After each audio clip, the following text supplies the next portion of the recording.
is a great honor for me to welcome you to the 19th Conference Electronics here in Palanga.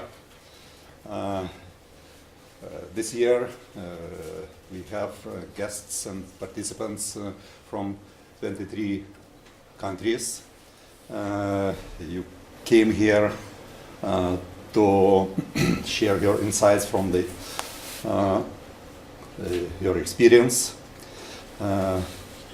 As engineering is meant to be an applied science, we will start with our invited speakers who will share the insights from the industry's point of view, and hopefully the challenges they will present will serve as an inspiration in your future work. So the conference will continue with your sessions, and the success of those strongly depend on not only on the quality of presentations, but on the spirit of listeners as well. Like every year, I expect attentive attendees, fruitful discussions, and useful comments. So be the audience you would like to have on your presentations. Some of you know that Palanga is a resort that has a great deal to offer to visitors, and we promise you will not be missing out on its wonders. We have prepared social events for the evening, and that will serve as a reward for all the hard work you will be doing during the day. More details, more information, you will tell my colleague Darius. And now I wish you all a very successful conference. Thank you.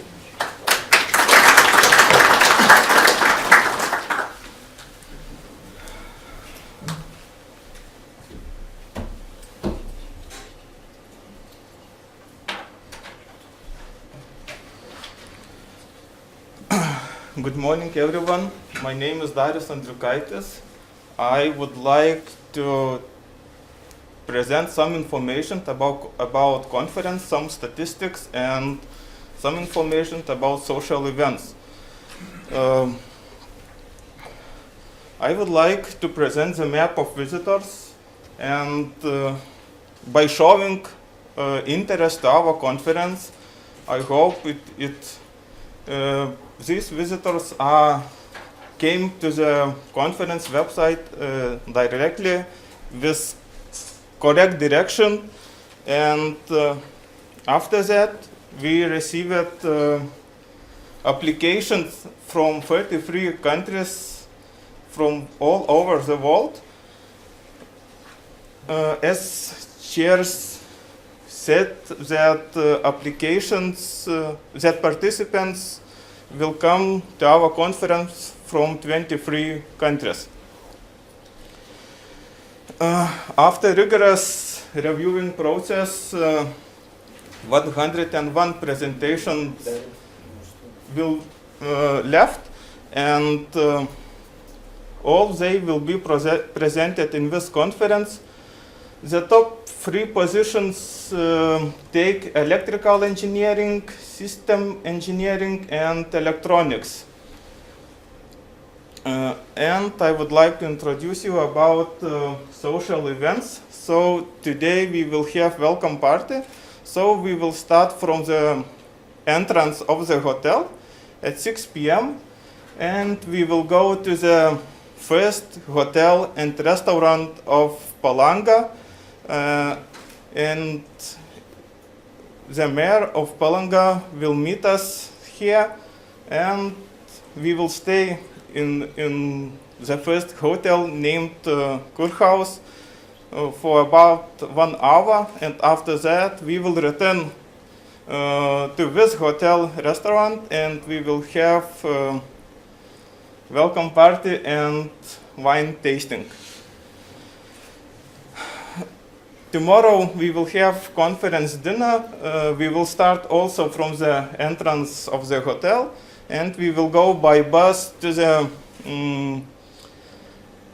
country-style restaurant named Vienkiemis or Grange, and here we will meet folk ensemble of Palanga, Mieguva, and this special program, and I think they involve us too in this special program.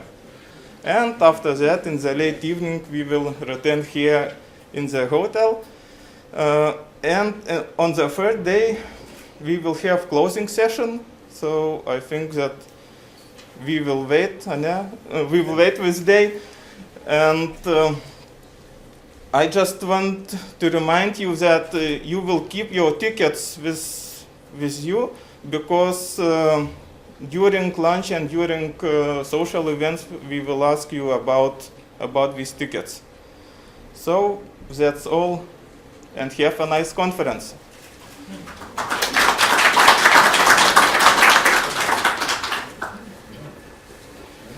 And I would like to invite our invited speaker, and maybe Chairman said.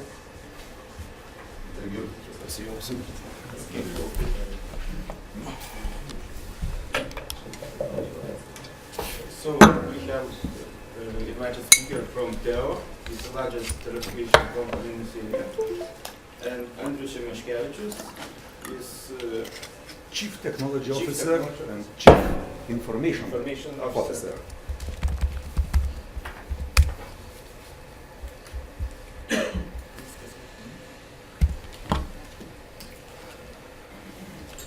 So, hello everyone. Thank you for the introduction. I hope you can see my slides. So, my name is Andrius, surname is Šemeškevičius, very difficult to pronounce. I'm working in TEO for the last 10 months, I would say. Before approximately 20 years, I spent working in IT. So, I'm really IT guy. I started with the computers 14, 15 years old, and I continue. So now I have a huge responsibility over the technology unit at TEO, and as you know, TEO is one of the largest ICT companies in Lithuania. So today I would like to share my experience, my knowledge about IT security. And maybe we have to think why IT security is important, should we worry about it. So I will show some real case examples, real cases regarding IT security, and we'll give some recommendations how to avoid such situations in your private life or in your business or in your all your life cycle, because the IT threats are coming, and if you are not cautious, you might be attacked by some bad guys. So first example is, I would say it's an official map of video cameras. There are plenty of similar maps like this, and it's based on Google. So some guys are kind of indexing the video cameras on the net. They're putting on the map, and the problem here is that any of these cameras are accessible to anyone. So if you click on one of these red dots, you will see the live picture, maybe of this room or maybe of your hotel room. And the problem is that there are plenty of cameras sold across the world, and they are outdated. They are not secure. And the bad guys can connect to those cameras and see you or your picture. So I tried to find something in Lithuania. Here is the office of one company. When I took this screenshot, nobody was working because it was early morning, but I was successful this morning. It is office in Vilnius, one company. I still cannot get the address or contacts of this company because I know the IP address. And if you would like to see, I can show you some real picture. I hope they are working. Yes, the same lady is working. Here. So you can see visitors, you can see IP address over the top. So actually, where is the problem?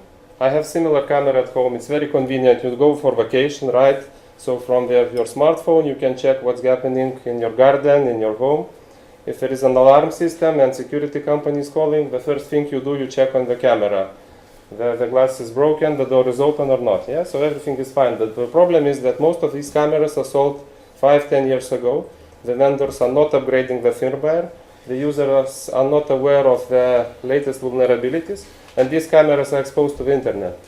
So if you use any of those, make sure that it's patched or it's not connected directly to the internet. So just one example, right? So my presentation consists of 3 blocks, and the first block about bad guys. Yeah, bad guys about the guys who are creating external threats to us, or we can call this block IT diseases. Yeah, so we can get some IT disease caused by the fraudsters. The second block is about IT paralysis threat, meaning that your company or your I don't know, your private life is really depends on IT. And if IT fails, might be your company failing, might be hospital failing, and many bad things can happen. So I call it IT paralysis. The third block, we call it IT vitamins or recommendations. And I believe that you can have only healthy business only with healthy IT, not the opposite. Of course, you can have healthy IT, but probably your business won't be so healthy. But if you have healthy IT, there is a big probability that your business will be successful as well. So let's start with the first block about these bad guys. So you know that there are many IT threats surrounding us. There might be software bugs. So bug, if there is a bug, your computer crashed, nothing happens, right? You restarted, you're working. But the bad guys are using those bugs and using different vulnerabilities to gain some money from you. And unfortunately, these bad guys are very business oriented, right? So they are making business out of technology, out of IT. And I will start with the first example. It's most known example, published everywhere. Probably if you know it, it will be boring, but it will be just 1 minute. It's about Iran. It was the first case, such a loud case, in 2009 and 2010, right? So Iran was trying to build the nuclear weapon, you know that. They had the factories where they tried to enrich uranium, and they failed. So what happened there? Do you know? Probably everybody knows. Yeah, they had these centrifuges, they are spinning, they are trying to enrich uranium, and these centrifuges started to fail. They had approximately 3,000 centrifuges, and approximately half of them failed during 2009-2010. The control, where the guys are sitting in front of the computers and controlling the factory, they are monitoring temperature, rotation speed. They didn't understand what's happening because everything was fine. The green parameters, yeah, the rotation speed is okay, but nevertheless, the centrifuges were failing. I would compare with your car. If you start your car engine and shut it down every 5 seconds, right after half a year, it will be completely broken. So exactly the same situation happened at the factory, but this was caused by the virus, right? So virus was shutting down, changing the speed of centrifuges, but in the control center, we didn't see anything. So it was possible because the networks where the centrifuges were connected and the office network where the users were working were connected. So it was possible to get access from the office network or from the office computer back to the factory where the centrifuges connected and where the control systems are installed. So it's a known case, officially confirmed, lots of articles about it. Now moving to the next one, 2014. It's a pretty recent case. It was published just by NDR, by German Federal Office of IT Security, BSI. You can read about it in Symantec report. If you read German, you can go to their website. So what happened there? So 2014, there was a cyber attack against the German steel factory. The location is undisclosed, but it's a huge factory. And the virus was targeting control systems of the factory. You know the control systems that regulate temperature, shut down, increase temperature, put more gas to the equipment. And actually the blast furnace in Lithuania, it's aukštakrosnė. So the huge, big thing which is heating the steel was damaged because they couldn't shut down it. So it was heating, and the computers were not responding. So there was no way, they didn't have a mechanical way to shut it down. So it actually was damaged, $1 million loss. And it is confirmed by the previously mentioned BSI organization that it was due to virus attack. Again, you can see the way, how did it go? It went from the people, maybe USB stick, maybe email, to the applications, then to the network, from the office network, down to the factory network where the control systems are connected. targeting that specific equipment and damaging the components of the system. Pretty recent case, and it's a second case where officials confirm that this virtual virus or program, you cannot touch it, right? It's a program. Does the real damage on the physical infrastructure. Yeah, think about it. Slide about Ignalina. I don't know if you're aware that in Lithuania we had Ignalina's nuclear plant. It suspended production in 2009, I think, right? Why do I have this slide? So, Stuxnet, then German steel factory, and now Ignalina. It's really strange, but in 1992, many years ago, right? The computer programmer Oleg Savchuk planted the virus into the control system of the factory. 1992, he planted a virus. What happened there? The virus was distorting the readings of the sensors. So if the temperature somewhere is 500 Celsius, it was showing 600. If the rotation speed of some equipment, 1000 RPM, it was showing maybe 500. So it was distorting, but not with a big difference, but let's say 10-15%. At the same time, while he planted the virus, there was an accident. The cooling system failed of one of the reactors, and the reactor was shut down. And then there was an investigation. In such infrastructure, if there is an incident, there is an investigation. And by that time, the investigators discovered that there is a virus in the control system. It's not clear if the virus caused this incident or it was just coincidence, but the programmer was arrested, and his real motive wasn't disclosed. But as you know, 1992, Lithuania got independence or was trying to get independence. There are lots of speculations that the guy was trying to make a second Chernobyl. Nobody knows. But the fact is the fact that he was arrested by doing this. So, now let's get closer to our homes. Does anybody have such device at home? I do, or similar. Oh, one guy, two guys, good. Do you know why to have this device in general? It's network attached storage, very simple. You have several hard drives inside. Yeah, you connect it to the network. So if you make photos, videos, whatever, from your computer, you can copy it to this device over the network.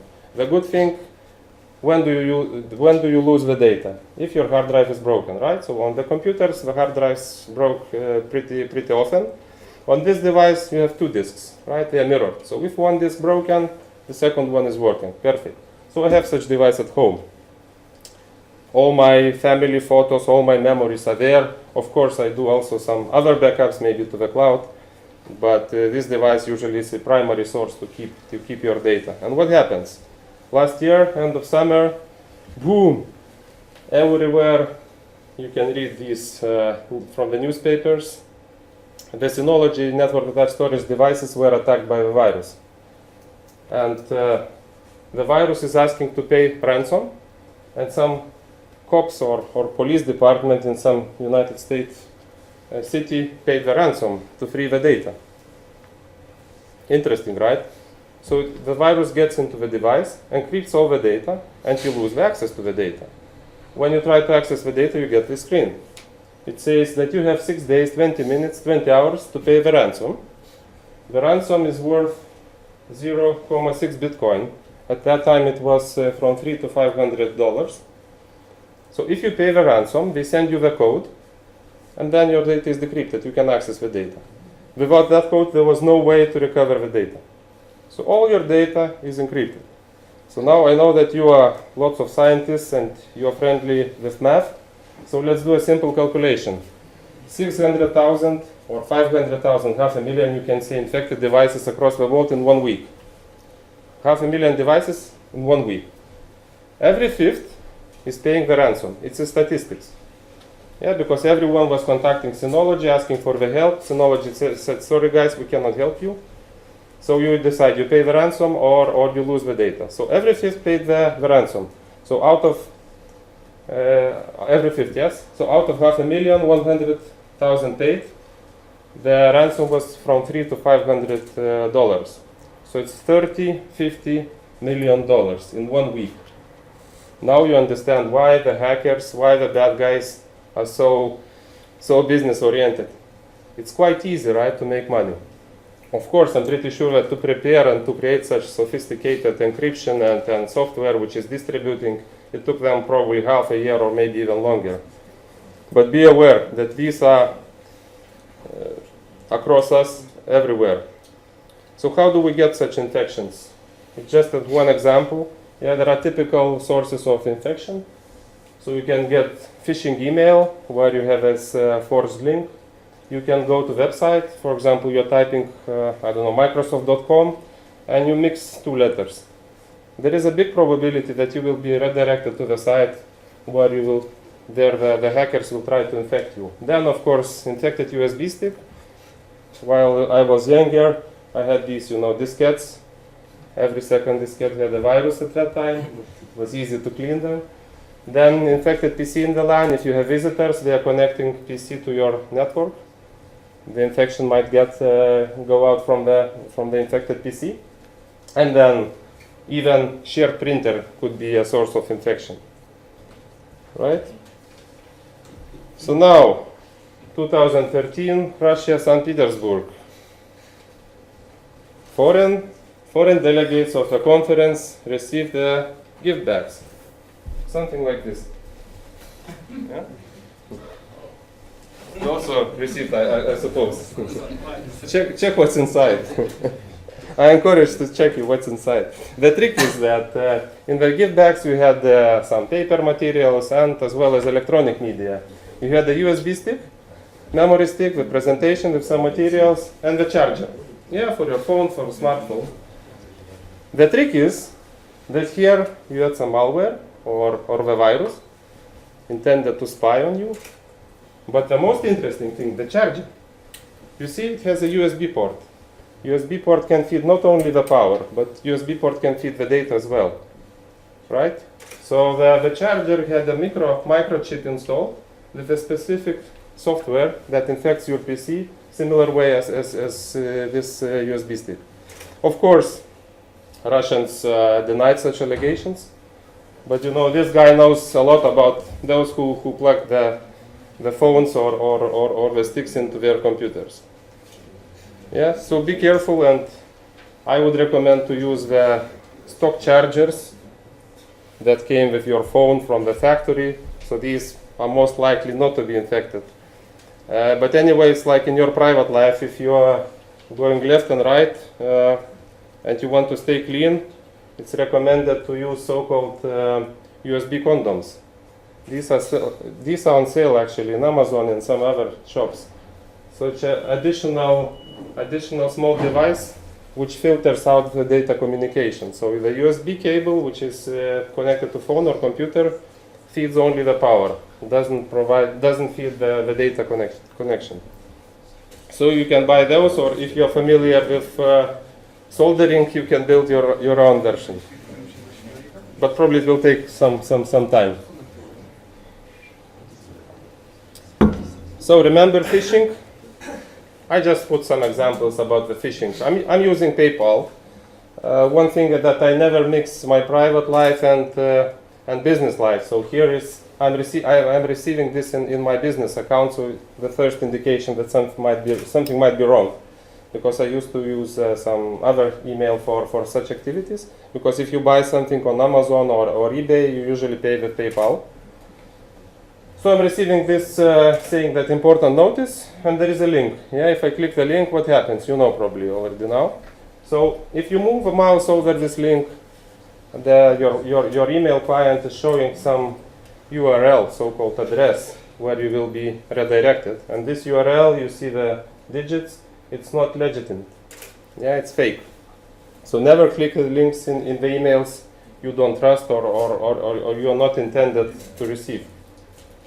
Another example, it's actually DNB in Lithuania.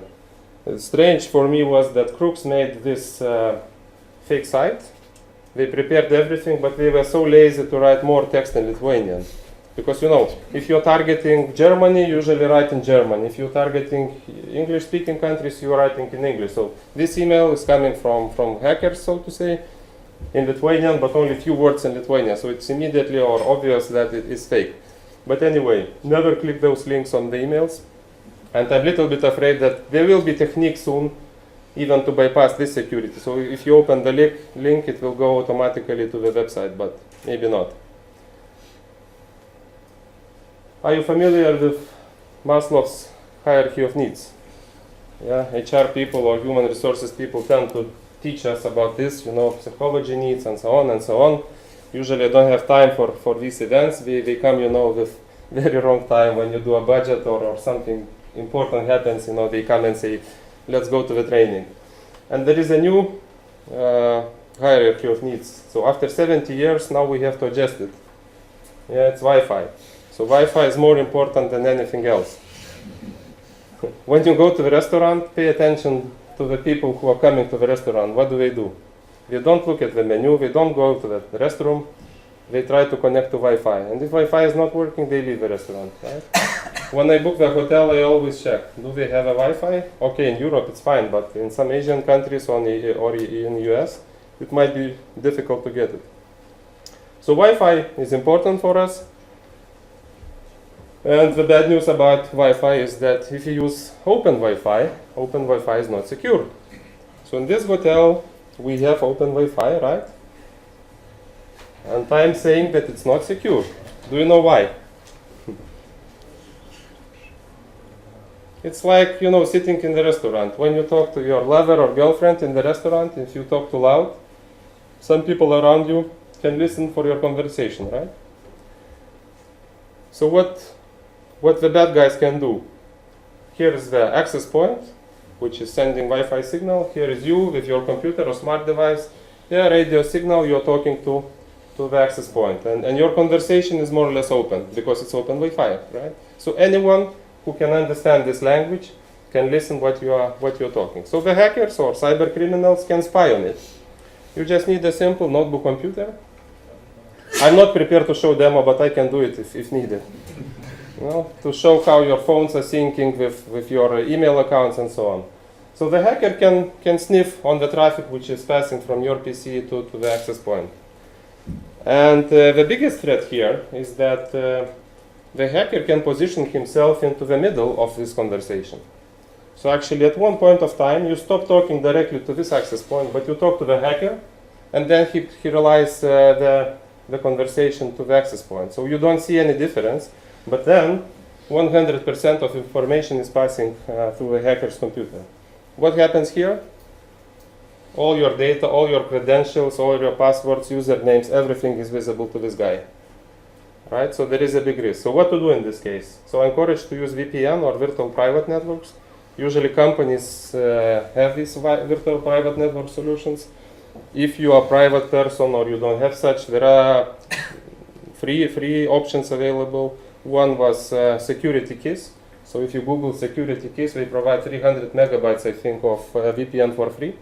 So it's simple installation. You configure the VPN server, and then the data from your PC to access point goes encrypted. If it's encrypted, then this guy cannot decrypt it. So don't use open Wi-Fi for anything but just news reading. Moving on. About the future, maybe it's not the future, it's 2011. It's 2011 in South Korean subway station. The Tesco opened virtual store, right? So you have nice pictures, so while you're waiting for the train to come, you can shop. It's just a picture with QR codes. So you, with your smartphone, you like the coffee, you scan, then you pay from the phone, and while you are going with the train, probably the goods are already delivered to your home. Perfect solution, you have spare time, you use that spare time for shopping. 2011, right? There is a lot of good ways how to use QR codes. Are you familiar with QR codes? Yeah? I have business cards with my QR code. Do you have business cards with QR code? Yeah, you scan with a smartphone, all the details, email address, phone numbers are stored there. So why I have it here? I want to say that QR codes are not secure. What is QR code? Yeah, it's a sophisticated picture. So the phone or the camera reads the picture, then some program tries to process it, right? And during this processing, several things might happen. 2012, in Russia, remember Tesco store was 2011, in 2012 in Russia, the hackers, they created this QR code and they posted the stickers with QR code across, all public places. In the restaurant toilets, in the nightclub toilets, on the bus stations, in the metro. Simple, leaflet saying that scan the QR code and participate in the lottery. Something like that. No cost for you. Just scan and the phone will tell are you the lucky winner or not. Yeah, you scan, it says no, something happens, try again. You try again. You know what happens? The phone, without any user's consent, was sending SMS. SMS was sent to the premium number. What is the premium number? If you participate in charity, you can send SMS, so some money will be deducted. You can order some horoscope. You can do lots of things with premium numbers, right? So the hackers, they created a premium number, $5 one SMS, and thousands of people were scanning those QR codes. So these guys now are billionaires, or maybe millionaires, and they are not in Russia any longer. They are somewhere, I don't know, in Mexico, Nicaragua, or where. Yeah, so one case. Another case, same year, 2012, security researchers, they worked with Samsung Galaxy phones. They discovered the hole in the Samsung's operating system so that if you scan the QR code, your phone can be reset or factory reset without any confirmation. So year after this store was in Seoul, opened the store in 2011, in 2012, such trick that if you scan the code, it goes to the factory format, you lose all your pictures, all your contacts, everything. Yeah, so be careful, don't scan anything anywhere. Yeah? If I give you my business card, of course you can scan. But be cautious. Of course, after such security incidents, the phone makers, they created additional layers of security, but you never know when it will be breached again. So phones are being attacked. If previously only computers were attacked, now everyone is attacking the phones. Why to attack the phone? Because you do banking from the phone, you do lots of good stuff on the phone, you keep some credentials on the phone. By the way, do you give your phone to your children to play? I do. No, of course. Nobody? Yeah, of course, everyone does. Yeah? I'm giving sometimes, but I'm saying don't install the crap, and then she says no, yeah, I will not. And this is screenshots from my daughter's phone. She is 10 years old. I had the antivirus installed, and you see that there are some detections. And there is even an article from BBC that Google Play, official store, missed the infected game, which is Russian Durak card game. So you download, and that game starts to do some bad things on your phone. Right? So then Google, after a few days, removed it, but my daughter managed to install it. Yeah? I don't know how it happens, but it happens. So my recommendation is that I put the screenshots from my phone. Put the settings like this. It's Android phone, right? You constantly receive updates from the manufacturer. You don't allow installation from unknown sources. So this means that applications can be installed only from an official source. For Android, it's Google Play. If you work on iPhone, it's iTunes Store, right? But if you try to mess with the phone, there are different, guys doing rooting the phone, so-called rooting. Yeah, on Android, you try to get the root access to the operating system of the phone. That's fine, as long as you know what you're doing. But I'm pretty sure that one day you will be a target or you will be a victim of the infection. Right, so simple recommendation, don't install things from unknown sources, right? But even the official sources can miss the protection. So now moving on, do you know what is CAPTCHA? Most of you probably know what is CAPTCHA, right? So why do I talk about the CAPTCHA? So imagine that you worked on Wi-Fi, you have installed some insecure application on the phone, so you're actually victim of the virus. And the virus is trying to steal the money from your bank account. So it does the money transfer, but as the last layer of the security, the bank is putting the CAPTCHA, because the CAPTCHA is intended to decide or to identify you are human or robot, you're human or program, right? So this picture is currently too hard for the computer, right? So only human can recognize. So it means that we are secure. So if the virus is trying to steal the money, it will be stopped by the CAPTCHA in some sites, or even some banks are using. So does it mean that we are safe? Maybe. So do you know how to break the CAPTCHA? So if one human invented something, another human tries to, to break it. Do you know how to break the CAPTCHA? Anyone? Good. Let's talk about confidence. Cool. So there is a website or e-commerce website for hackers. Imagine official e-commerce site for hackers. You go there, you pay money, and they help you to solve the captchas. So your program or your virus is sending every picture it receives from the bank or from the site to this company, and in 11 seconds, 10 seconds, the humans are processing those captchas. So there are thousands of workers, Vietnam, Pakistan, you see India, Indonesia, Ukraine, and actually the picture is changing. It works 24/7, right? So if it's a day here, so you will see more from Ukraine and Russia. If it's night, then from China, from India, and so on. With a ridiculous fee, some people are able to solve those captchas. So they are solving thousands of captchas, per day.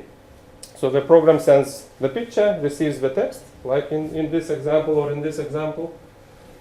And then the last layer of security is broken, right? So don't think that CAPTCHA will solve everything.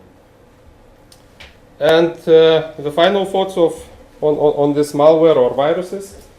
So Kaspersky Labs, the Russian security company, which has some relations to KGB probably. Yeah. It's not officially confirmed that we know. Published this article about equation group set of viruses. So this is most sophisticated set of viruses to date, right? So nothing more sophisticated exists yet. And the set of viruses is dating back to 1996. Can you imagine? 1996, and they are still working. The set of viruses, it's a complex. It's hundreds of sub-small programs are targeting different devices using different techniques. And these viruses are able to target including all operating systems, including Windows and T4. So when I was 20 years old, I was working with NT4. And still, these viruses can infect those systems. The trick is that the virus control centers are distributed across the world, so in many countries, right? In US, UK, Ireland, I suspect even Lithuania has some servers controlling those viruses. So, infection rates, you can see this dark red color, the Russia, Iran, India, Pakistan, Afghanistan, so all the not the most friendly countries to the Russia or Israel. So these countries are really targets for this sophisticated software. And most likely it is related to US NSA, National Security Agency. And it was confirmed by Eric Snowden, right? So he showed some documents providing evidence that it was created by NSA. The problem is that it's such sophisticated software that complete detection or complete cure is impossible.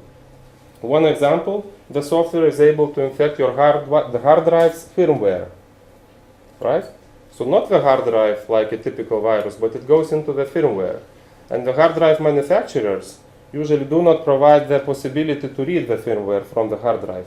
So you can program it, but you cannot read it back. So to know there is a virus or not on your hard drive, there is only one way: to disassemble it, connect to your GTAC interfaces or whatever, and read from the chip. But nobody is doing this, right? The good news is that this set of software is targeting you with precision of a sniper, right? They are not infecting all of us. They're infecting only the target they want to infect. Like when they were hunting Osama bin Laden, I'm pretty sure that it was the way how they traced back.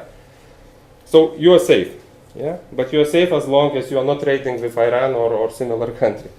If you do, you might be attacked by this sophisticated software. Your summary of this block. So make sure that you update your software, firmware on every device, that you use secure connections like VPN on Open Wi-Fi, and you're cautious when using IT technologies. So now we're moving to the IT paralysis threat. Remember, if IT stops, your company might stop. Is it a big deal if your company's website stops for 40 minutes? Who thinks that it's a big deal? 40 minutes, your company's website is not responding. Nothing special, right? Amazon, 2013, they stopped for 40 minutes. It cost them $5 million. Can you imagine this? Of course, in Lithuania or in this region, we have smaller companies. But for Amazon, it was $5 million, just 40 minutes stop.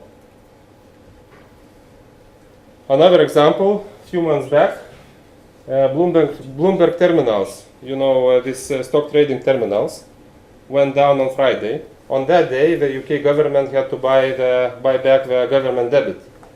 So they couldn't do that because the terminals went down. Huge losses.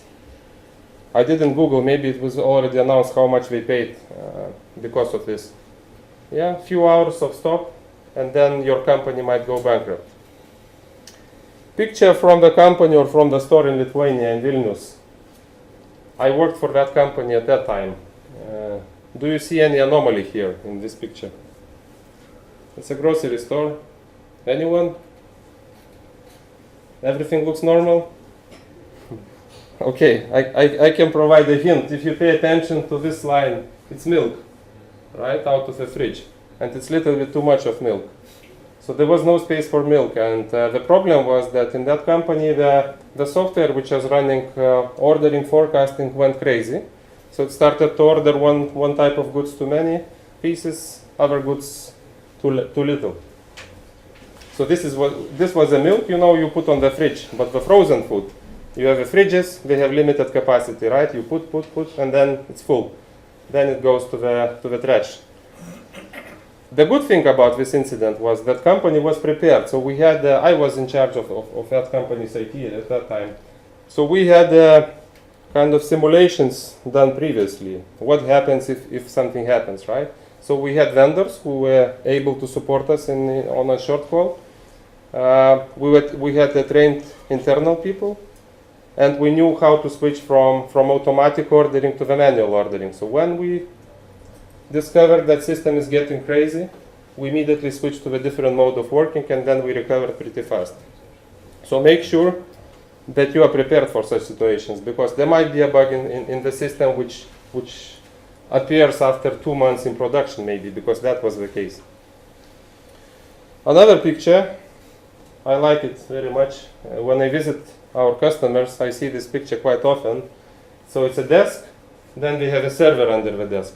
And that server, we're running bookkeeping, everything. You know, lawyers put their documents, it's file server, database server, everything. And on top of a server, we keep a backup device, and then on top of backup device, we keep a backup tapes. So now you imagine what happens if there is a fire. Yeah? You are sure you don't have your data. So make sure that you don't store the server under the desk, and you don't keep backup tapes in the same place. So my question is to you, do you have a backup? Everyone? You sure? So you sleep well, everyone does backup, it's reliable, so you can go for vacation. If there is a fire, you quickly restore, everything is fine.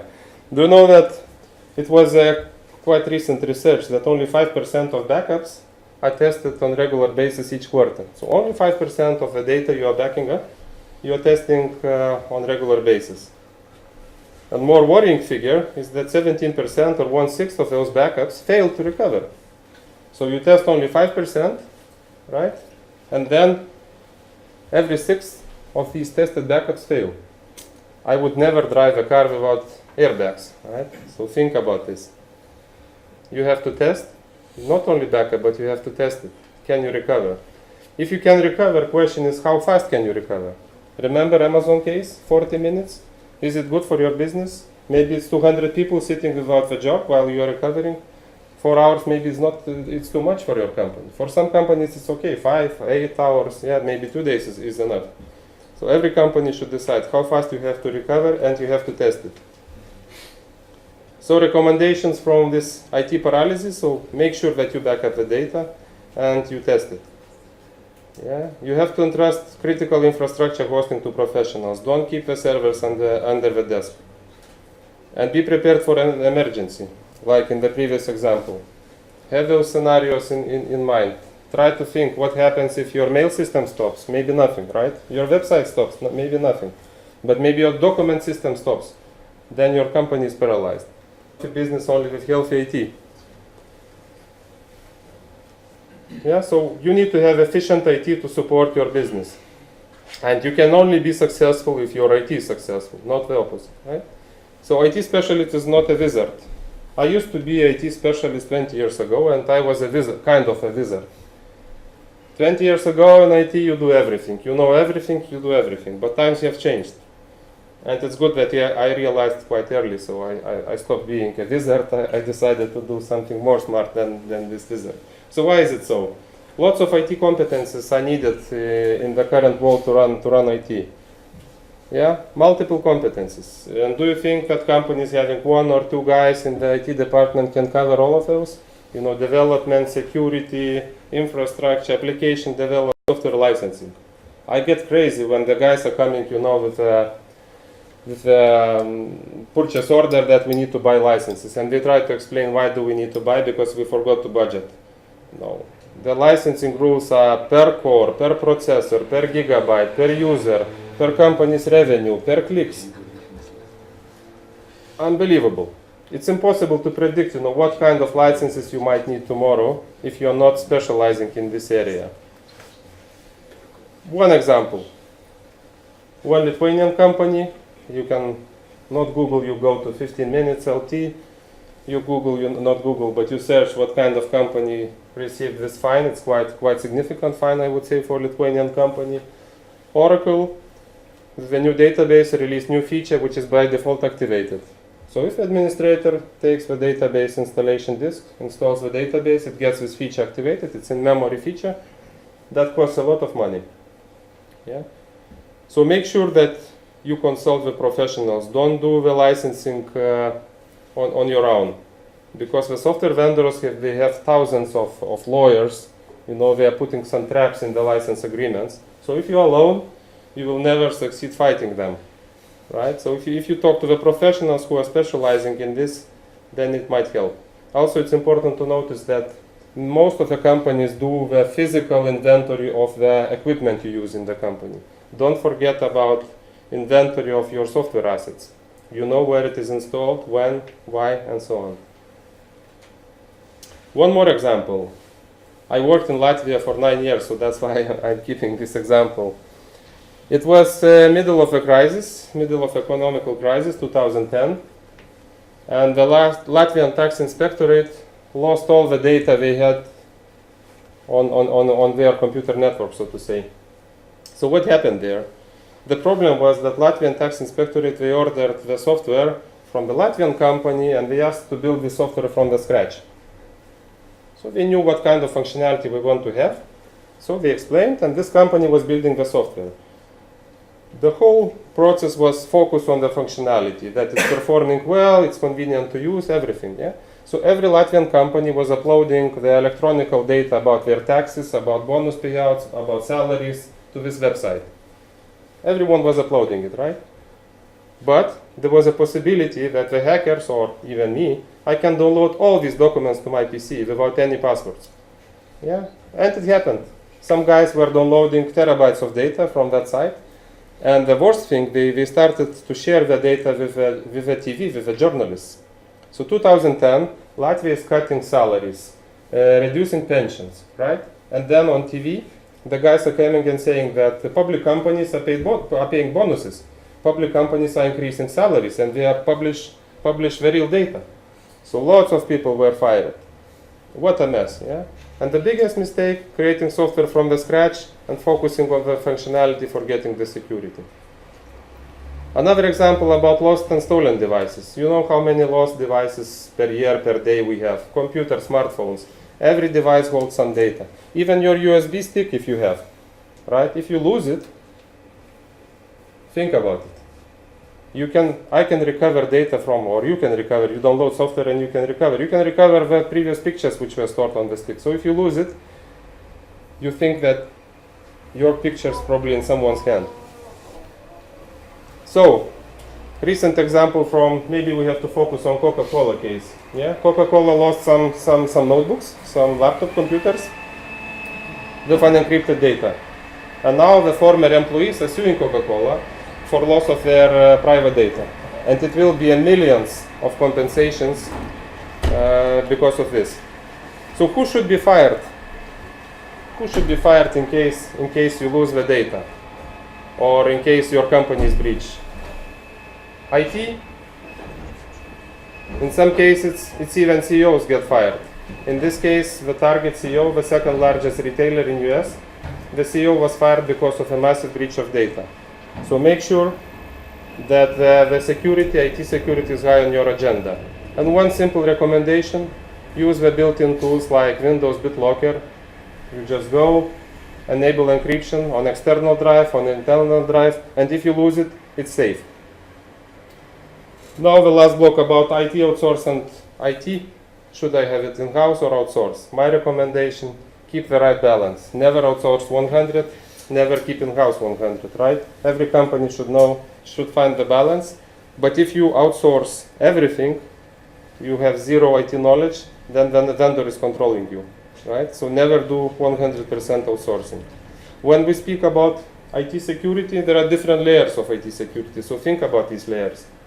If you use different solutions for different layers, like network, servers, and end-user computers, if you use software or applications or devices to protect different layers, make sure that these devices are coming from different vendors. So if one layer is breached, there is a probability that it will be stopped on the second layer. I saw some companies running, entire security on one vendor's solution. That's a disaster. Because if that vendor is compromised, then it goes straight to as much as it is possible. So, consider commercial applications, or open source, but don't build from scratch. Yeah? Balance between in-house and outsource. Encrypt the data. It's so easy to encrypt. Plenty of applications, even built-in. Yeah, and IT security must be high on your agenda. So, final questions for you or for your teams when you return home.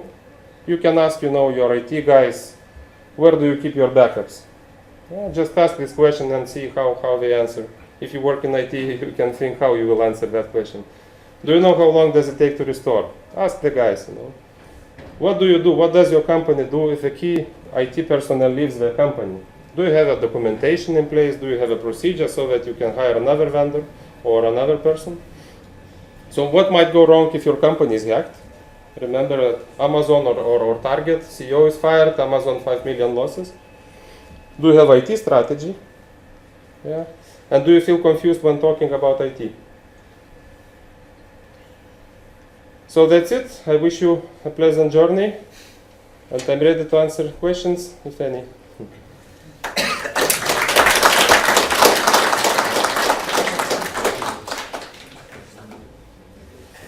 So, any questions? Everything is clear. Okay. No questions. Maybe your presentation was quite threatening. And I thought I gave myself a question about the relationship between the added value of IT systems and the cost of threats, or how many economically we need to invest in order to be on a more or less normal level from the company's point of view. So in their budget, which percentage, as average numbers, should be given to deal with these security threats? Probably it depends on the industry you're working on, right? If you remember this early stages when the software was developed, nothing was spent on security, right? Now it's probably software vendors are spending from 20 to 30% of efforts just to test the security, to plug the holes and so on. So the same in your company. I don't know, it could be from 5 to 20% of IT costs should be dedicated to the security. Again, as I'm representing Teo, it's ICT company, we are paranoid about security because our networks across all Lithuania, and if something wrong goes with our networks, the Lithuania is paralyzed. So we're really spending a lot of money on security. But in the retail company I worked before, it was, let's say, about 10% from the total IT budget, because the most of the money was going for the business applications. More questions? Yes, please. What about distributed denial of service attacks? How can we stop them? You as a, I don't know if you are representing company, big company or a telecom operator, but as a single user you cannot stop it. Even we as Teo, we have a biggest network in Lithuania, right? We have a huge pipes to foreign countries. We are struggling with this. Because then when this DDoS is coming, it's coming from across the world. I can give you a recent example. Israel was attacked from China. You can Google, Israel attack from China, and you can search with torrent, because it was due to the torrent. So the users are using uTorrent program to download movies and documents. Right? So China, you have billions of citizens, so a few hundred millions probably downloading some kind of movies. And in China they have this so-called China firewall, or the central hub where all the connections are passing, and then China is providing DNS services to their computer users. So the DNS server of China provided Israeli IP address to the request about piratebay.se address. So piratebay.se was closed some years ago. Now it's probably open again. But lots of torrents which are available on the net are still pointing to piratebay.se. So instead of returning that such address does not exist, the Chinese DNS server returned the Israeli IP address. So hundreds of millions uTorrent users send the request to Israel. And if it's hundreds of millions, it's hundreds of gigabytes of data. And then no one can stop it. So what we are doing as an operator, we have different levels. And we're able to use such techniques called black holing. So if we see that there is attack coming from outside to some of our IP addresses, we can announce that address as non-existent. Then the IT attack stops immediately on the operator's level. So internally, let's say in Lithuania, this IP address is still working, but it cannot be reached from outside, let's say from US. So that's the only protection we can provide, and we are using it quite often. We have even automatic protection if there is attack which is exceeding certain thresholds. That IP address is being blackballed, so then it becomes inaccessible from outside, but let's say from Lithuania you can still access it. Mm-hmm. Yes, please. Yeah. I need to ask a question about the attacker. I mean, if someone is attacked by an attacker, let's say an IT attacker by an hacker, and how long does it take for a person to recognize from where it has been attacked? He's been attacked or he's been attacked. I mean, there are attackers who are using proxies. They are changing their IP addresses. Maybe someone is in east of the world and he's using an IP address of a western country and then attacking a north country. So how long does it take? I mean, is it impossible or what? Yeah, like I was showing this equation group. Yeah, so control servers are distributed across the world. In every country you can find some virtual server which was paid by some PayPal. If you try to trace back, you will not find who was the real person paying for that service. Yeah, so usually hackers are hiding so well that there is no chance, unless it's targeting, I don't know, US president, then you make sure, I'm sure that we will trace back, But if it's just regular hacker, it's 50-50, I would say. But it depends on the technique the hackers are using. It's very hard to trace back, especially if it's sophisticated attack like I was showing with Synology devices. Yeah? They received $30 million, but the currency was used Bitcoin. Bitcoin is kind of anonymous, you cannot trace it. So it's almost impossible, you're saying, if you're not an important person. Yes, because lots of home computers are infected, and these computers are used as a intermediate hosts to target attacks. So there might be chain of infected computers, and the hacker might be standing in 100 of such computers. To trace everything back is almost impossible because it's cross-country. If it's within EU, then it's a little bit easy because, let's say, our officials are communicating pretty well. But when you see Afghanistan, Russia, then it's gone. Thank you. Any question? No more questions. Thank Okay. you for your presentation. Thank you. Thank you very much. This is a small gift for you. Thank you.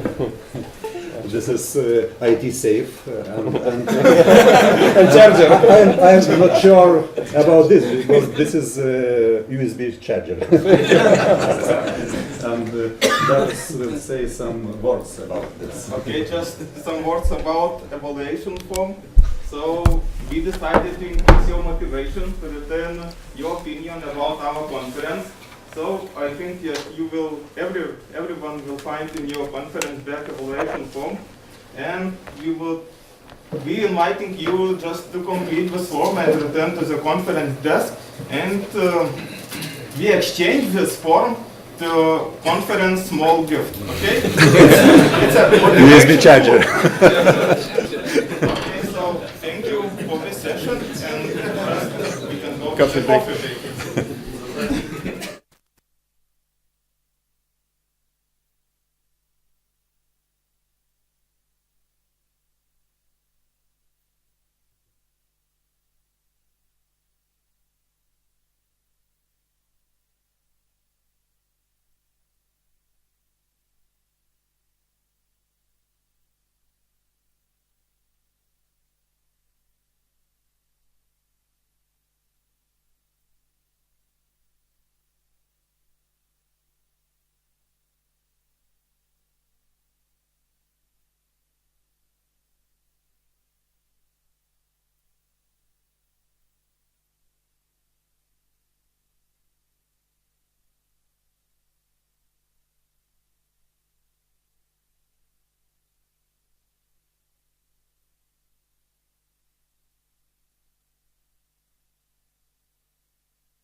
start our second session, and today our second invited speaker is Vytautas Zinkevičius, Business Development Director of FIMA, and we invited him to make a presentation.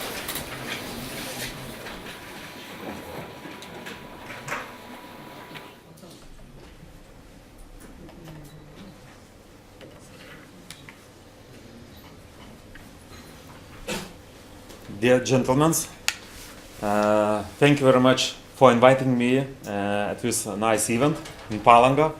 So it's a bit pity that it's only 15 degrees above zero, not 25, which is much better and warmer.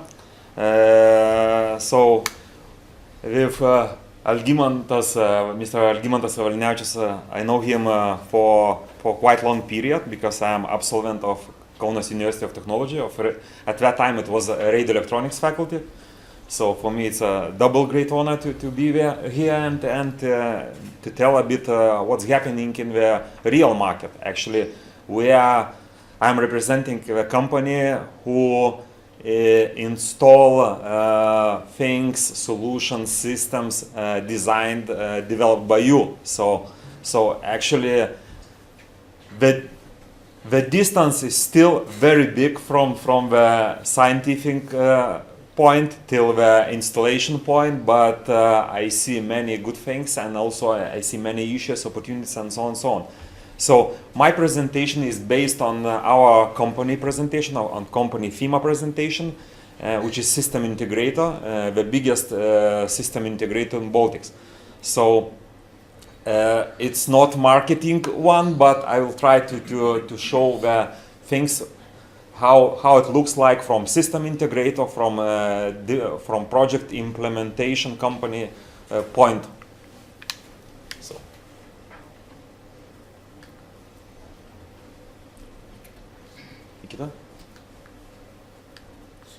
Okay. Okay. So, what is today's engineering?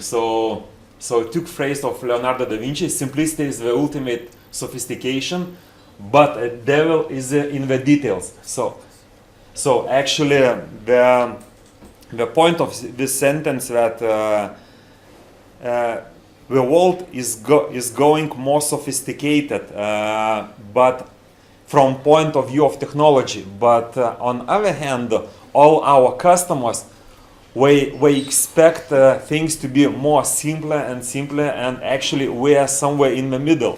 We try to make very complex and sophisticated technology more useful for end customer and implement in a way useful for end customer. So it's not easy task, but actually this is I think the main target of companies like we do. So also a few words about engineering.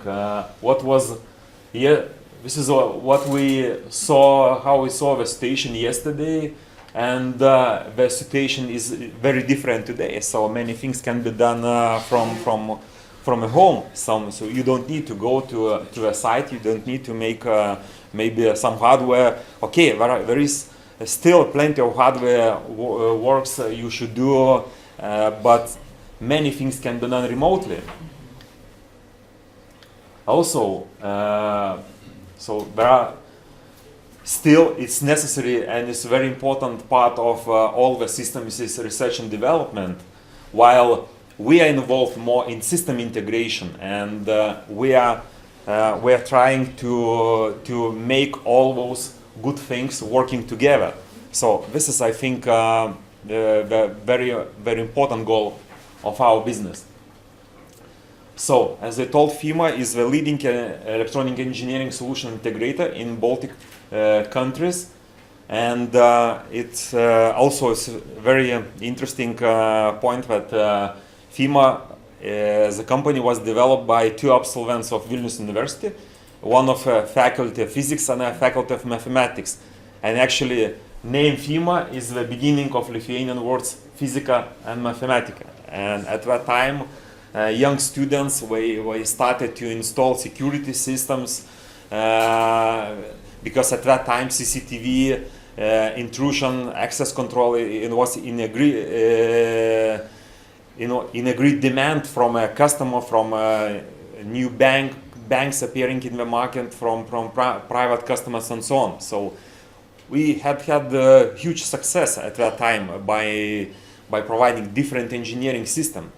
By growing a company, so we started to make our offer bigger and bigger. So today, actually, our package, we can offer almost all engineering system except maybe factory automation.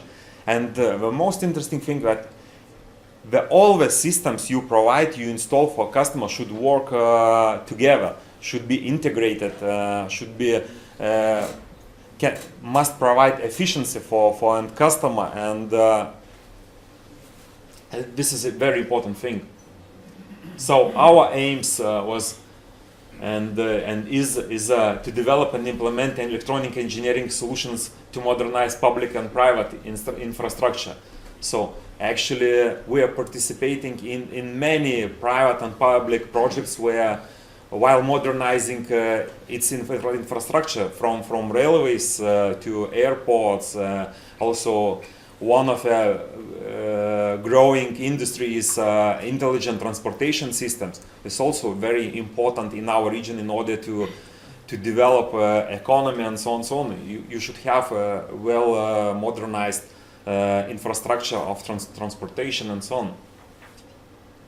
While our customers' needs, it's of course it's get the best and the cheapest solution. It's all the time. So we say that when you come to end customer, you should have a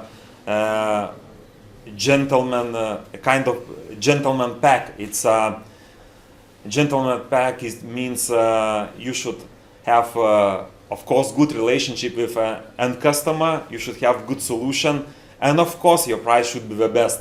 So this reality is that in every single details, the customers will look for efficiency, for the best pricing, and so on, so on. So from engineering point of view, sometimes, and even in most cases, we are, as engineers, we try to build a monument. In each project, we try to build a monument by saying, wow, we need to make like engineering some interesting things integrated, highly sophisticated, and so on, so on. And in most cases, customer we doesn't understand why we need to pay for this good thing, interesting, highly integrated, and so on, so on. So this is a really big issue for us. Also, simply we expect answers but not another questions. We expect tailored suits but not standard from the shelf. We expect to have a reliable partner through all the cycles of project. So it looks like, okay, it could be very easy to for example, okay, I would like to build engineering infrastructure. So someone, I will write contract with somebody who will make design, somebody who will make installation, and somebody who will make after sales service and maintenance. Indeed, the situation is that all three parts we talk in different language, and in most cases, designers we do all outdated designs, we use all the outdated technologies. Implementation companies, we have their own goals, we provide their own solutions, while service and maintenance we look from perspective of usability of a system and so on, so on. This is highly complex market, and it's a very growing market, but still we have many different talks languages among the interesting parties, and the very big issue is to find common language. And also do not waste from customer viewers, don't waste time on bargaining with dozens of different engineering solution suppliers. Have only one. Also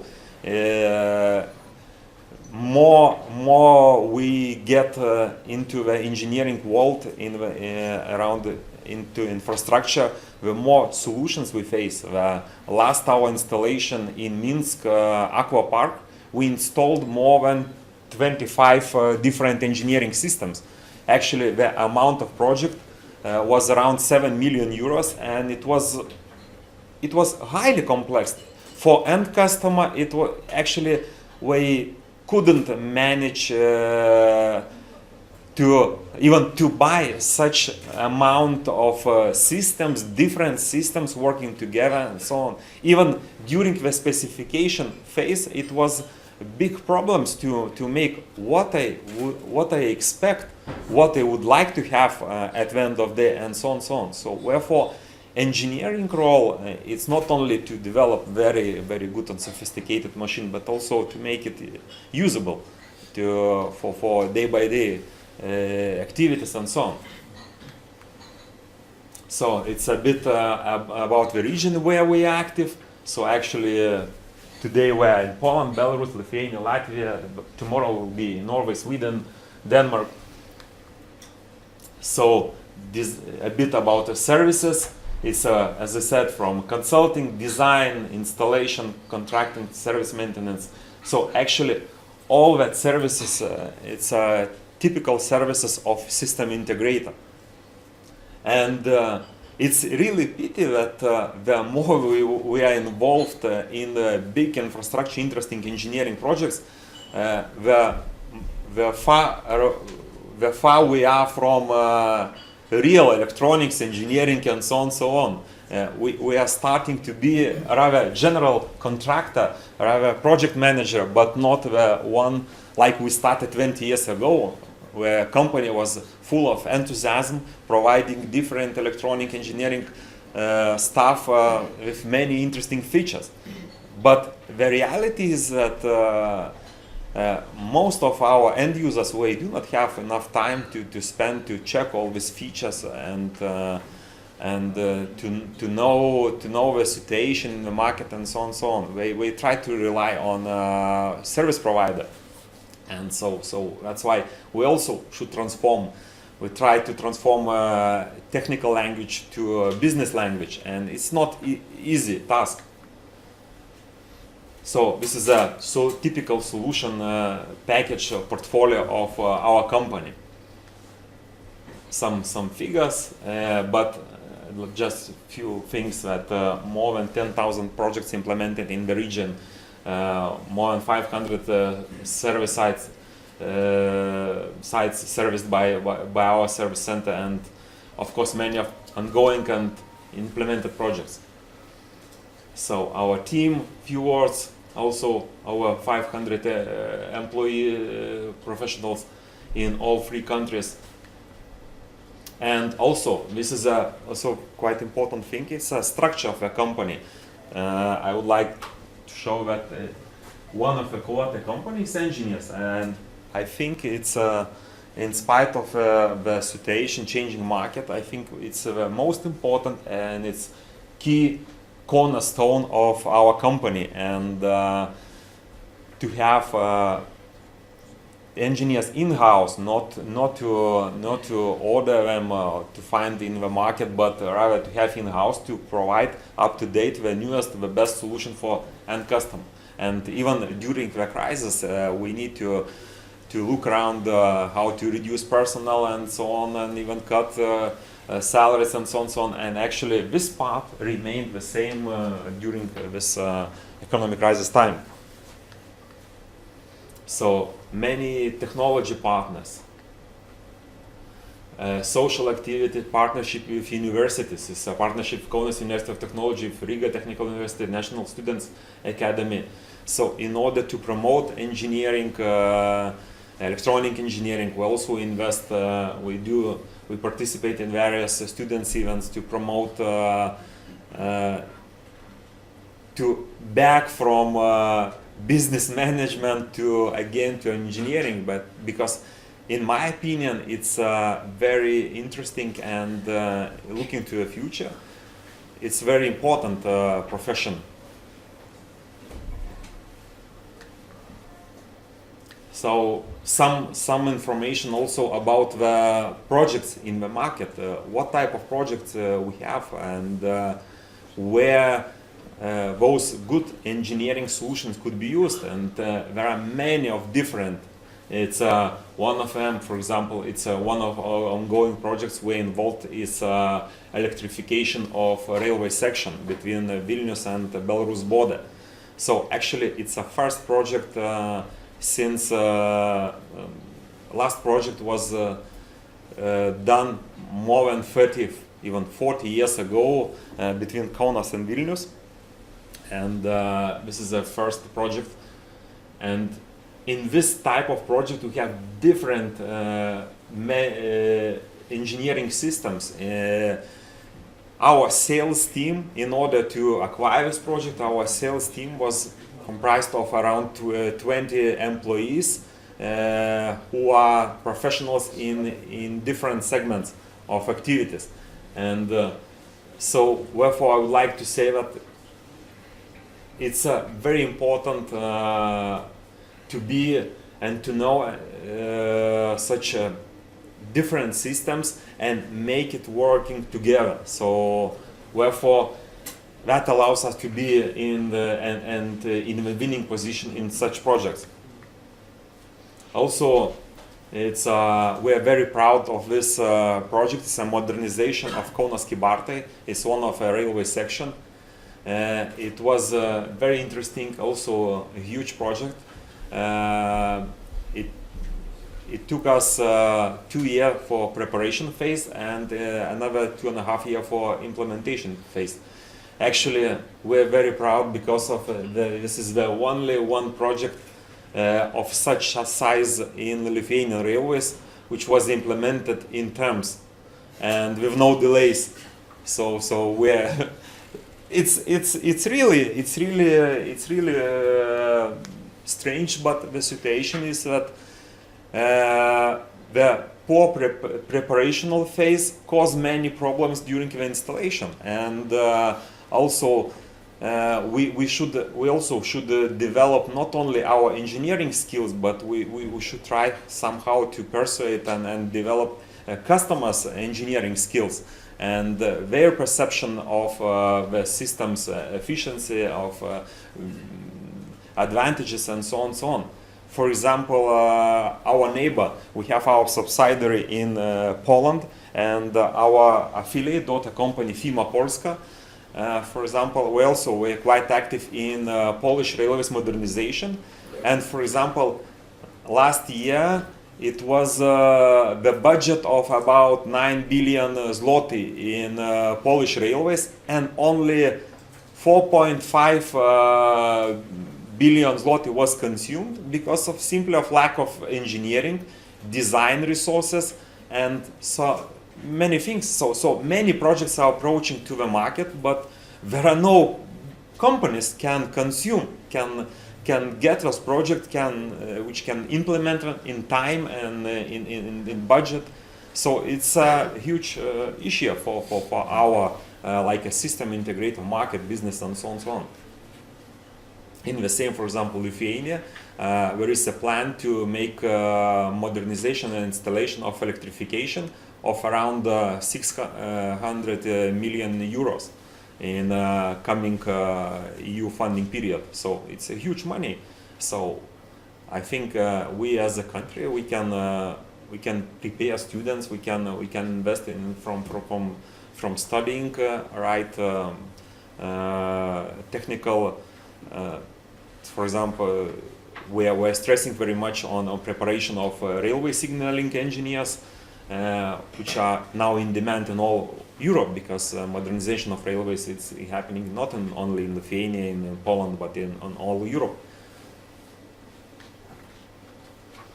Some projects in Latvia also, each project has its own specific. For example, in this project we have also, it's another kind of gentleman pack. We are providing all the electronic engineering systems, also power supply, telecommunication, and railway signaling. And it's really interesting project. It's because of its complexity, also safety requirements, and so on and so on. It was built according to the latest SIL 4 safety requirements. It's necessary for European railways. So it's a good example. So another many system installed by us in Vilnius International Airport, Kaunas, Palanga, and so it's much easier to list what kind of system are missing in those airports. You can see many new modern opportunities. So actually, it's a really, there are a lot of many interesting projects in our region, market, and so on. And I think the companies having good engineering potential have enough to do in this region. And I think we have really good experience accumulated during the installation. So therefore, we even as a company, we think that for some even for some markets, for some solution, we have a kind of exceeded experience, which can be even later exported to other countries, to Europe and to maybe even far in Far East, in I don't know, in America and so on. Thanks for such customers like the Teo. Teo is one of our best customers, and for example, we decided to buy, for example, a cooling system, which was at least 10 times, at least 5 times more expensive, but the usage of energy was more than, I would say, 50 times less than normal typical outdated cooling solution for server rooms. So there are not so many customers we buy much more expensive solution, looking at the period where we would like to use the solution and with what will be savings and so on.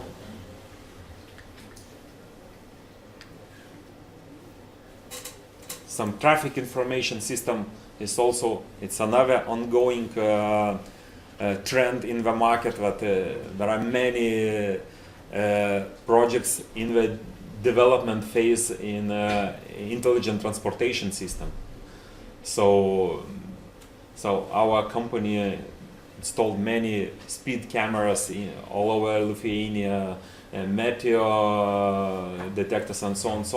So actually we see more and more electronics on our roads, because typically it was okay. So we have some signs, and maybe electronics, some lightning, depending on solar panels, on wind generators, and that's it. But we have today we have intensity meters, we have special meteor detectors which can detect the thick of ice, and to send, for example, truck with salt not to this area where was no problem, but in spite of a hard snowing, but send the same truck to another area where the thick of ice is really huge, and so it's better to go there and to put salt on the road. So everything going more efficient. Okay, so where this market, engineering market, integration market, is really a conservative one. It's not so easy to persuade to use new solutions, but I think it's going right direction, right path, and where more customers understand how it's important to look at not only at the primary installation cost, but also at the savings, efficiency. The more we get a job for our. Some interesting also installation. It's one of the pilot projects of public priority transport system in Kaunas. So for this installation of security system, we've got award of Ministry of Economy of Republic of Lithuania. So after Russian cut the Druzhba pipeline, oil pipeline, so this was the only one point for Lithuania to import crude oil for Mažeikiai oil refinery, and it was no security on this buoy. So actually, everybody can come with boat and to make some And finally, Orlen decided to install security systems. It was a huge, I wouldn't say problem, but for us it was interesting project because this buoy is around 10 kilometers in the sea, and without any electricity, without telecommunications, we were needed to provide power supply, we needed to provide telecommunication channel with coast, and another issue that if you make it a radio transmission, so you should keep in mind that typically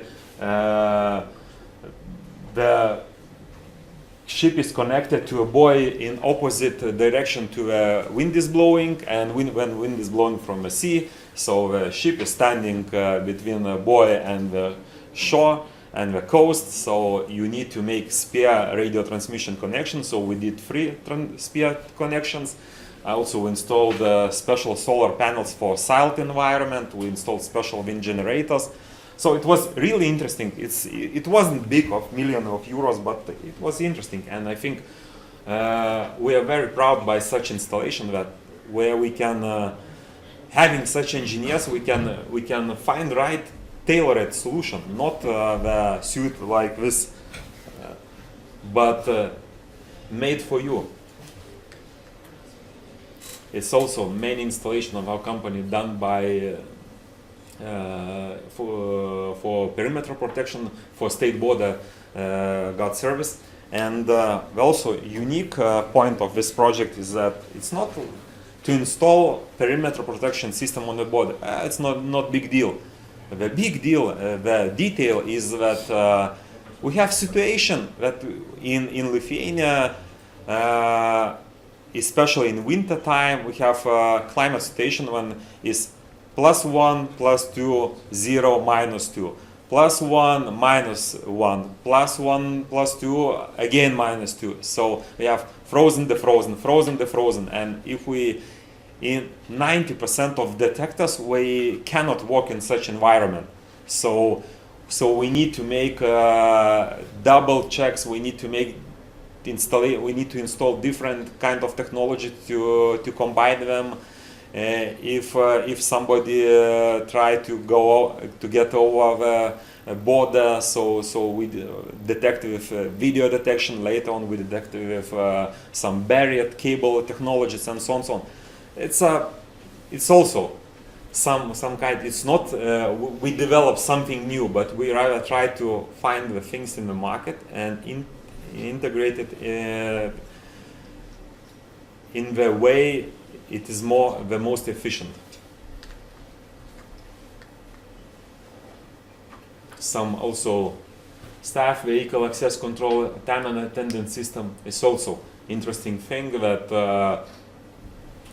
okay, it's not big deal. Again, access control system. Everybody knows tags, cards, get to the door with a card and you can open door, and so everything is okay. But this software was developed based on our experience, on 2 decades experience, and we put quite many interesting things in some tailored things which is necessary for the customer, and we developed it, and the customer is very happy. So we spent I think 3 or 4 years looking for similar software in the market, and the result was nothing. And we managed to do this installation within 1 year. And actually now this fertilizer project, factory project, plant project was taken as a pilot project in all the Eurochem group, which is a worldwide group. Some very specific fire suppression systems also brought to Lithuania, installed by us. Construction of public health laboratories of biosafety levels. So this is also a famous project of ours. It's also a good example what was in previous time. In previous time, the situation was that typically the construction company will takes the project and say, okay, so the most important thing is windows, doors, floors, bricks, and so on, so on. This is the power of a building, and cables also. It's rubbish. It's nothing. So let's spend less for cablings, for and so on and so on. Now the taking into account the complexity of technology of required systems and so on and so on. For example, in this particular big building is Vilnius University Science Valley. The engineering part is equal to a construction part. So we have more than 30 different systems, and in such projects we as an engineering company can take a lead and say, okay guys, from a construction company, your bricks is and windows and doors are very important, but it's not the most important in such projects like Science Valleys.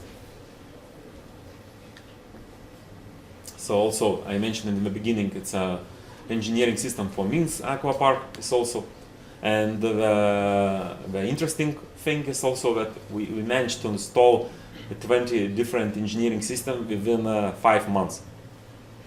So we've got winning information last day of 2013, and we signed contract next week in the beginning of 2014, and actually the owners of this aqua park, it was Minsk municipality, where he told us, okay, you know that in the beginning of May, Mr. Alexander Lukashenko will come to swim in this aqua park. So we have no chance to to delay. So therefore, it was a huge, interesting project. But also, it's another was many discussions about the design, project design, about the okay, what is designed and what we should do in order to make it working normally, normal way, useful way. So it's another also interesting project for is Teo data center. So the first unit is also an interesting thing that so we presented in the market Kyoto Cooling. It's a Dutch technology. The basic of this technology is usage of outdoor air to cool down server room.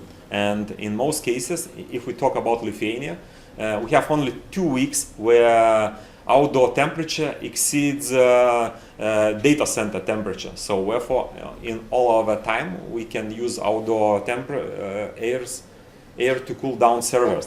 And at that time, it was superior technology, but nobody knew about such a technology because it was totally green.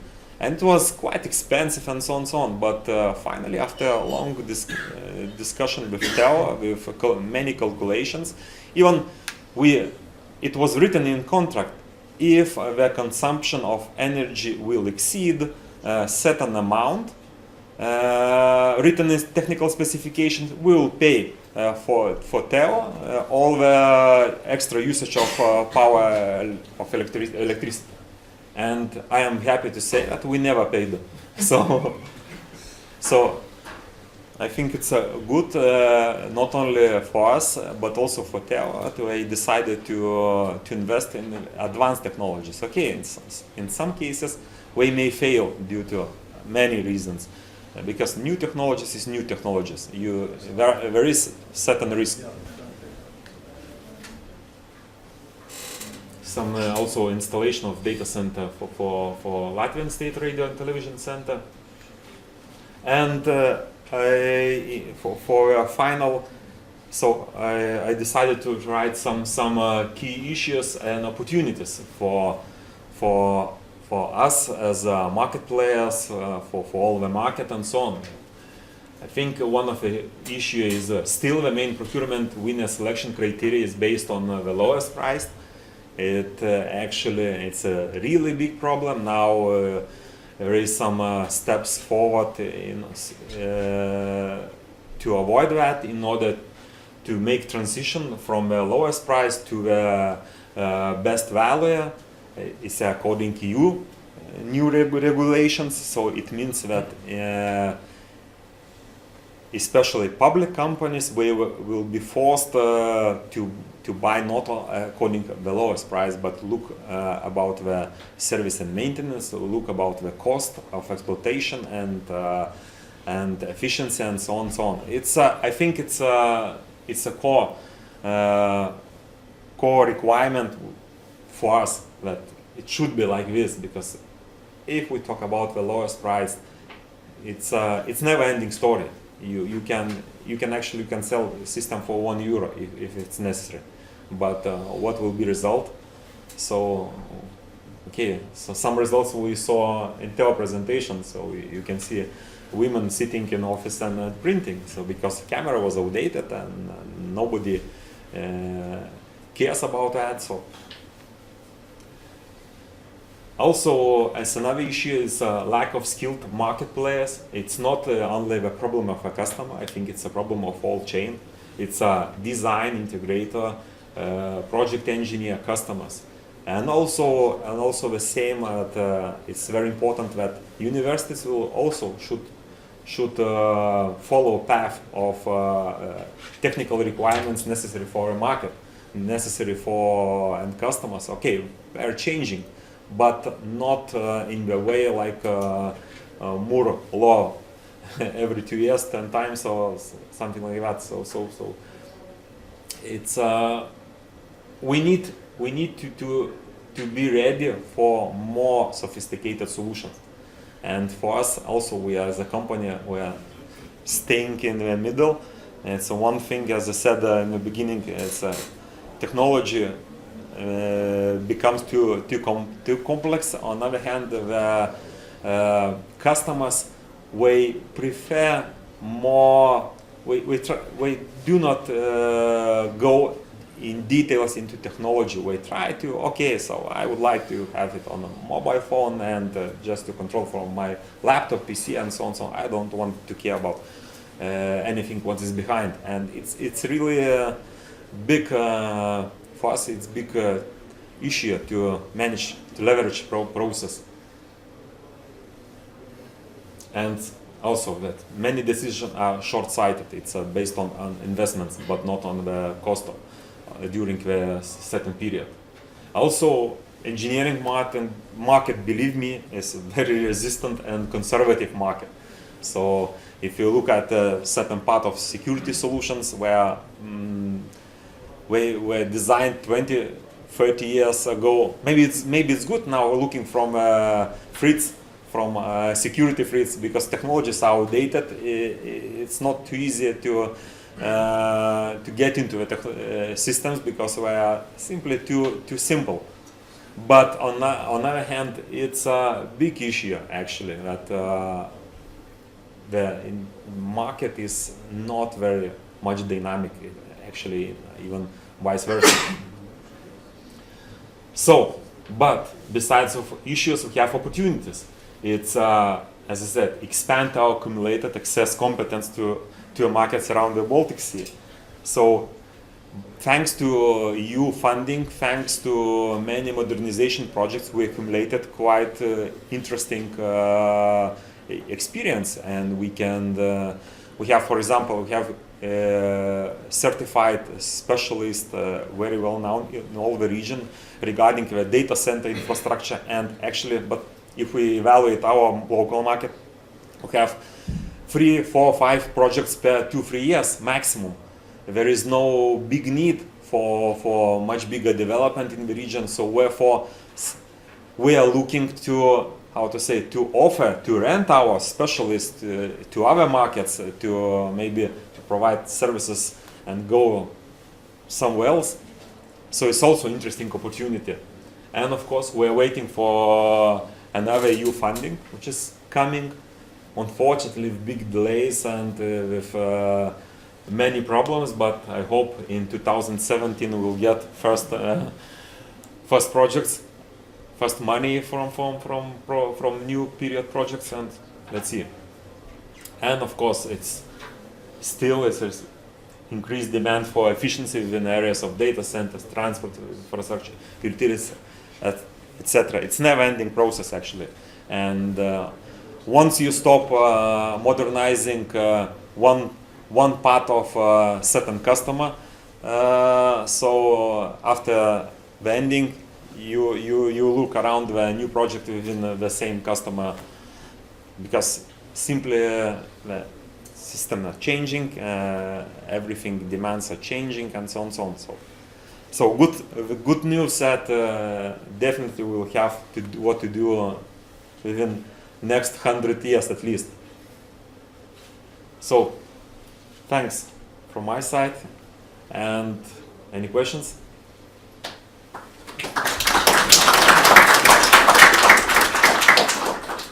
I am curious about Kyoto cooling system.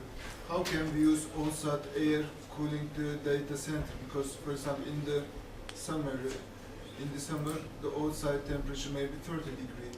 Yeah. So for this particular period, you have standard air conditioning units installed in the Kyoto cooling, and if temperature goes over 21, I think 21, it's or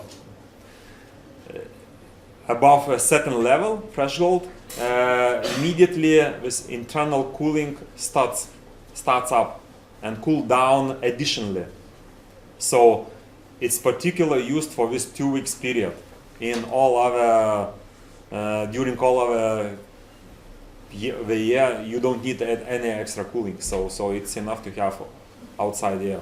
Which companies has a solution for the Kyoto cooling? It's Kyoto Cooling. It's a company name.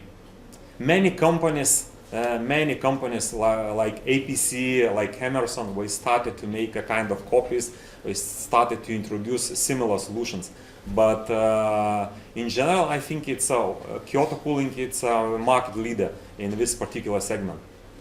And really, we save a lot on power consumption, because you can imagine one thing is to cool down the liquid, to use obsolete air conditioning system and so on, which is has big usage of electricity. And I think if you use a typical, this Kyoto cooling is based on recuperator principle. It's but it's a bit different, but it's recuperator. And actually, you should pay for the electricity of electronics, its controller, and electricity of motor, electric motor that turns the wheel for changing the air, for mixing the air, coming out from data center and coming from outside and mixing together and cooling down. So that's it, nothing else. So wherefore average usage of electricity is very low. More questions?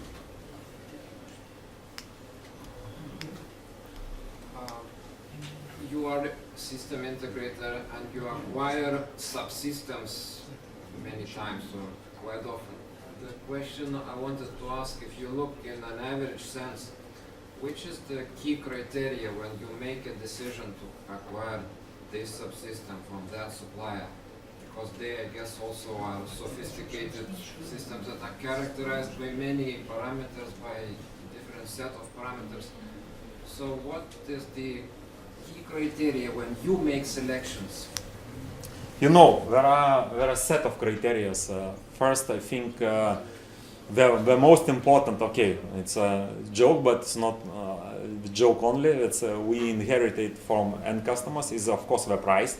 We look at the price, but it's not the most important thing. I think another, it's we look at the technology. Is it new? Is it how long it will be in the market? Because all the market players we have situation. It's no excuses. Everybody has.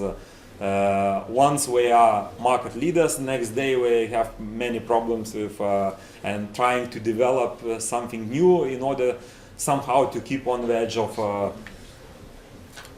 So it's one thing. Another thing is for us as a system integrators, it's also quite difficult to manage to train our people on all available technologies. Wherefore we do selection. We do selection, for example, if talking about BMS, building management system, there are hundreds of systems. So we selected two, three maximum, and we sent our people, engineers, we train them, we pass all of the necessary courses in order to get not only certificates, but good understanding of system installation and also exploitation. So this is a set of criteria. And wherefore I showed the slide with our partners list. Actually, we have hundreds of partners, different partners, but only with certain group of partners we try to work in more or less in exclusive base, because we understand that we keep path almost all time. But also, it's for example, the best example is Avaya. So yesterday it was wow, super company making super telephony systems and so on and so on. Today we are struggling what to do, because there is no telephony like it was a decade ago, when you open a 9-inch rack, you connect. So now when you buy telephony, you buy a disk. That's it, nothing else. And telephones on, but it's also it depends on you. You can install it via IP telephones or other brand. So this is, I think, the main selection criteria. And of course, it's changing after a certain period. We try to look around what's happening in the market, to listen paths, the station, and try to get new partners, try to...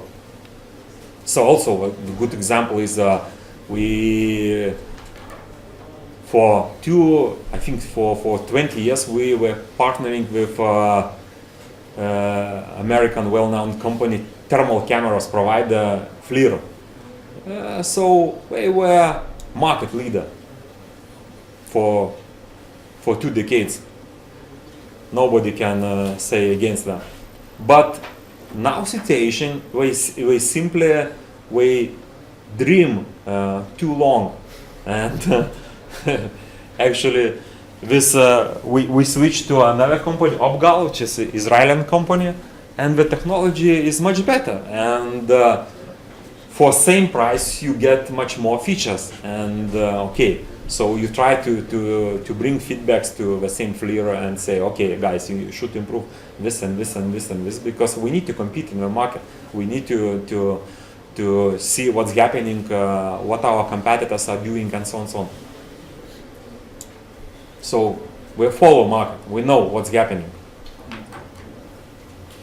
Any more questions? Okay, no more questions. Thank you for your presentation.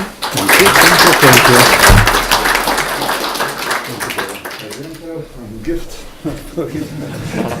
Once again, not so much. I'll give Andres to test it before. Okay, thank you. So, it's time for the lunch. Lunch is served in the restaurant of this hotel. So, let's go.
one is missing. And the time limit for each presentation is, let it be 15 minutes for presentation and questions. And the first presenter is from Estonia, Mr. Sadiston. Yes, yes. Please, Mr. Chairman.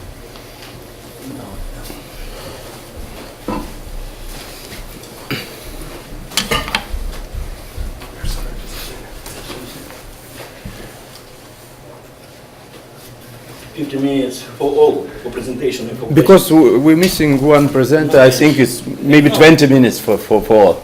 time is always problem for me. Yeah.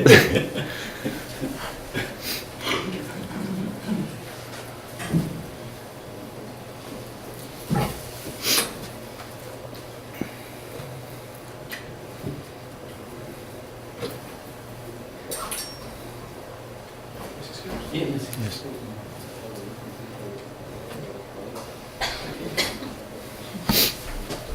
Yes. See, the topic is processing sorted subsets in multi-level reconfigurable computing system.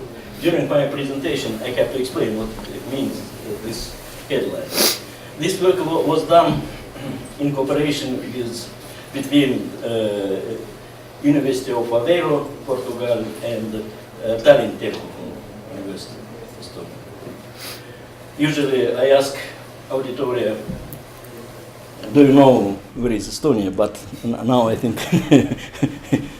we are neighbors, all of you. And here Artem Ryabov is PhD student, and others are supervisors. We have joint supervision of this PhD student. And first of all, a few words about motivation. You know that many practical applications require acquisition, analysis, and filtering of large data sets. It's quite known that for many applications, high performance is required, and it may be achieved in hardware accelerator, for which FPGA-based solutions are especially promising. And what is important for us, it's this point that recently appeared on the market programmable system on chips, all programmable systems on chips, APSOC, yes, and its name was done by Xilinx. They are producing these chips, and no such name, all programmable. And these chips are very appropriate for implementation of data mining algorithms. Okay, I'll try. It's working. What a few words about this chip. You see, on one chip we have a processing system. It's ARM processor, yes, and a programmable logic. And because they are on one chip, there is very high bandwidth connectivity between them. You see? And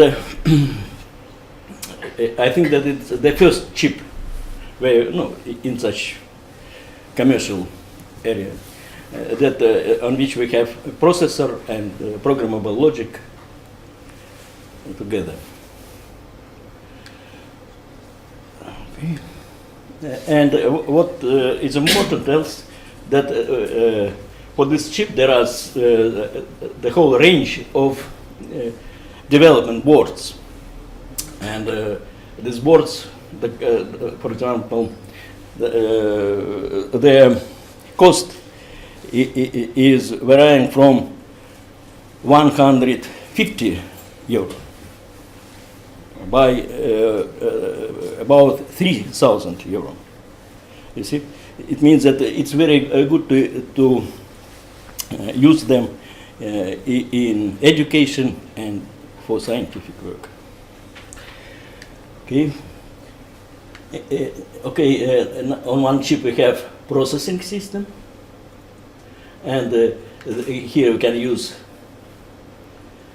such normal languages as C, C++, Linux is working. And we have programmable logic, where is this advanced extensible interface is used. And there are ideas that now Xamarin has very many IP cores, maybe 1,000 IP cores that we could use for this chip. And when we are working with Vivado system, then the idea of this Vivado is using of these different IP cores. We use this IP core in our work. Okay. And now about problem definition. We are deciding two tasks in this work. The first is extract subsets of set A. No, first of all, I'd like to say that we suppose that A is a set of data items that can be of any predefined type. No, for example, we take this integer. No predefined types, they are pre-ordered and so on. And we consider two tasks. The first is extract subset from the set containing number L, no, max, minimum items, with the maximum of minimum values. You see, we are extracting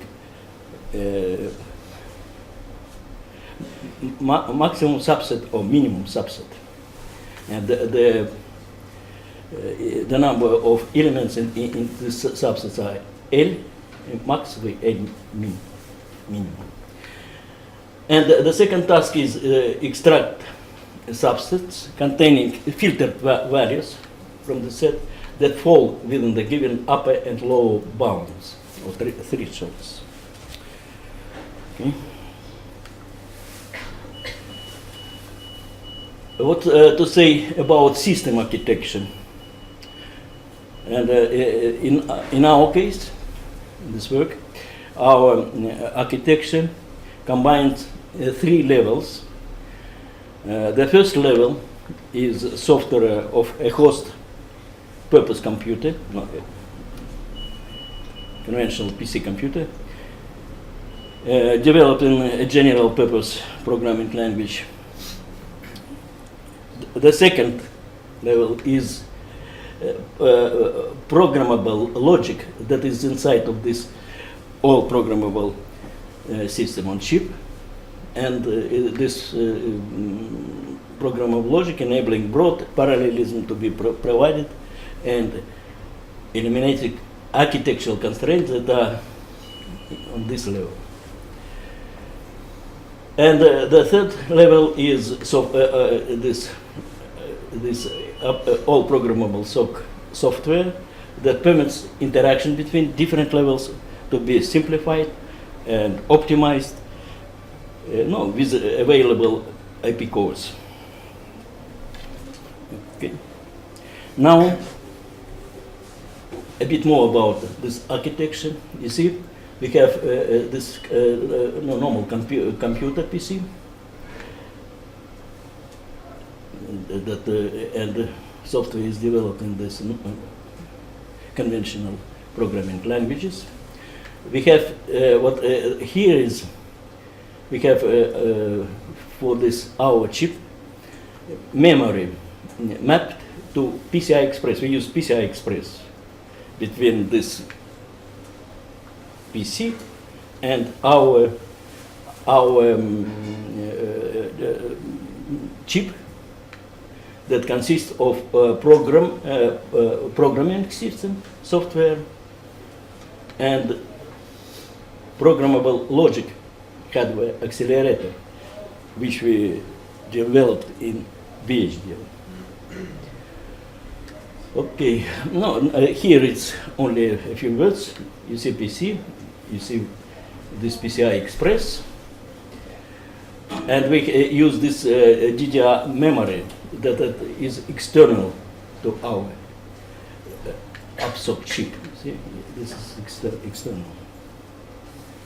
Okay.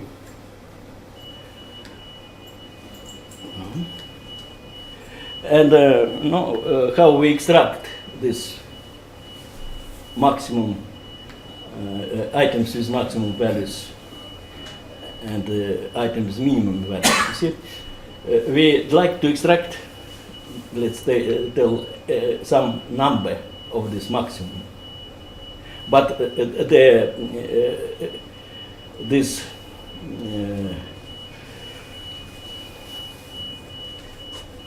input data should be huge, and this is input data are decomposed in blocks, and every time one block is going to our accelerator.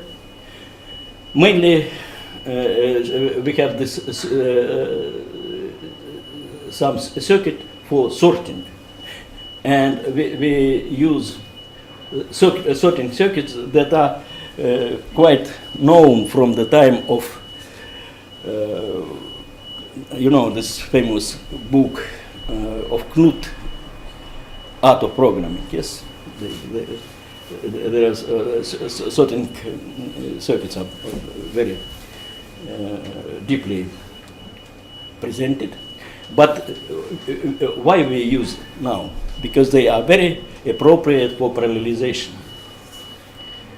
And this is inputs are going, and items with maximum values are going up, items with minimum values are going down. Next subset of data that is going from the outside world is again sorting. We don't remember about these data that left here at the previous step, and so on.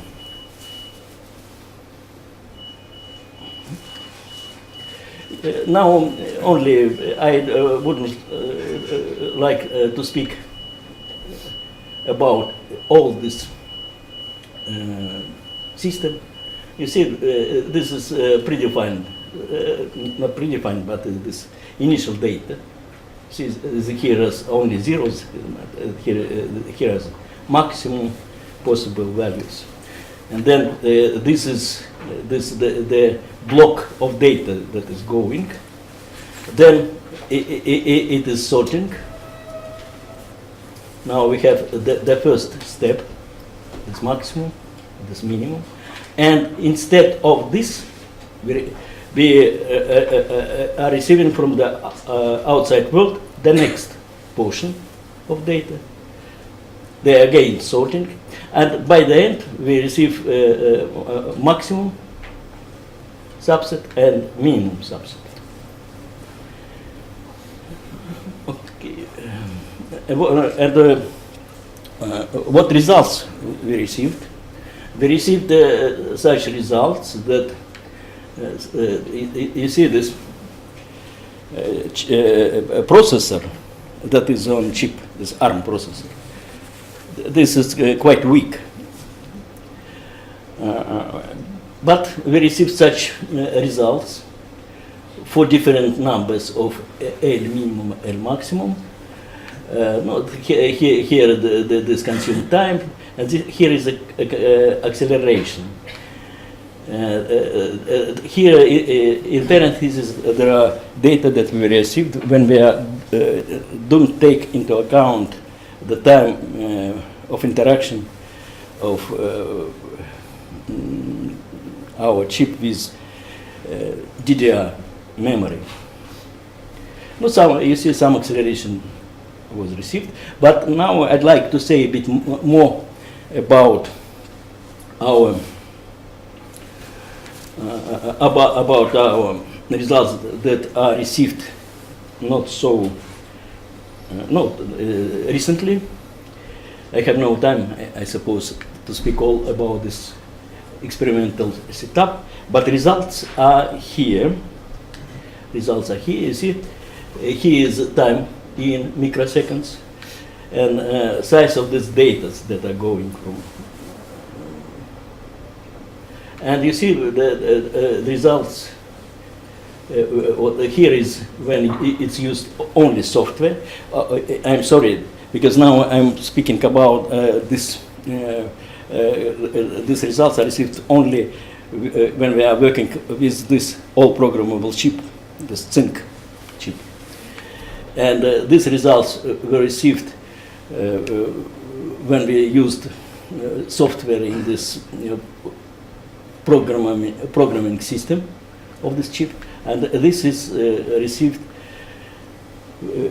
in our hardware solution. And next slide, we can see acceleration. You see, the acceleration is quite nice when we use this. Quite good when we use this software hardware decision with acceleration. Okay, and no conclusion. We have suggested novel solutions for extracting subsets with desired properties from large. It's important that large, huge data sets, and evaluate capabilities of three-level computing system that combines general purpose software, application-specific software, and reconfigurable hardware. We found that they considered that this three-level system is faster by this factor. The results of experiments demonstrate that the elaborated architecture is efficient, permits fast solutions to be found. Normal results. But a few words about future. 2 weeks ago, Xilinx announced new this zinc chip. You see, programming system and programmable logic on one chip, and you can see, and it is in technology with 16 nanometers. And you can see that in this case, we can use quite powerful ARM processors, 8 cores processor of ARM. It gives us new possibilities for future work. Thank you. Thank you. So then maybe we have some questions for presenter. I'm wondering if you are going to smaller size of the transistors. So there is one problem which should appear at some level, that you have errors in any transaction that you make. So can you comment on what are the possibilities for the location of those errors and for the correction? Because such thing will come. It's a good question. Exactly when I was reading about this announcement, they were speaking much about this reliability, because it's the problem. But I think we have to work on a high level to catch these errors. And so you think it should be done in software? It should be done on the level of programmable logic. Not in software, but it's programmable logic. But high level. Any more questions? Would you tell me, please, as I'm somewhat an outsider of this field, what are probable applications of this algorithm? Yes, again, very good question. But yes, it's our future work.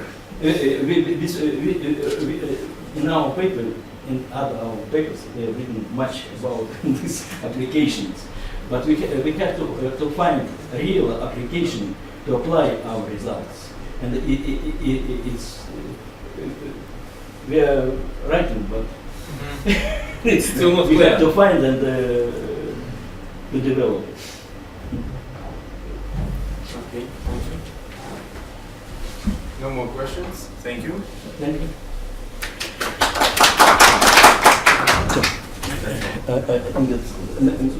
Okay, What? we switch. I can The next, switch it off.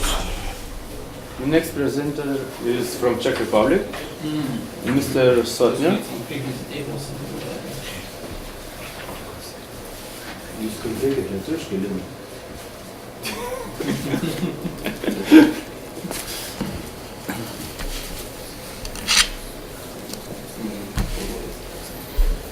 Thank you very much for my introduction, Mr. Chairman. My presentation regarding fields of circuit theory and applications. We have a contribution dealing with reconnectionless auto-based big-fat filter with electronically reconfigurable transfers. My cooperators are from the same university, Jiří Petržela, Ondřej Řábek and Tomáš Dosta. So, in our contribution we have several points which we have to discuss now.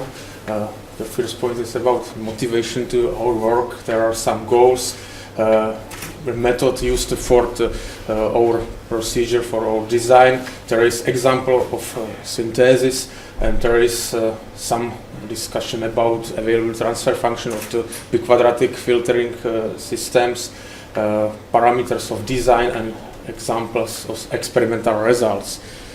So how we can start with such topics? There are some points which are motivating us to deal with these topics, because this topic is very frequently interesting for many researchers. There are many multifunctional biquadratic filters in literature which exist now, but there are some problems in existing solution, because typical sign or mark of such results is that there are several output responses, for example high pass, low pass, band pass, and some other output responses available at independent nodes, at independent outputs. But unfortunately there is not possibility to change the transfer without reconnection of output terminal. So there are missing solutions which allow reconnectionless electronic reconfiguration of the transfer. But many structures are available, but allow it, but it was not discussed in the past.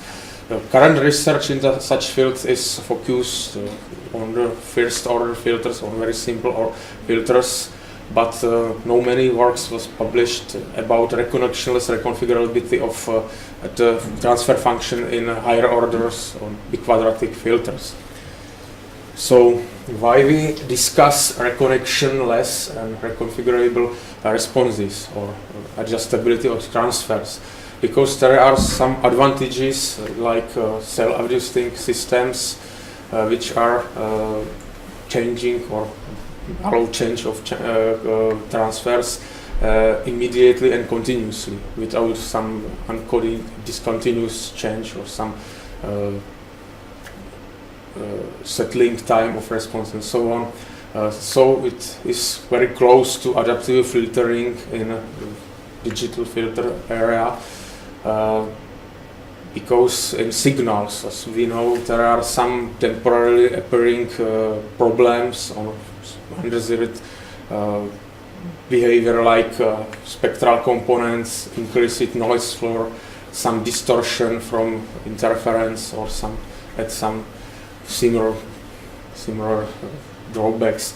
So physical reconnection, it means that physical change of the port of the terminal, of output input in the filter, is a very traditional way how to provide the change of transfer in multifunctional structures. However, there are some problems additional, because it requires some switches, some logic of control for switching. It means increasing power consumption, and it means maybe in some cases additional distortion and settling time of the response, because it is dependent on switching mechanism or speed of switching. So we have some goals of our design, of our specific design. we focused on design of multifunctional biquadratic filter with electronic reconfiguration of transfer function. This is first goal. Second goal is to have available setting of quality factor and pole frequency in the structure. It means valid electronic control. It means that we need to control all possibilities electronically by control voltage, by control current, DC component. So the next important point is the simplest circuit complexity. We require minimal number of active and passive elements in the structure. So we used methodology, very known methodology from analysis, where we expect utilization of operation, transconductance and amplifier, because this is very simply circuit block. It behaves like voltage controlled current source, which adjustable transconductance. So it is the step one of our design, because we are selecting active elements which will be occurring in the structure. So the next the next point contains the very useful method, matrix method for unknown nodal voltages, which is very useful for circuit analysis. So the next point we provide definition on controllable parameters or controllable possibilities in the systems. So then it was not required to specify types of transfers in general form. It means that in general form there are coefficients of the transfer function in numerator available. Then we select positions and possibility of connection of capacitors, because such solution requires capacitors in admittance matrix. Then we specified particular transconductances, parameters of transconductance amplifier, and relocation in accordance to matrix description. It means that numerator and denominator of the transfer function can be split to the subdeterminants. It gives us a form of admittance matrix, and final step is interconnection of active elements and elements to circuit structure.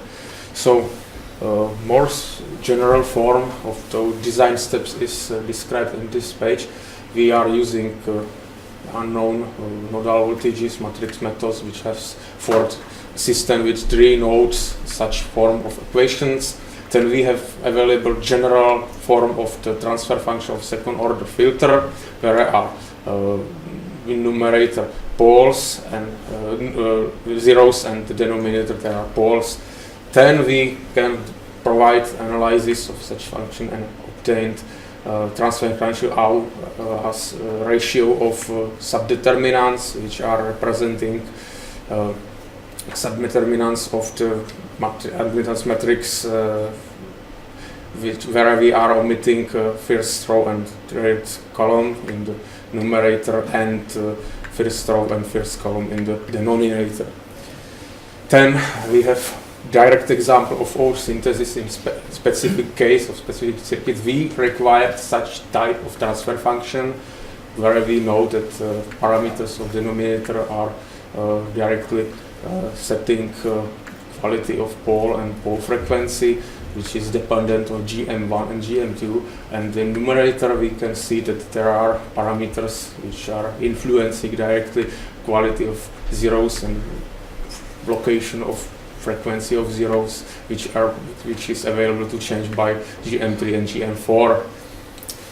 Our matrix equation in not full form has such form where we have only capacitances, because there are 2 capacitors in the structure. C1 is floating, which is connected between first and third node, and the second capacitor is connected to the second node, which is grounded. So we are able to obtain from such transfer function, which is defined to specific form, direct expression for subdeterminants. Very important is for us as part of equation for the numerator and denominator. Then we are able to fulfill the matrix, where we have one output and one input, and the resulting structure is directly available from such set of equations. We can see the structure here. We have really 4 transconductance amplifier and 2 capacitors here and 3 nodes. So about behavior of the structure, of the filtering structure, we have available here several types of transfer. For example, the first transfer type is available for equality of all GMs. It is all pass filtering response. Band reject filtering response is available for such case where we have GM3 equal to 0. We can see here that if we have GM3 equal to 0, the linear member of equations disappear, and then we have band reject function. High pass response is available in case that we are zeroing members of the numerator in position of absolute linear member. It means that GM3 and GM4 must be equal to 0. There is available also inverting Balfans response in case that we are putting GM4 equal to 0. And there are also specific transfer function, which means that there are low pass and high pass response with 0 transfer zeros. In this means specific case, if we are discussing about 0, frequency 0 is at a low frequency than poles, and other case that there is 0 frequency above frequency of poles. There is note above inverting bandpass response because this is not pure bandpass response. We can see there is always, in such case, a member which results in finite attenuation at a higher frequency. We will see it from experimental results. So we implement diamond transistor, this general name for element OPA 860 from Texas Instruments. It means that there is available high-speed buffer and such type of active blocks which behaves like current conveyor because it has low impedance terminal, high impedance terminal, current output terminal, and this element serves for adjusting of transconductance. It is called like degradation resistors. So we implement in the structure from this slide diamond transistors because they are commercially available, very high speed, very good linearity have, and we selected parameters for our design. Capacitors was choose like for 170 picofarads. GM was set 0.91 millisiemens. It is directly connected with degradation resistance, yeah. And we designed that filter for quality factor equal to 0. There is not general approximation like but for only for simplicity Q equal to 1, and pole frequency in general case 339 kilohertz. So there are experimental results from network analyzer in case of high pass response where GM3 and GM4 are equal to 0. We obtained response of high pass where we can see magnitude and phase response. For case of band reject response where GM3 equal to 0 millisiemens, we can see that magnitude response is very close to the ideal assumptions. Such decreasing of magnitude is caused by coupling capacitance in the structure. We have to avoid DC components to spectral analyzer. Therefore, if we are operating at low frequencies, there is necessary to have coupling. Band reject response has some 2 steps of control for GM3 equal 0.16 millisiemens and GM3 equal to 0.1 millisiemens. You can see that minimal attenuation is different, and there we can see inverting bandpass response. It is the problem which I highlighted here because the finite attenuation is not continuing with a slope of 20 dB per decade. There is some high frequency settling because the filter is more or less not pure bandpass response. all pass responses available for all transconductances equal the same value, in our case 0.91 millisiemens, and we can see from the magnitude and phase characteristic that the response is really all pass. And special function like transfer, like how high pass or low pass response with transfer zeros is provide, and we can see that we really, if we change GM4 from very small value 0.1 millisiemens to very high value, this is limited by value of degradation resistance. Yeah, this I think 10 millisiemens is the maximum for diamond transistor. So we have some notes for further discussion, because we can use for design of such reconfigurable systems also a cascading and interconnection of first order basic systems, but there is some very important limitation for us. It is limitation of quality factor, which can not be higher than 0.5 in first order systems, because we are not able to obtain complex conjugated poles. Therefore, matrix method I think is better way to design. So synthesis some structures where we can very beneficially use the transconductance amplifier, and we can really prove that method of unknown nodal voltages is not very. It is also very useful for synthesis, not for analysis of circuits. Such methods suppose direct construction of second order system because there is a limitation for number of nodes, because it's not very nice to solve such system which have larger number of nodes for system of fourth order and so on. But on the other hand, for computer supporting design, this is very promising kind of synthesis, because we can use many equations in computer synthesis, supported synthesis, and design very extended and complex systems. The last points of our discussions. One disadvantage of our structure is presence of one floating capacitor. It was directly appointed by design specification. We really need it in our structure because it makes some specified function in the equation, in the matrix equation. But we want to, in the future, avoid floating capacitance because it's not very favorable for on-chip implementation. But we also expect some problems in the future because it will be probably more complicated than our proposed solution. Another problem is, as you can see, that there is missing, I think, low pass response. It is not available in such structure. So we have to focus on approach or on approaches of designs also for improvements in order to obtain also low pass response with electronic reconfiguration. As you can see, we didn't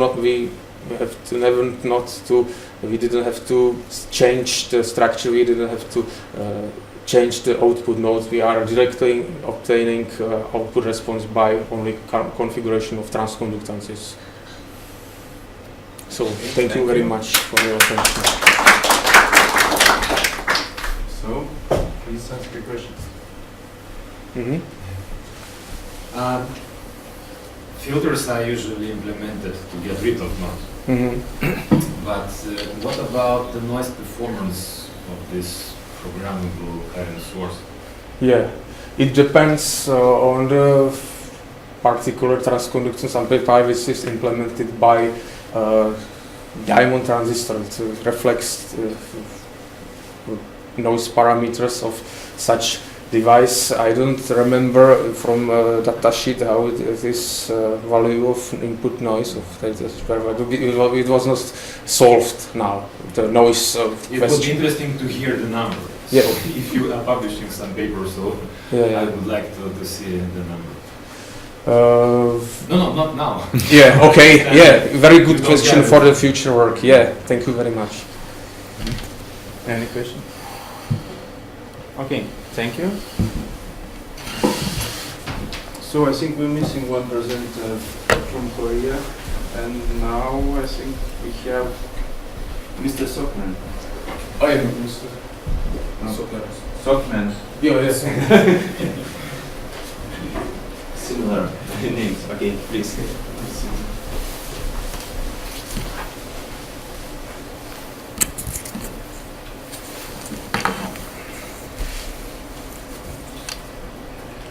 Hi everyone, I am CAPTCHA from Erciyes University, Turkey. I will present the paper entitled as a novel low voltage, low power OTA based on level shifter current mirror. Here is my presentation outline. I will start with explain the importance of the low voltage, low power design, and then OTA, and then I will talk about something about proposed OTA and the simulation result, and then OTA-based low pass filter.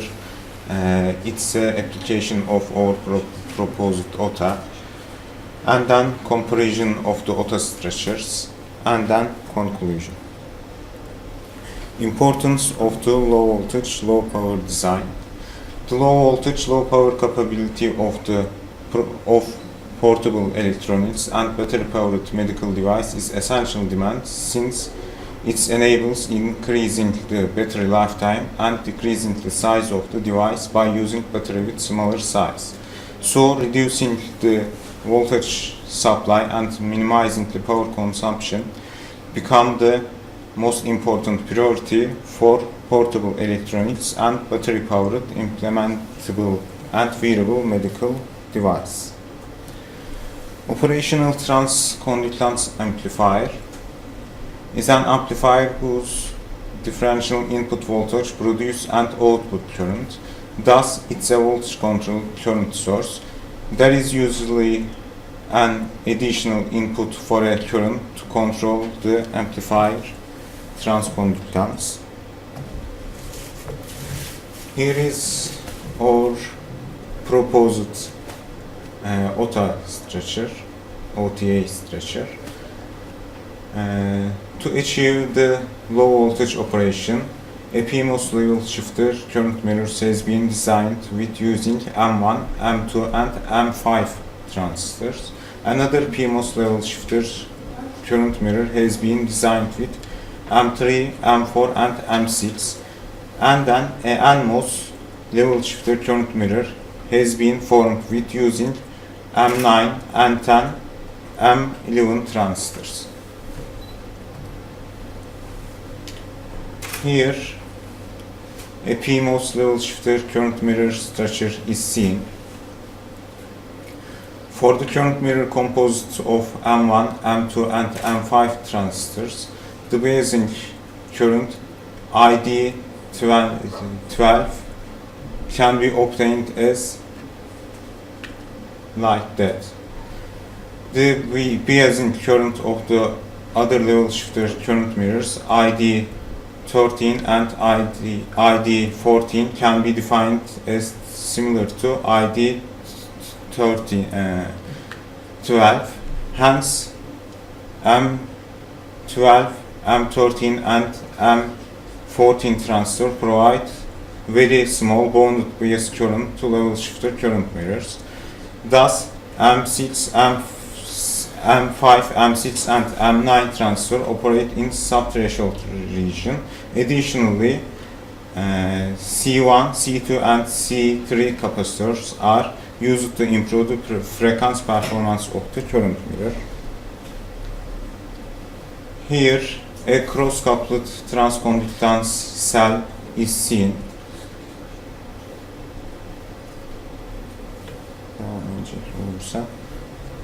It's assumed that the aspect ratio of the M7 and M8 are V divided by L. The aspect ratio of the M15 and M16 are A times V divided by L. I1 and I2 currents are determined as like that. the I1 and the I2 can see in here. By the level shifter current mirrors, the current I is copied to the drains of the M1 and M11 transistor, like that. The current I2 is copied to the drain of the M4 transistor. Hence, it's obviously seen that the output current I out can be obtained as like that, the difference of I2 and I1. If the aspect ratio of the M15 and M16 transistor are chosen as much greater than the aspect ratio of the M7 and M8 transistor, the output current can be written as that. Here, the transconductance of the current can be obtained as like that. It's obviously seen that the GM or the proposed circuit can be controlled by the biasing current, IB, seen from here. Simulation result. The designed auto is simulated with 0.18 micrometer TSMC CMOS technology parameters. The supply voltages is chosen as plus minus 0.5 volt. The all capacitors is shown in figure 1 are chosen as equal to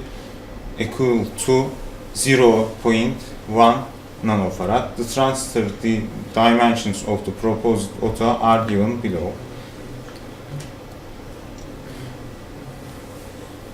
Here we can see the transfer curve of the proposed auto. We can see the transconductance of the proposed auto can be determined by biasing current. And then we can say all linear operation range can be defined as plus minus 0.3 volt. And here we can see the variation of GM with the IB. We can control the GM between 21 microsiemens and 73 microsiemens, while IB varies from 1 microampere and 10 microampere to 100 microampere. Here we can see the GM frequency curve.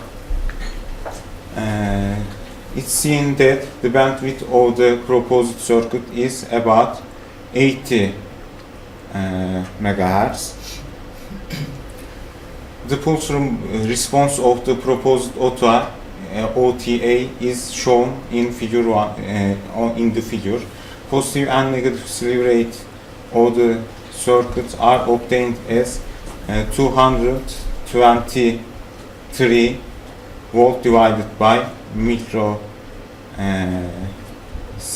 and 162 volts divided by microseconds respectively. Here we can see the pulse response for the different temperature values. It can be seen that our circuits don't have a good performance for that.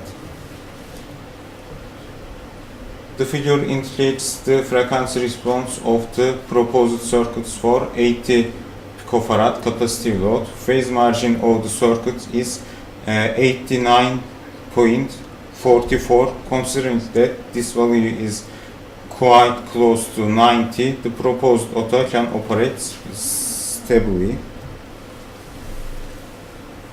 And here we can see the CMRR value of the proposed circuits.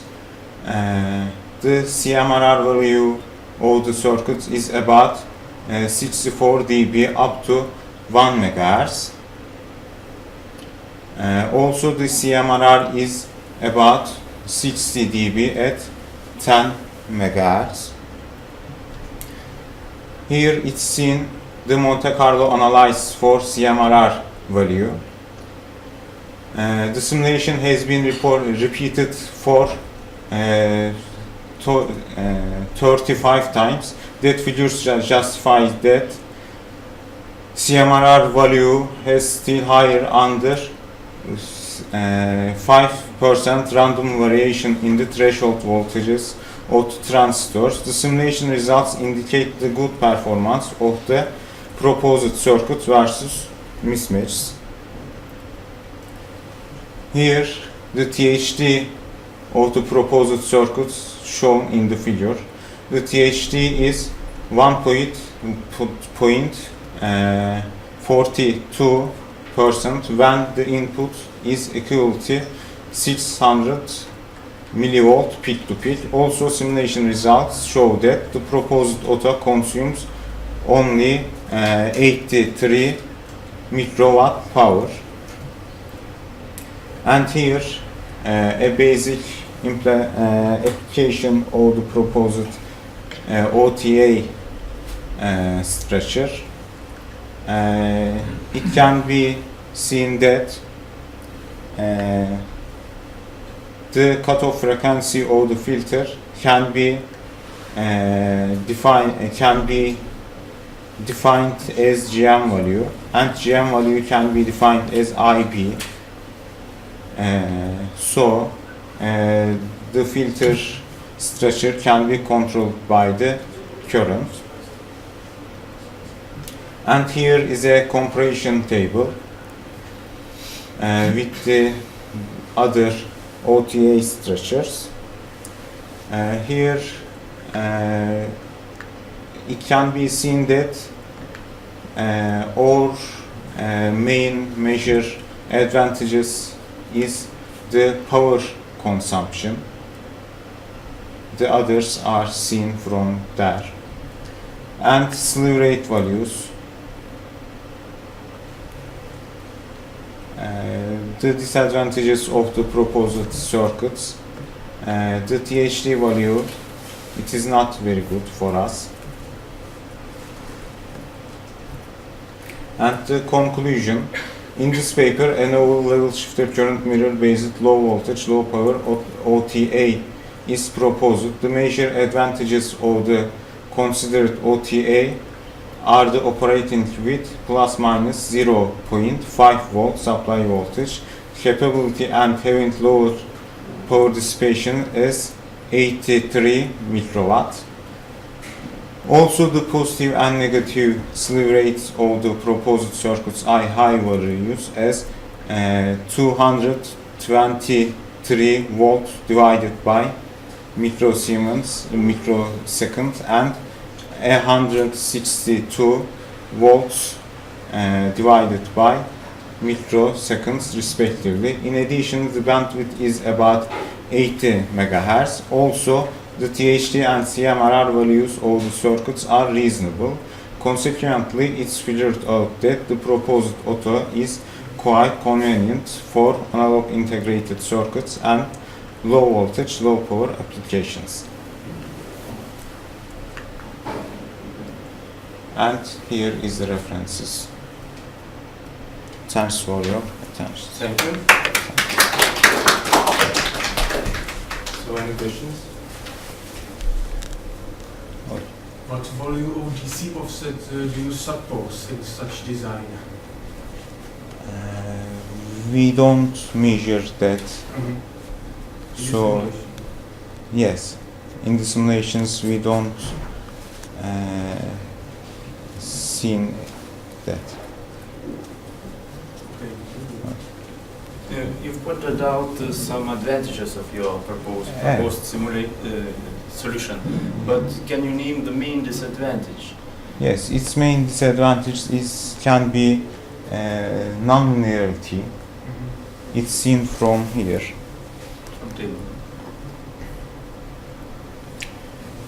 We don't have pure linearity, but we can say it's linear in that range. Yes. Okay. And the THD values not very good. We can say that. A lot of work for the future. Yes. Okay. One more question. Can you use some type of source degradation for improved linearity or something like in typical CMOS design of transformers amplifier? We use we can say it's from that. In differential pair, there are some possibilities how to improve linearity. Yes, using degradation of. Yes, we can use FGMOS transistors to improve linearity, but we can do it in the future. Thank you for the presentation. Thank you. We have one lady from Spain, Maria Jimenez, I think. Brods, Maria Brods. Brods. Brods Jimenez.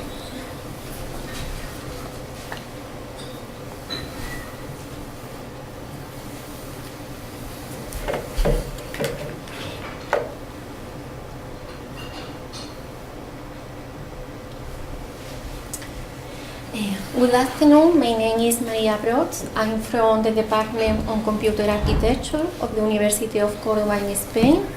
I'm going to present my paper, Development of a Wireless Low-Power Data Logger with High Performance Converter. Well, in many applications, data acquisition is developed in place where an electrical connection is difficult to reach. For this situation, a sensor network or a portable data logger with a long duration of the battery and a low consumption is required. This caused the development of many commercial low consumption nodes as the mode from the company's crossbow of Motif, for example. However, this mode presents the following limitation. Firstly, lower performance in the data acquisition model. Secondly, incorporation of low-cost sensor not useful for application where a high precision is required. In many cases, this mode don't have an external instrument interface. And finally, this mode presents lower possibilities of peripheral connection. For this reason, our proposal is the design of a data logger with the following highlights. In first place, high resolution converters and high performance in the data acquisition model. In second place, our proposal has a flexible architecture which is allows to increase the memory and to connect new peripherals. And finally, our proposal incorporates of a non-volatile random access memory that allows fast access to stored data and allow consumption. In this picture is shown the data logger developed. We are going to see the hardware description of this prototype. The prototype has a non-volatile random access memory included in this integrated circuit and a real-time clock to store the acquired data. The advantages of using this kind of memory are, in first place, this circuit has a lithium battery that allows the replacement of the batteries without losing the data and the configuration parameters. And secondly, this memory is a read-write memory, and therefore the access to stored data is more simple and faster than for other types of memories, like a flash memory, for example. The control block of the data logger developed is composed by a microcontroller and a CPLD. The function of this control block is the control of the acquisition of samples and the control of peripheral device. The microcontroller employed is fully compatible with the standard 8051 instruction set, and its present improvements will reduce the implementation cost of the data logger. Firstly, it has an additional 32-bit accumulator and a faster execution, 3 times faster than the standard 8051 core. And in second place, present its great performance in terms of consumption, characteristics of conversion process, and availability of peripherals. The prototype has also a CPLD From the company Lattice Semiconductor, the advantages of using a CPLD are, firstly, an increase of the flexibility to connect peripherals, and the CPLD allows the implementation through hardware of some interface to sensor model, saving computation time. Other authors use a FPGA for the data logger development. This increases the possibilities of the node, but increases the cost and power consumption as compared to the use of CPLD for the data logger development. Other characteristics of the data logger are an analog digital converter with a programmable resolution from 8 to 34 bits, a clock alarm with programmable interrupts which allow setting the year, month, day, and hour with a resolution of a second. This feature facilitates the acquisition of samples at very low frequencies. And finally, the data logger also includes an USB interface, a programmable gate amplifier, an LCD, a keyboard, and a piezoelectric buzzer. In this picture, we can see the consumption of the data logger developed versus frequency. We can see the consumption increase with frequency. This screen is more remarkable from frequency from 2 MHz to 12 MHz. However, this increase is not significant for frequencies lower than 2 MHz. Therefore, the ideal frequency value of the microcontroller is 1 MHz to achieve a good performance with a minimal power consumption. The left table shows the experimental result of the data logger of the consumption of the data logger developed at a frequency of 8 MHz. And the right table shows the experimental result of other commercial models at the same frequency. We have to say the data of other commercial models have not taken into account the wireless consumption. A more detailed study must take into account the sensor connected to the device and the application scenario. From this table, we can see the MICA 2 mode has a similar consumption to the data logger developed, but Tilos anti-mode have a lower consumption because the use of this ultra-power microcontroller. But this microcontroller is a monolithic system and is present a lower flexibility. These models have a lower non-volatile memory capacity than the data logger developed. As the data logger developed use a CISC processor and a CPLD, it can achieve the same processing capacity using a lower frequency of 1 MHz with a similar consumption to Telos anti-mode. On the other hand, Telos anti-mode cannot achieve the same processing capacity using a lower frequency because they use a RISC processor. In this table, we can see a comparison of data acquisition characteristics between the data logger developed and other commercial modes. We can see that the data logger developed has the converter with the highest resolution and is the only one which includes a programmable gain amplifier. Finally, we can conclude that a portable data logger with a new architecture based on the combination of a microcontroller and a CPLD has been described. The architecture is more flexible than the most popular modes because it allows to increase the memory and to connect new peripherals. The highlight of this design is the use of a non-volatile random access memory with a real-time clock that allows saving power consumption in case of making acquisition at very low frequencies. In addition, if the battery is exhausted, the acquired data and the configuration parameters are not lost and can be extracted when the module is power supply again. Another original feature of this system is based on the combination of a microcontroller with a low-power CPLD. The CPLD allows reconfiguring the system to provide it with a hardware interface for intelligent sensor or other specific interface. Finally, the microcontroller used in the data logger has high resolution converters and programmable field amplifier, presenting a similar consumption to other commercial modes. Thank you very much. Thank you.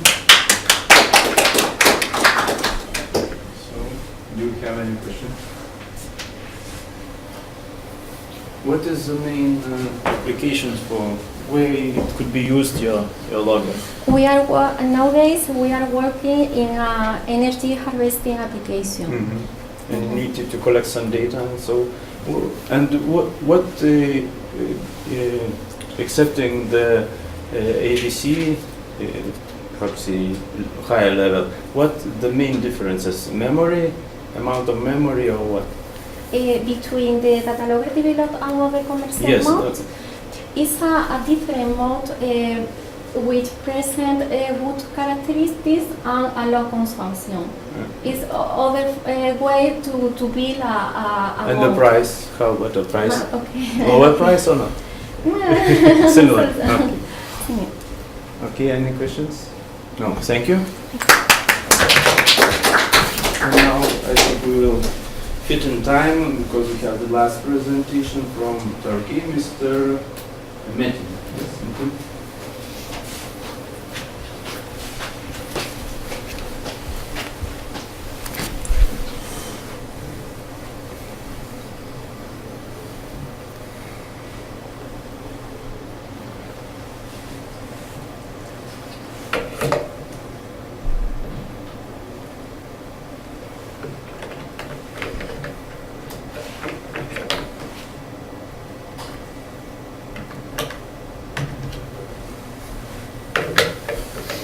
Hi, my name is Bilgin Metin from Boğaziçi University, Istanbul, Turkey.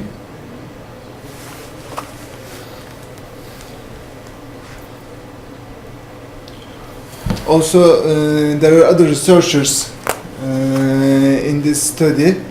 Norbert Herenskar from the Czech Republic, and there are two researchers from Istanbul Technical University in Istanbul also.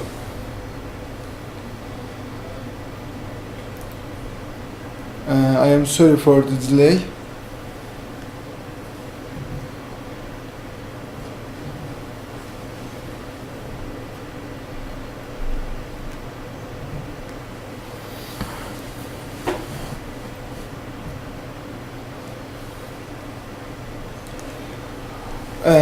In this study, we designed a frequency agile filter. Tunable filters and reconfigurable filters became very important nowadays. Integrated circuit realizations are nowadays, as you know, is very important. And after the production, especially there are high tolerances for the passive components on chip. Therefore, after we make a design, we can see that the cutoff frequency of the filter can be very different. Therefore, frequency tuning, fine tuning is needed. For this reason, for the several years, we are using tunable filters. For the tuning, we are using operational transconductance amplifiers or control current conveyors. But sometimes, above the fine tuning, we may need to change the frequency in a wide range. For this reason, frequency agile filters or reconfigurable filters is used. Therefore, first we talk about frequency agile filters. Then there are some frequency agile filter implementations using controlled current conveyor and other active elements. I talk about this. Then I will talk about electronically configurable current conveyor and or CMOS implementation. Then I will give you the simulation results. As I said before, in the frequency agile filter, we have to change the frequency in a wide range. applying a narrow range of currents, we should change the frequency range of the filter in a wide range. You may say there are already tunable filters, and you may try to change frequency range of cutoff frequency of these filters in a wide range. But there is a topic. For example, as a control current, when I apply a 100 microampere, okay, I can apply. In order to tuning, I can give 10 microampere. But in these two, especially in high frequency applications, when we apply 10 microampere and when I apply 100 microampere, high frequency behavior of the transistors will be changed. Therefore, while I am trying to change the cutoff frequency, the characteristics of the filter is changed in an unpredictable way. Therefore, my aim, changing the current in a narrow way, but changing the cutoff frequency of the filter in a wide range. This is the topic of the reconfigurable filters. Also, we could use tunable filters. This is the difference between reconfigurable filters. Then the Alain Fabre, one of the most important names in this area, presented first applications of the frequency agile filters, and he used controlled current conveyor in the area. For the frequency agile filter, I need a filter with two output, band pass and low pass.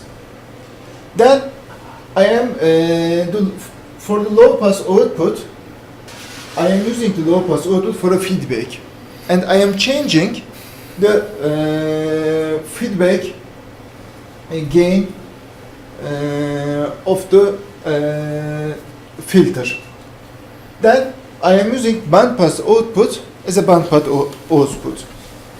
The basic structure with the dual output is known as class 0 frequency agile filter. It's a standard second order filter. But when I use this feedback, this is called as a class 1 frequency agile filter. In this way, the gain of the filter,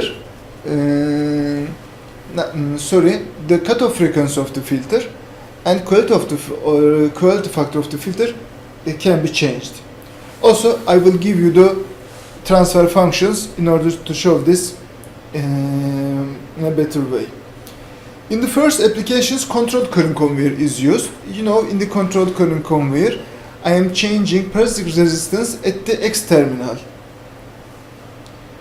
Also, when we look at the literature, current difference transconductance amplifiers and other elements also used. But the problem about these elements, in order to change the parasitic resistance, we have to use the control current also in a wide range.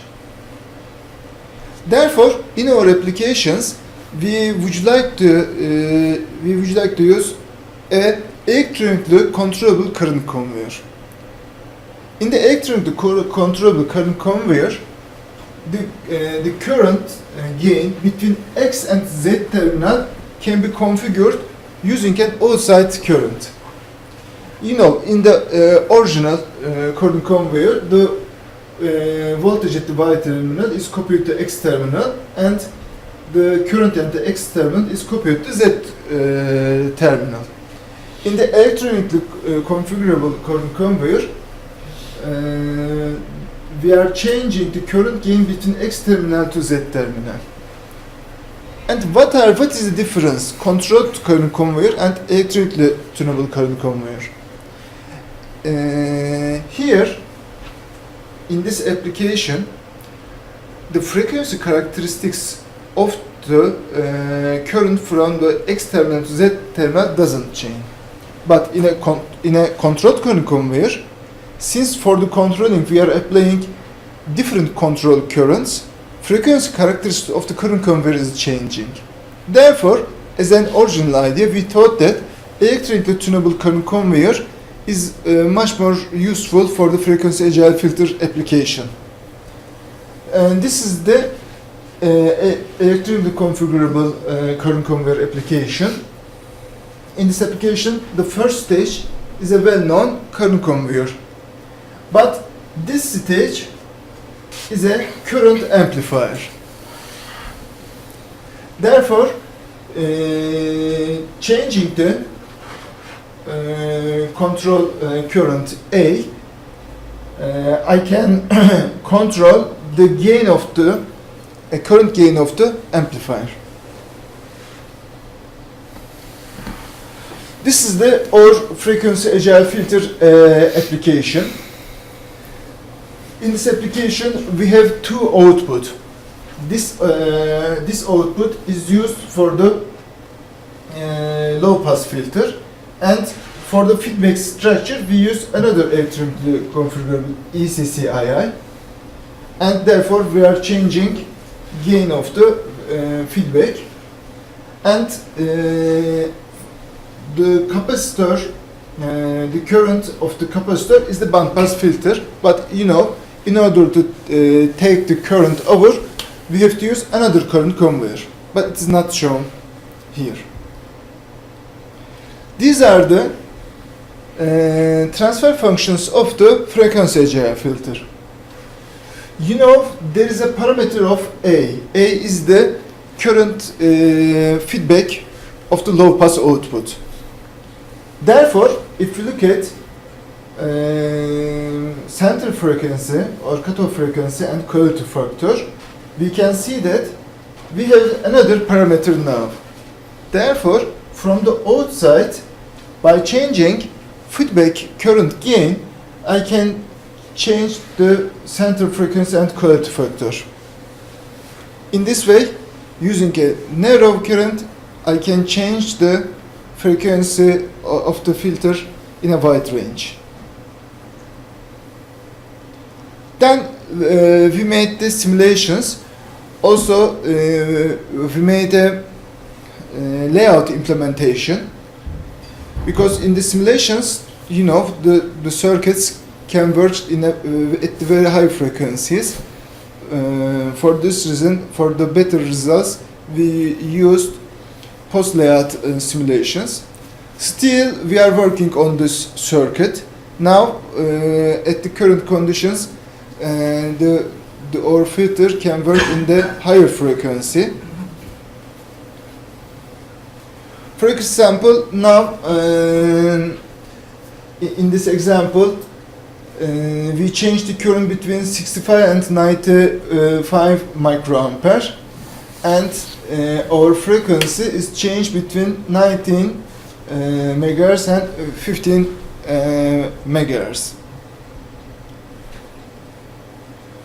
Also, one of the advantages of our circuit, the total luminous distortion values are quite good. Therefore, it works almost linearly. It is accepted that if your total luminous distortion values is lower than 1%, your circuit works linearly. Or values under the is 1%.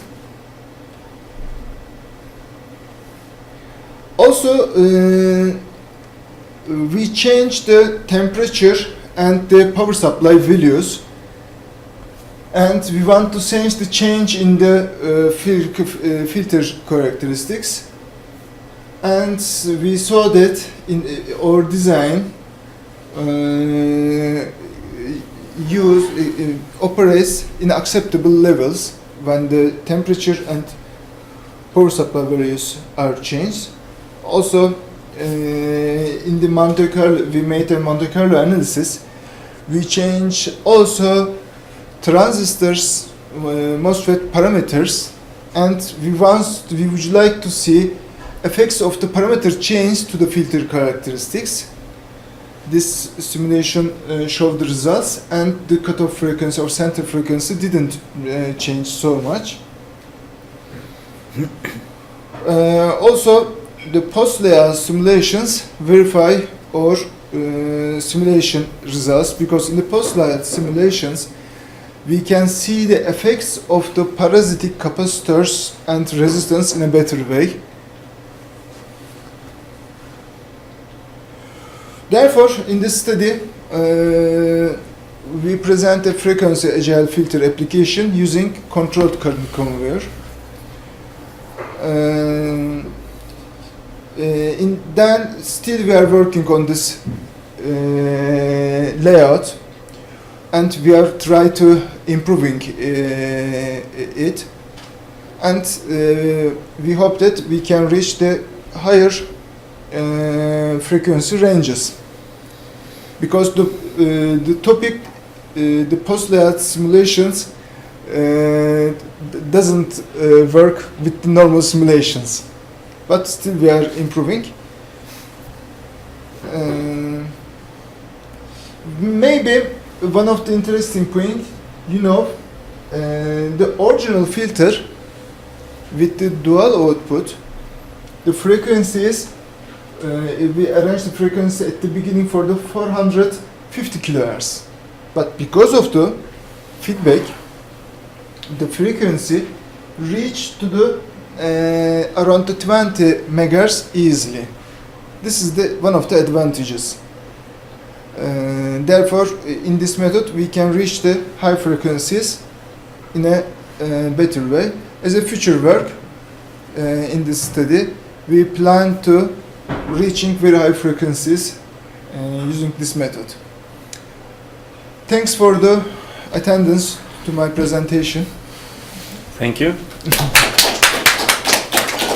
So we have a few minutes for questions. What is the range, maximum range of frequency where you can change your by adjusting the current?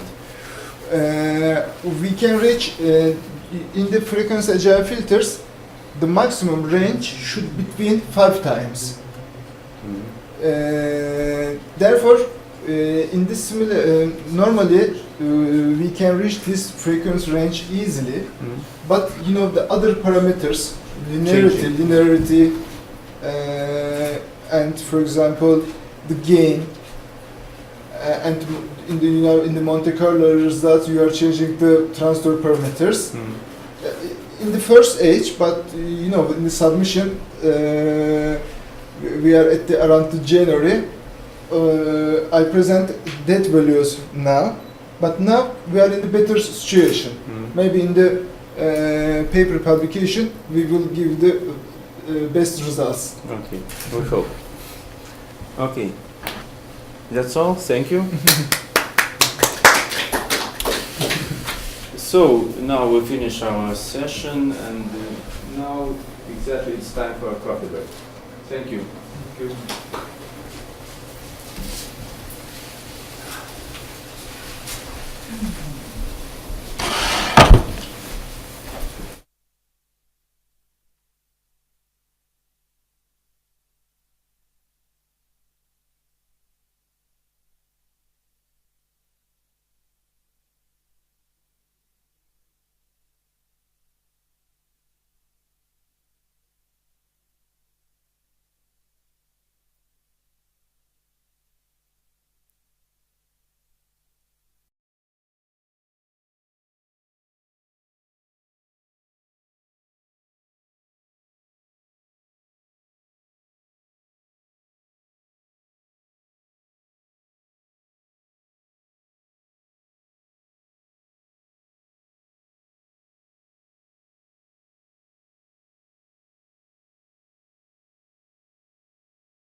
Good afternoon, everybody.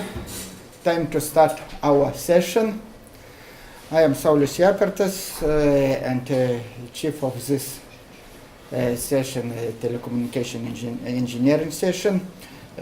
Before start, I would like to ask you to keep 15 minutes for presentation, and then will be answers. So today we have, according to schedule, 7 presentations, and maybe you have any questions before start? No. Okay. So let me start and invite Mr. Miroslav Woznak. I am sorry if my name pronunciation is bad. Thank you, it's okay. It's okay. So, and Mr. Miroslav will present measurement of switching latency and high data rate Ethernet networks.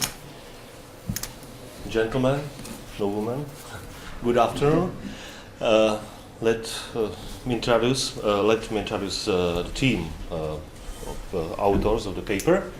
I'm from Department of Telecommunication from Technical University of Ostrava, Czech Republic, and the next authors are from Department of Telecommunications from Czech Technical University in Prague.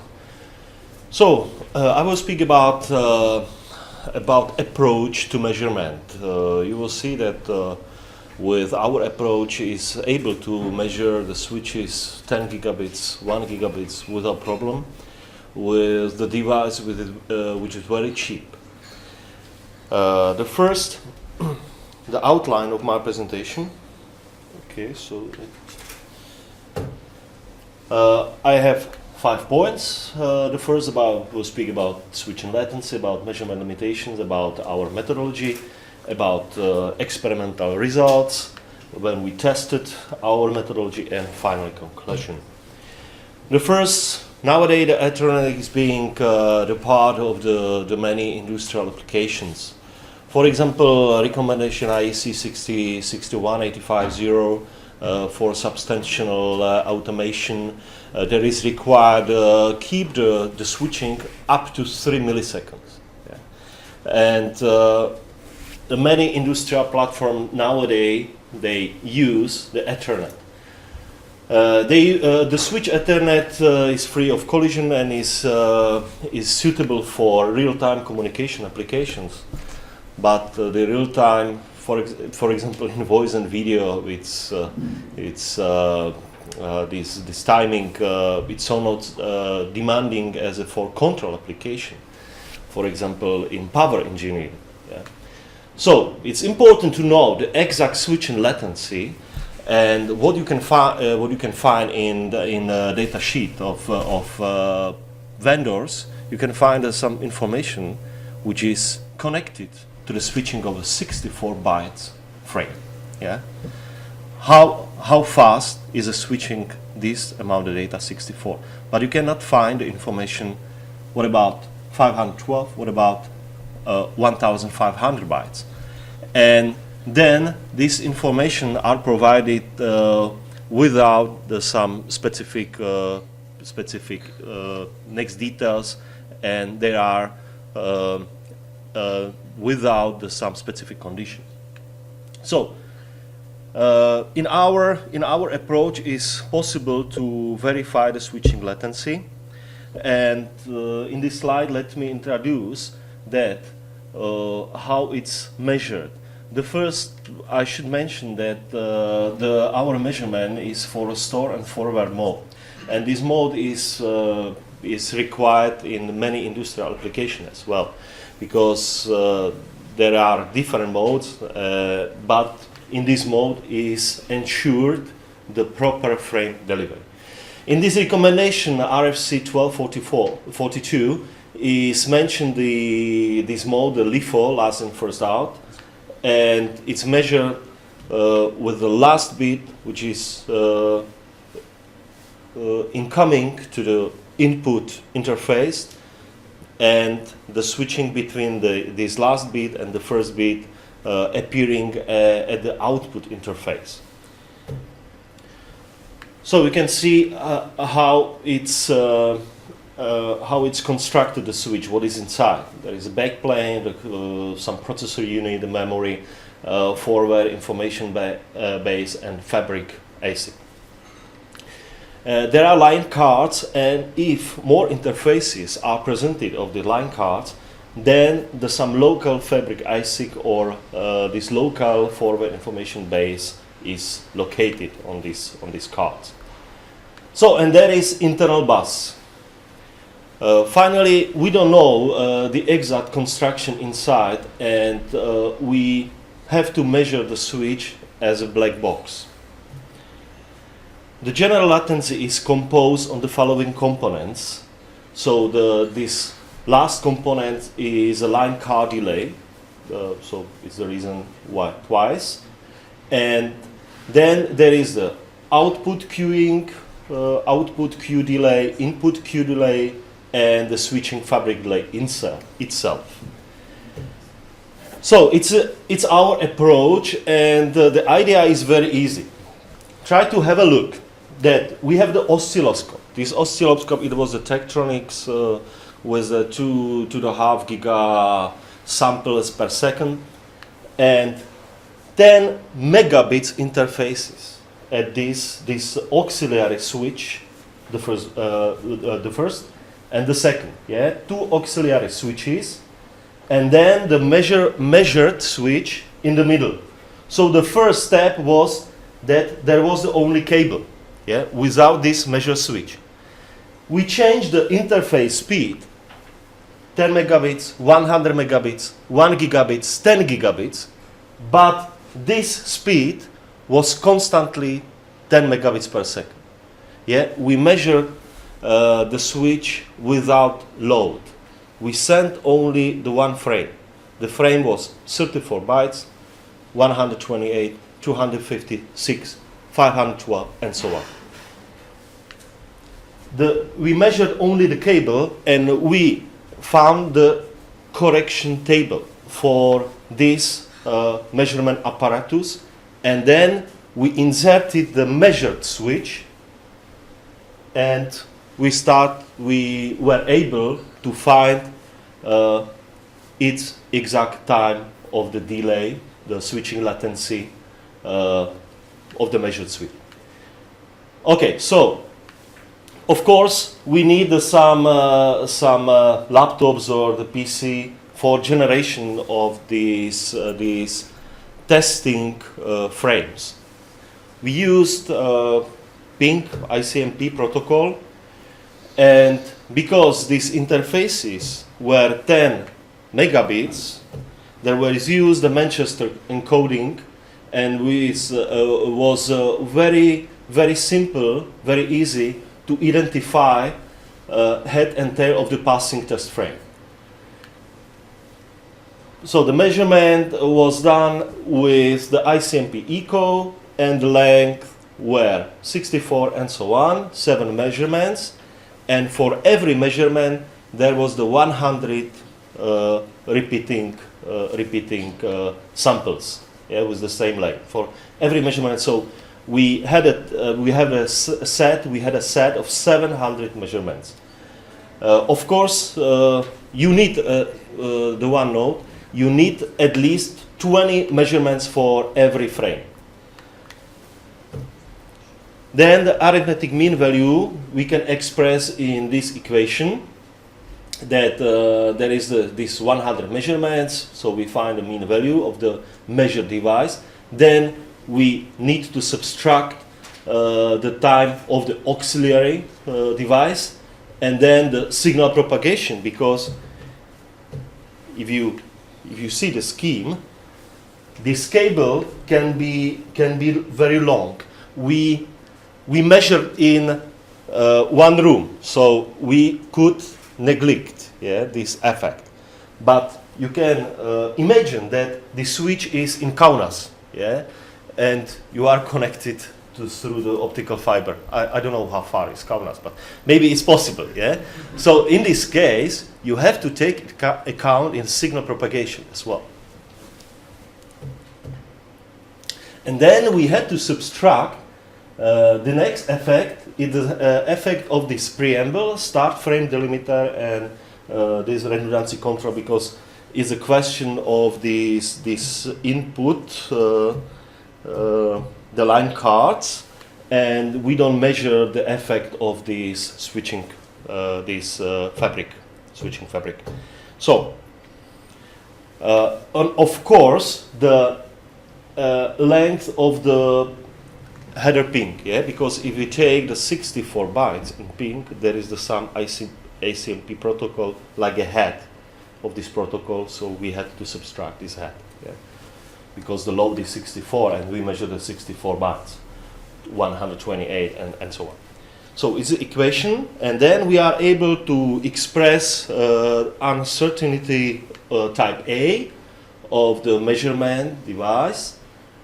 And of course, what is there? Of course, we need to take account these auxiliary switches as well. So the final value, this uncertainty type A, is expressed in this equation. Is the root square of these two components. And uncertainty type B, it's caused by measurement device, by oscilloscope and these probes and so on. Is a type B. We are able to express type B, but it was in units of nanoseconds and without impact of this uncertainty. But we expressed it as well, and finally. Uncertainty type C is expressed like a root square of the sum of these uncertainty type A plus a B. Yeah. Now this correction table, yeah, the correction table, you can see there was the linear function, and this correlation factor is close to 1. Is a correction table for the situation where we measure without inserted measured switch. Yeah, and now results. The first case, it was measured at 10 gigabits per second, and we can find several switches. For example, Dell Force. It's incredible, but there was the constant switching latency delay 1 microsecond. Yeah. In the case of this Dell, the second Dell, it was very similar. The worst case was in Cisco, yeah. Catalyst 3750, and we took the switches which we had in laboratory, yeah, 10 gigabit switches, and when we changed the transmission speed 10 megabits, 100 megabits, 1 gigabits, 10 gigabits, you can see the switching latency. Yeah, if we change the speed at the interfaces. Then we took the open flow. If you work in the network in the open flow, it belongs to the software-defined networking, and open flow is protocol which enables to central management of the control plane in switches and routers. Yeah? So it means that I'm able from one place to change the forwarding information base in particular switches. Yeah? In particular switch, so it's it's not software switching, but it's the remote controlling of the switching. So, and you can see that advertisement of Dell, or no propagation. Yeah. In case of router boards, in case of Open vSwitch, Hewlett-Packard, yeah, we found different values. It was 2 microseconds in case of 1 gigabit. OpenFlow is a very interesting protocol, and then we investigated the differences in this case of the Dell, this 4810. In case of 10 gigabits and 1, we switched off and switched on this support of the OpenFlow. So it means that the information for forwarding were taken directly from content address memory. The conclusion,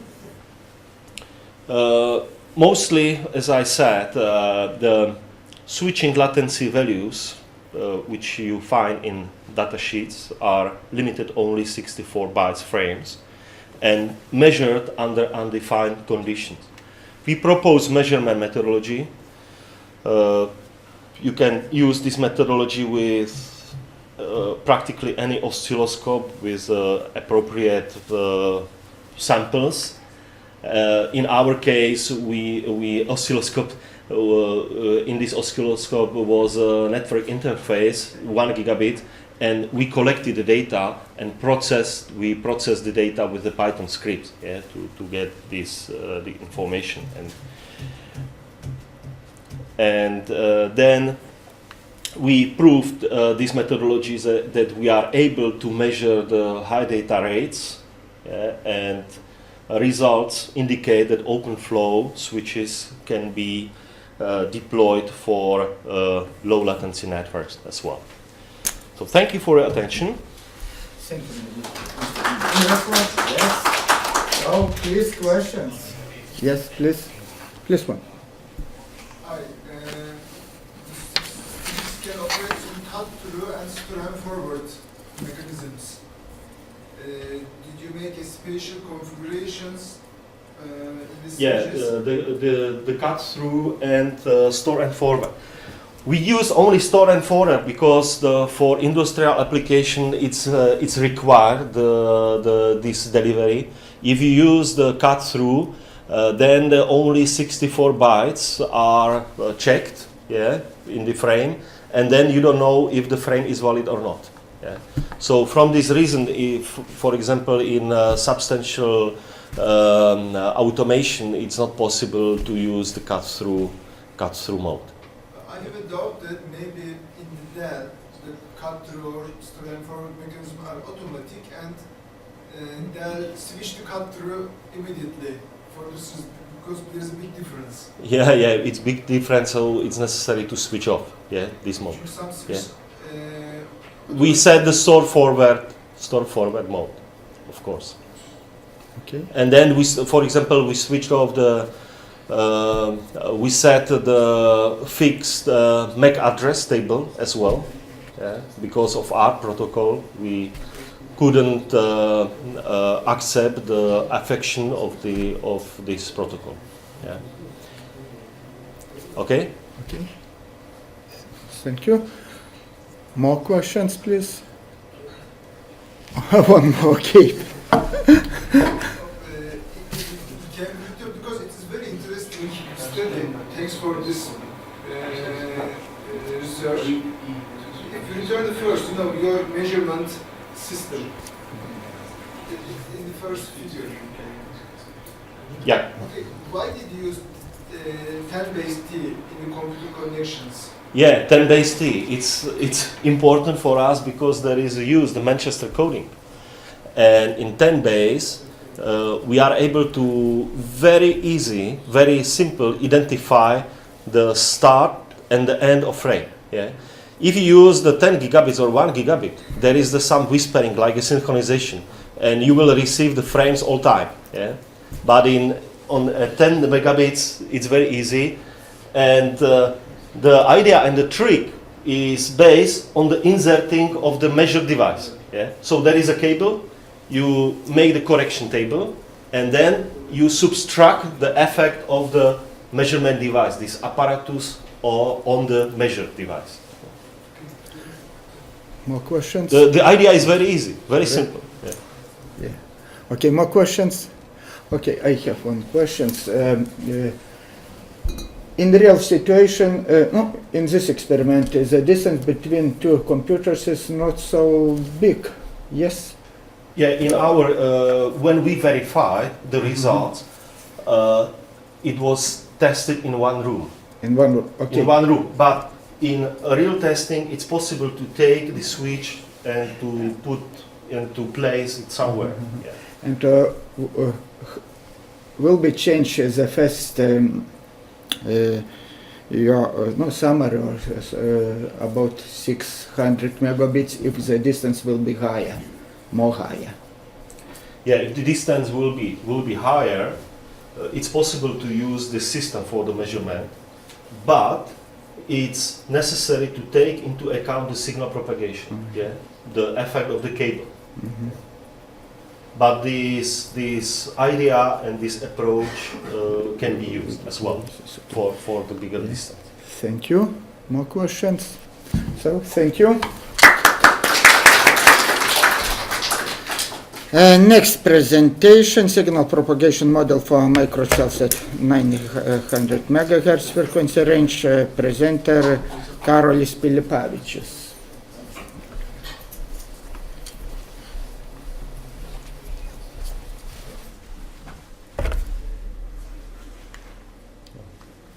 Fine.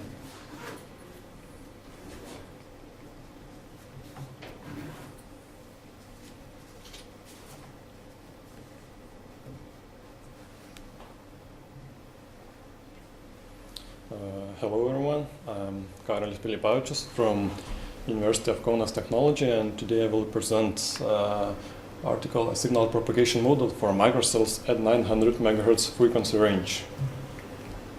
The main problem is that the prediction of signal propagation in different environments is really hard, and many factors need to be accounted, like the heights of the buildings, the street widths, line of sight, non-line of sight conditions. Current existing empirical models were developed relatively a long time ago and need some correction. The aim of this paper is to propose an empirical signal propagation model for microcells at 900 MHz frequency based on the distance from the base station and, of course, based on the heights of the buildings. Analyzed and used models were clutter factor, Lee, Kosti-Free1, Wolf-Ishikagami, Kosti-Free1 Hata, two-slope, multiple-slope, and free space loss. The new propagation model, of course, was based on real-life measurements. So first of all, I will talk about the measurement procedure. We selected two base stations near the Kaunas University Technology student campus. Here you can see the base station characteristics. They are a bit different in transmitter antenna heights and base powers. First of all, we selected about 20 points near the base stations in different distances, but not much more than 1 kilometer in radius. And we made measurements in every point 10 times, few days in a row, to minimize the error. For the measurements were used spectrum analyzer Enrutsu, and for the coordinate determination was used a GPS device. Then we made measurements behind different heights of the buildings. We see that the heights were from 12 to 41 meter to see how the different heights of the buildings influence the signal levels. And of course the same measurement algorithm was repeated there. The correlation coefficient corresponds to a strong correlation, which is more than 0.82. That means that these results are closely correlated and can be used for further analysis. And of course, the average standard deviation is a little bit more than 2 decibel milliwatts. So the results. In the first graph, you can see how our experiment results compare with other people experiment in the similar conditions. You can see that when the distance increases, the signal loss increases too, but the results are a bit chaotic, but we see a little trend. Then the second graph is much more interesting. Here we can see the comparison of experiment results and different empirical propagation models. And right here we see the biggest problem. None of the propagation models fit our experiment results. So that means if we'll use any propagation model for student campus where we made the measurements, the results would be faulty. So because of that, we needed to propose a new propagation model. A new propagation model was proposed based on the test results. So here are the first two results. In these tables you can see the influence on different building heights and distances from base station for signal strength. All the results were approximated using the mathematical formula y equals ax plus b, and you see that the line slopes for each results were quite the same. Based on that, we calculated the A and B coefficients, which are represented here. We can see that A coefficient is influenced only by the height of the buildings, and of course the B coefficient is influenced only from the distance of base station.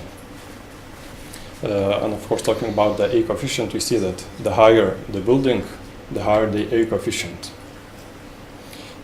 So based on the measurement results, we proposed a new model. We saw that the received signal level can be written as the equation of a straight line mathematically. So we just used this equation and added experimentally determined A and B coefficients. And here's the final model, the received signal strength and of course the signal losses. So this one is the most important mathematical formula.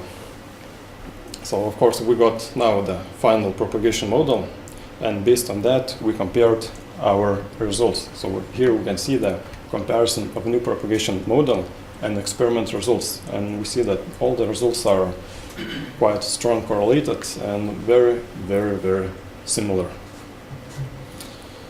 So the conclusions, of course, it has been found that there's a large discrepancy between the results of the most popular models and the results of these experiments. The closest results to experiments results give COS231 HATA model, despite the fact that it is of course intended for microcells.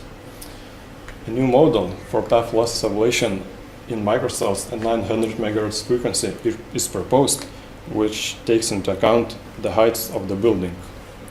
And of course the results of this work can be used to develop new path losses prediction models or improve an existing ones. And of course you can see that the range is frequency range 900 MHz, so of course this model can be used for LTE technology also. If you have any questions, you can ask me. Thank you. Very fast. So, okay, maybe you have any question? Am I right that you are building a new model using only two buildings or two No, two buildings. Here you can see this is different height of the building, so we use much more buildings from 12 to 40 meters. And of course, the results were well compared using base station 1 and base station 2 in different locations. So not only two buildings, much more, 5, 10. much more, but all these Hata, Nakamura, Kagami, they were built using a lot of measurements, no? Yeah. Not only, well, not 10, not 100. Yeah, those models are empirical models and are based on measurements. This is of course just the first phase of this model we started. There were done, well, quite a lot of measurements. For example, as we can see, we selected more than 20 points around base stations and we measured 10 times in a row, few days in a row. So there are quite a lot of measurements, but of course if you want to make this model extremely good, sophisticated, then you need some more work to do. This is just the first phase of the model, very simple and works in microcells and some similar environments. It's a very interesting presentation. But also, I'm missing still the geometry of your problem, because I remember in Okumura, for example, we have several kinds of environment, like rural, rural, the city, in the suburb. So I'm missing the geometry of your measurement. Oh, so this model is used only for outdoor environment in microcells in the city centers. This is just the most. And also, your transmitter is on the roof of the building, and you are actually your receiver is behind some buildings, or do you have line of sight, or it's non-line of sight measurement? Yeah, when we were evaluating the buildings, there was non-line of sight measurements. So based on these results, we can see that there is a little diffraction effect, because this is, for example, the building. This is the receiver. The wave diffracts, and when you're longer distance from the building, then you will get a little better signal because of the wave diffraction effect. So it was non-line of sight conditions some of the times. Just to conclude with this, even for Professor Sarkar in the US uses for example Sommerfeld theory and makes measurements from over rooftop level, but this is not over rooftop level. This is you have shadowing effects. Yeah. Non-line of sight. This is like non-line of sight. Yeah. But it's just the first phase. The most interesting thing about this model is that it evaluates the heights of the buildings. And if you put the final one, I'm missing the final derivation of your model. So it's how do you derive this equation? Yeah. This is the final equation, the losses.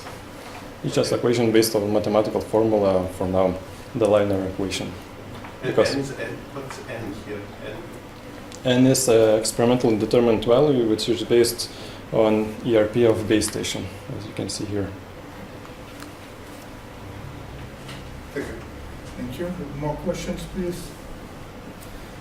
Have you taken, or do you plan to take into account the atmospheric conditions as well? Because they can influence the propagation of the signal as well?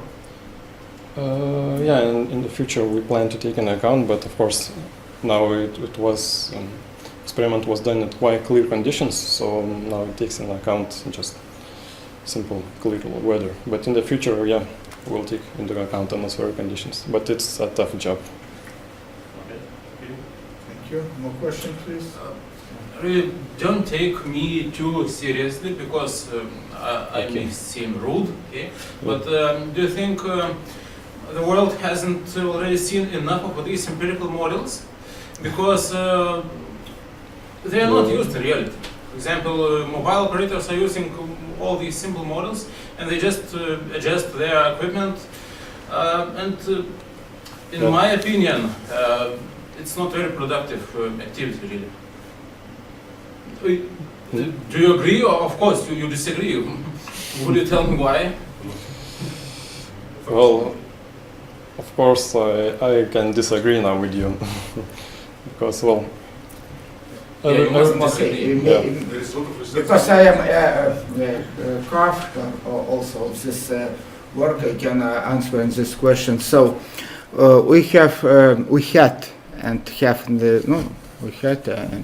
have now, not at this moment, but really with some of biggest operators mobile, as a beta, for example, which has some problem when raise a question of bad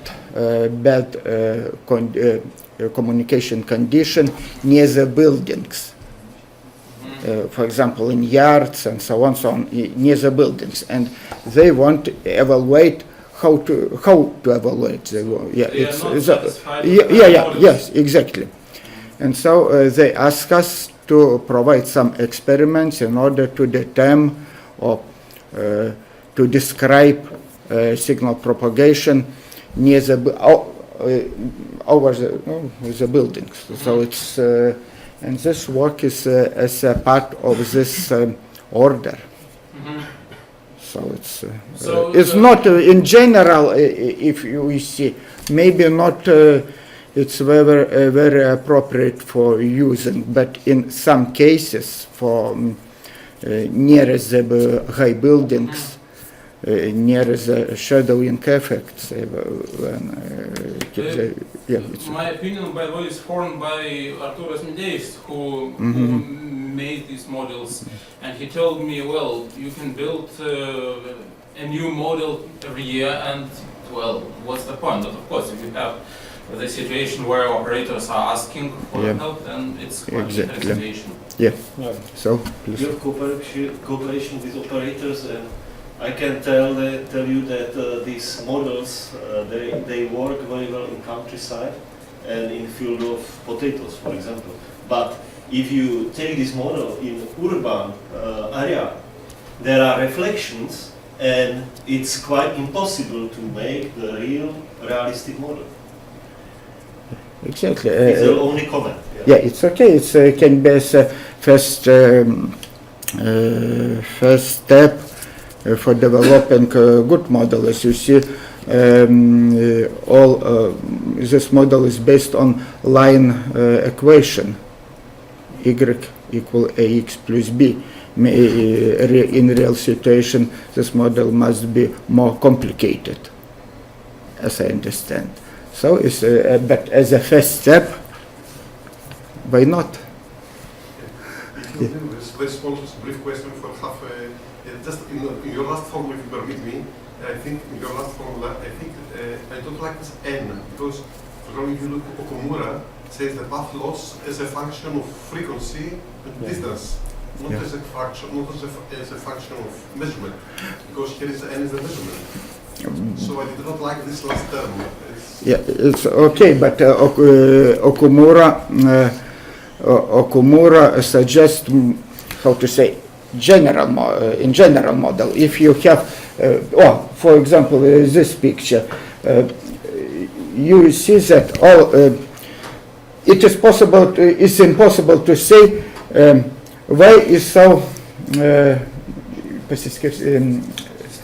distribution, such distribution, chaotic distribution. Okumura model will draw only one line in the situation, and that's all. And as you see, accuracy can be 100 maybe %. Such model suggests you more accuracy.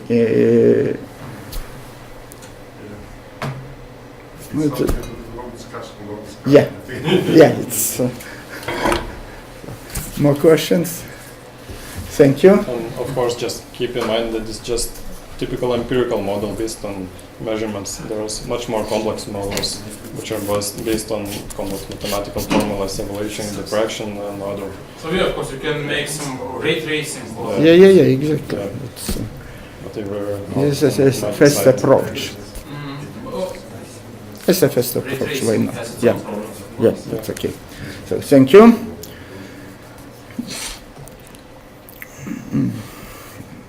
Okay, next presentation, Mr. Nuri Capuzzo, yes? Capuzzo. Sorry for pronunciation.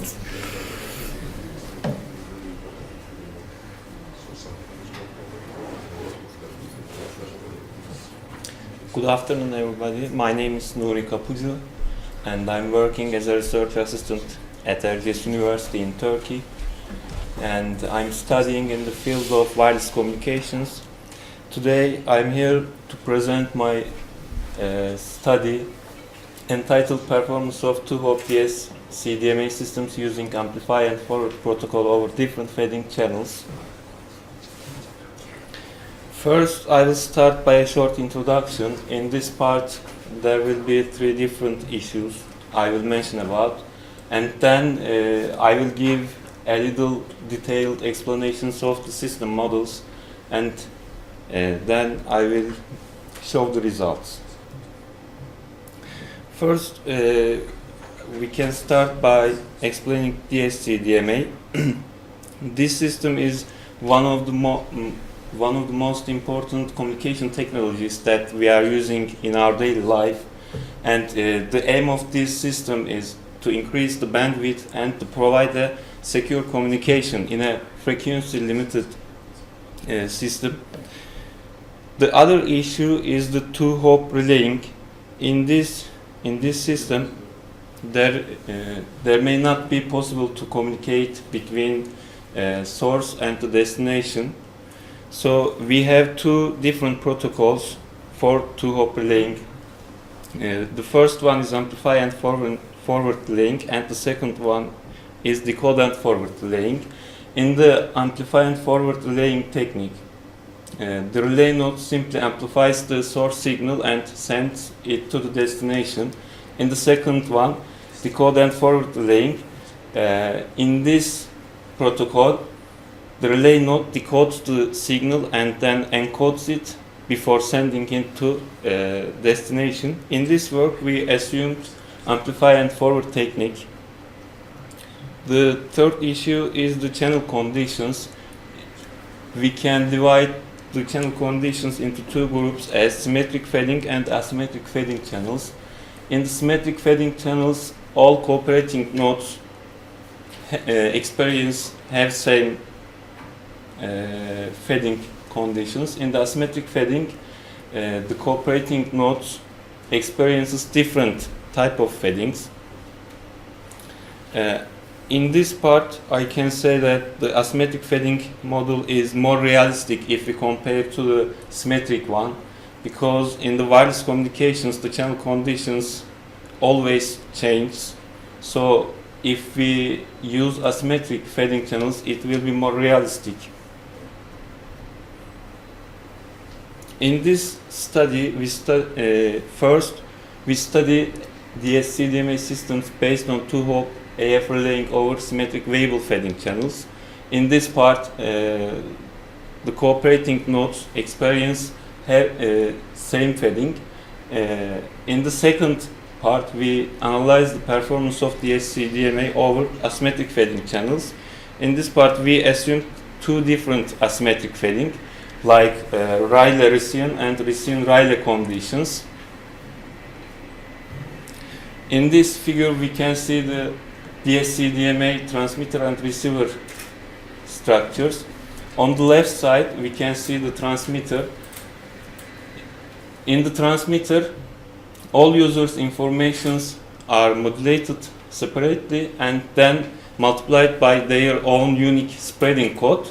After this process, all signals are summed and broadcasted to the receiver. On the right side, we can see the receiver structure. In this side, the signal from the transmitter is received and then it is multiplied by the unique spreading codes to separate the users, and then a demodulation process is applied.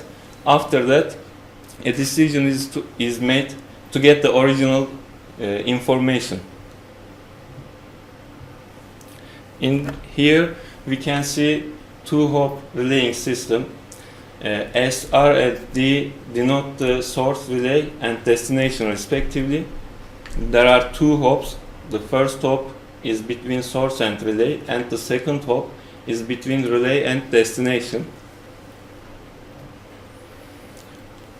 Channel models. In first case, we assume these two channels have the same fading conditions, and we assumed variable fading case as a first case. And its probability density function is shown in equation 1, as you can see. In the second case, source relay and relay destination links experience non-line of sight Rayleigh fading and line of sight Riccian fading conditions. And Rayleigh PDF is given in equation 2, and the Riccian PDF is given in equation 3. As a last case, we assumed, in this time we assumed source relay channel experiences Riccian fading, and the relay destination link experiences Rayleigh fading.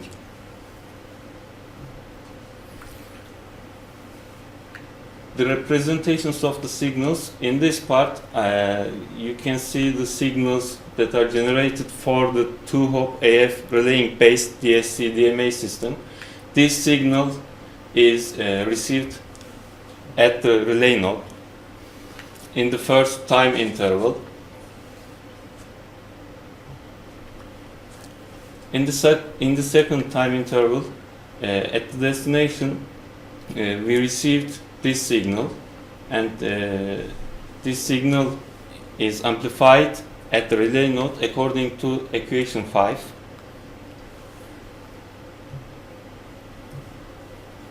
And we combined all signals from the relays, all received signals from the relays according to the equation 7. And we use maximum ratio combining technique for combining the signals.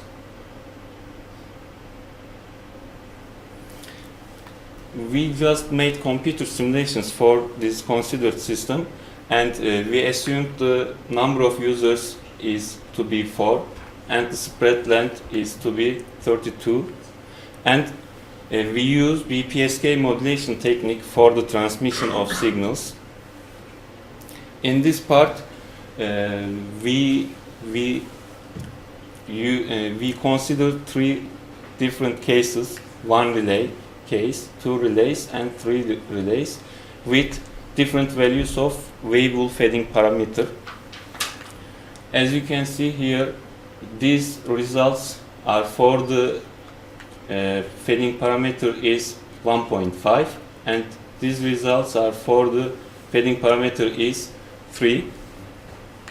As you can see, the best performance is obtained when the relay number of relays is 3. In the second result, we consider Rayleigh receiving case. So as you can see, all the results are almost same. This receiving K parameter doesn't affect the performance so much. This case is for the 1 relay case, and in the middle we have 2 relay case, and this one is for the 3 relay case. In the last result, we consider receiving Rayleigh case. In this case, we can see that K parameter affects much more than the previous result. You can see here. This is for K 5 dB and this is for K 10 dB. It is almost same for 2 different values. In this result, we can see that this is for 5 dB and this is for 10 dB.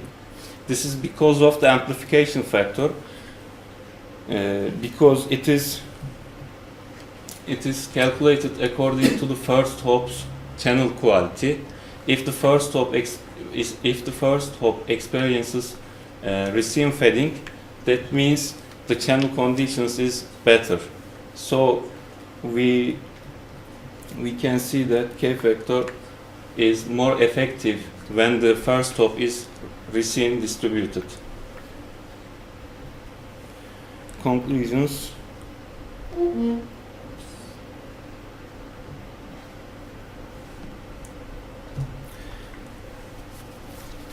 It was demonstrated for variable channels if the channel conditions are worse than loss Rayleigh fading, increasing the number of relays in the system does not bring a considerable amount of performance improvement. Particularly, simulation results for Rayleigh receiving asymmetric case illustrate that the system performance is almost same from medium to high SNR range, even if the value of K factor is increased. We can see here. From here, it is almost same for 3 different cases, after 10 dB maybe.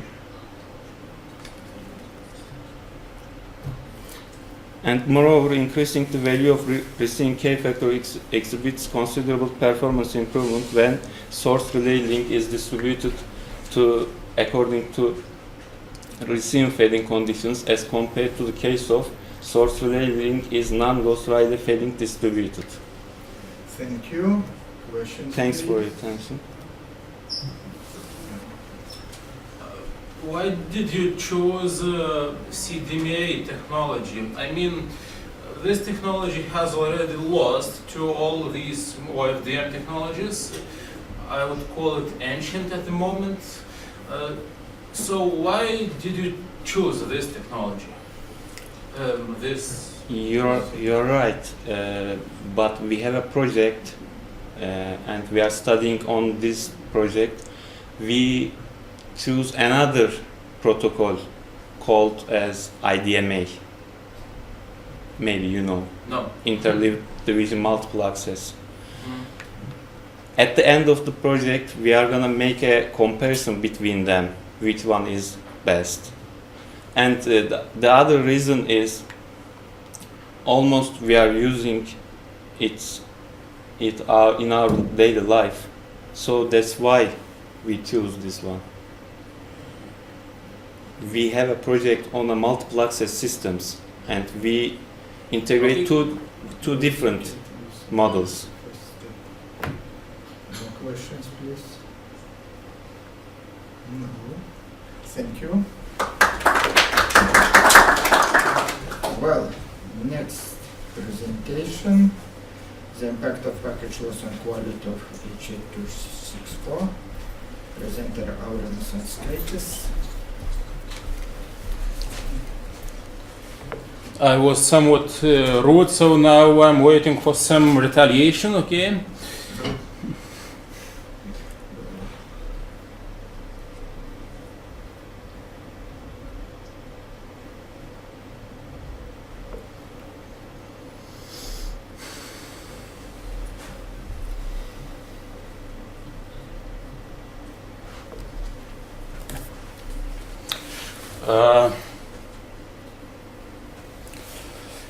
Probably it is quite clear that quality of service received using wireless channels is quite important, and our task was to investigate how video quality transmitted in real time, how can it be measured.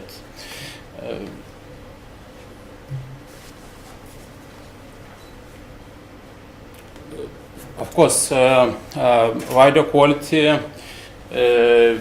over wireless networks. There are a lot of requirements for wireless network in order to successfully transmit high quality video.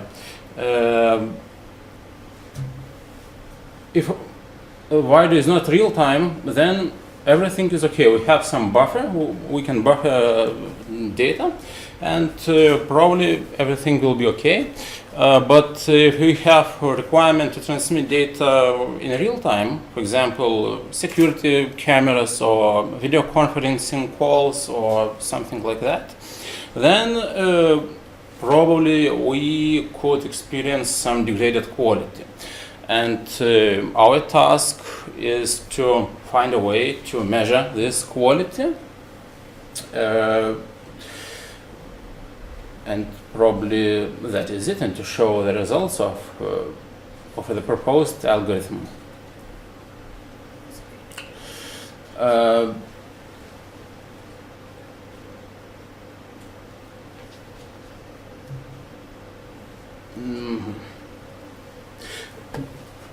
The main problem with majority well-recognized algorithms is that they require reference signals.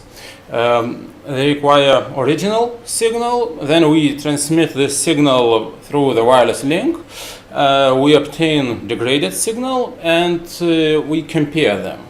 Of course, if we have such a scenario, we cannot have quality measurement results at the end user equipment.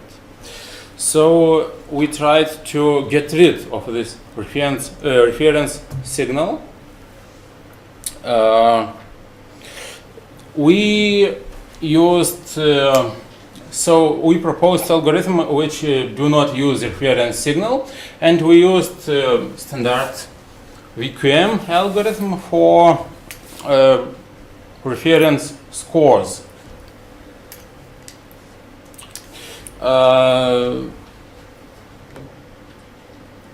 And really we made quite a simple method which predicts video quality of encoded video stream for H264 and AEC codecs. And this method only uses two factors in its work. It's the number of deleted P frames and an index which shows how dynamic the video is. Of course, intuitively, it should be obvious that the more dynamic video is, the more impact these lost frames have on the resulting quality.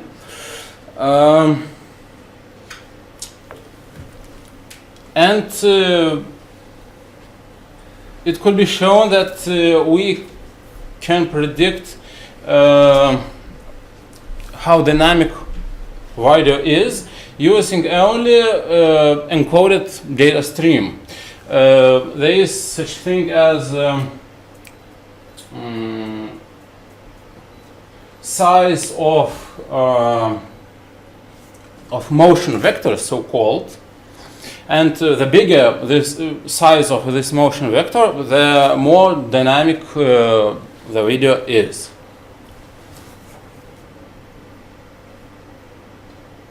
We had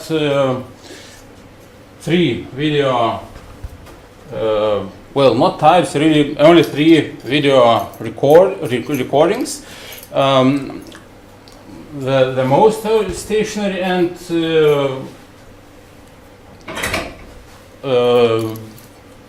not so stationary videos, yeah? And you can see that the size of motion vectors is quite different for these videos, and so we can differentiate between dynamic and not so dynamic video content.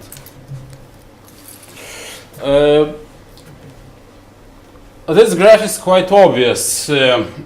We have degradation score, and it is quality degradation score, and it is quite obvious. The more we have deleted frames in the video stream, the more degraded video quality we receive. So probably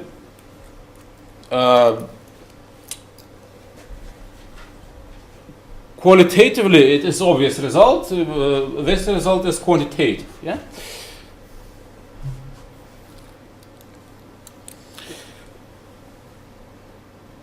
And I would say our final step was to make a few models which predict video degradation score based on these two parameters: dynamicity of video and percentage of lost frames. It turns out that it is possible to predict video quality degradation quite precisely using only these two parameters. And here is one such scatter plot showing prediction results. It's quite good, as we can see. Yeah? Because correlation is somewhere 0.9, and we have a few such models, and here are the final results for all these models. I would say we don't need that many models. We just can keep probably the best one and to discard the others. It's just for completeness here. And probably that is it. So my final conclusions are that we can predict wider quality using only two parameters, the percentage of lost frames and dynamicity value, I would say. It's the value which describe how dynamic wider is. And prediction results are quite good. Really, that's it. Thank you. Okay. Thank you. Question, please.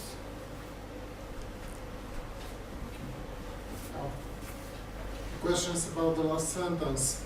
How can you say that you compare anything with subjective opinion scores, as you haven't used any video quality assessment data set which are available also with wireless distortions simulated, for example, live video quality assessment data sets of some European universities have also developed them, yeah? Have you considered usage of some more video streams together with subjective evaluations? Because VQM is not necessarily the best method. Yeah, we used it as a reference. Really, I'm not sure, but probably the question was why so few videos were used in this, yeah? Why haven't you used any data set with subjective results? With subjective. Yeah? Really, I'm not sure, because are they freely available? Sure. Really, I'm not sure. Probably because it was, I don't know, maybe algorithmically just easier to, we have VQM, and it's just easy to give it any value you desire. Okay, but VQM is not subjective. You should definitely download some data sets and compare with subjective scores in order to have a metric which is correlated with human perception of distortion. I agree, no doubt, because now we have two sources of errors. One from VQM, and the other one is from our simplistic method. Yeah. Because the first source of errors is from subjective evaluations to VQM, and the second is source of errors we introduce. So it's not clear how these scores we calculated, how do they correlate with these subjective scores. I agree, it's our fault probably. Thank you. More questions? No. Oh, okay. You said that you have selected two parameters to relate the quality. I just wanted to ask, maybe are there any more works in which these two parameters like yours were evaluated, or this is your unique way of finding those two parameters? Really, I'm not sure at the moment, because I must agree, I did only some technical work, some programming work here. I was given a task and I did it. So, sorry, I cannot answer at the moment. Okay. Thank you. More questions, please? No, thank you. Okay. Next presentation will open relay assisted transmission for CDMA systems over. Okay, presenter Mehmet Bilim. Yes. Yes. Thank you.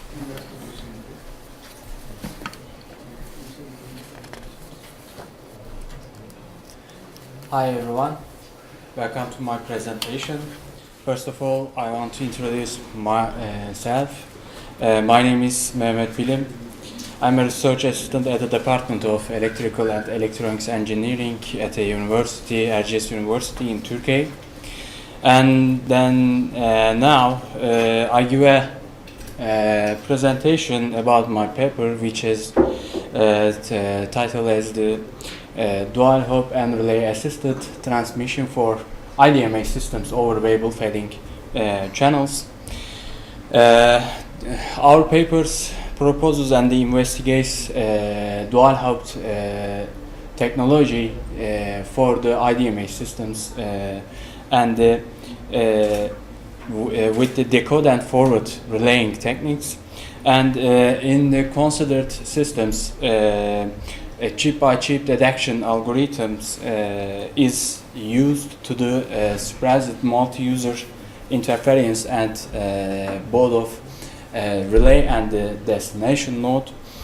And we assume that the BPSK binary phase chip keying modulation and analyze the system's understudy in terms of bit error rate performance when the source relay and the relay destination links experience variable. And firstly, this is the outline of my presentation. Outline has 5 parts. These are introduction, general information about IDMA and the advantages of the IDMA and the dual hop systems. System model, the second one, the system model description. This part consists of the system model techniques and consists of the transmitter receiver structure of dual hop systems. And the third one, received singles models, and this part give us some information about received models, single models at the received and the relayed destination modes for mathematical expression. And the next part is the performance results. Our paper is based on computer simulations. And finally, conclusion. Introduction. Leaping et al. Proposed a new form of multiple access techniques called interleave division multiple access IDMA.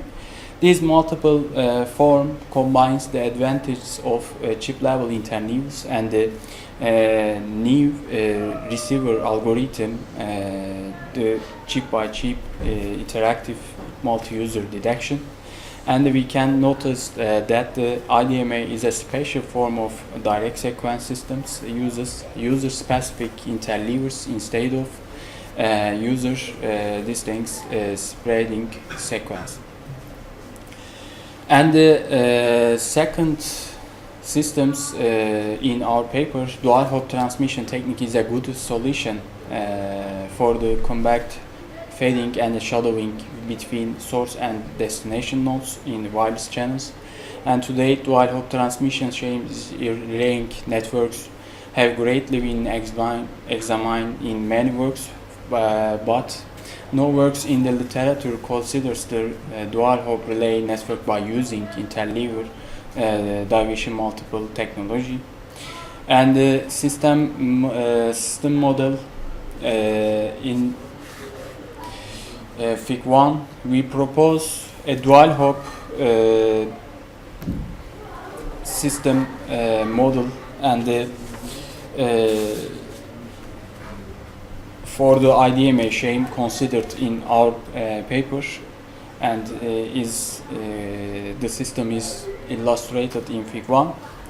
In our system model, we use N relay nodes between the source cluster with single transmitter antenna and the receiver, the destination cluster with the one receive antenna. It's assumed that the source and destination cluster have a K simultaneous users which use IDMA processor, transmitter and receiver processor.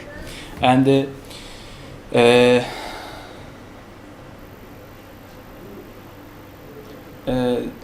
each relay nodes receive single from the source cluster antenna within the first time slot, and the received single can be defined as the equation 1, and all channel and the first hop or second hop, all channel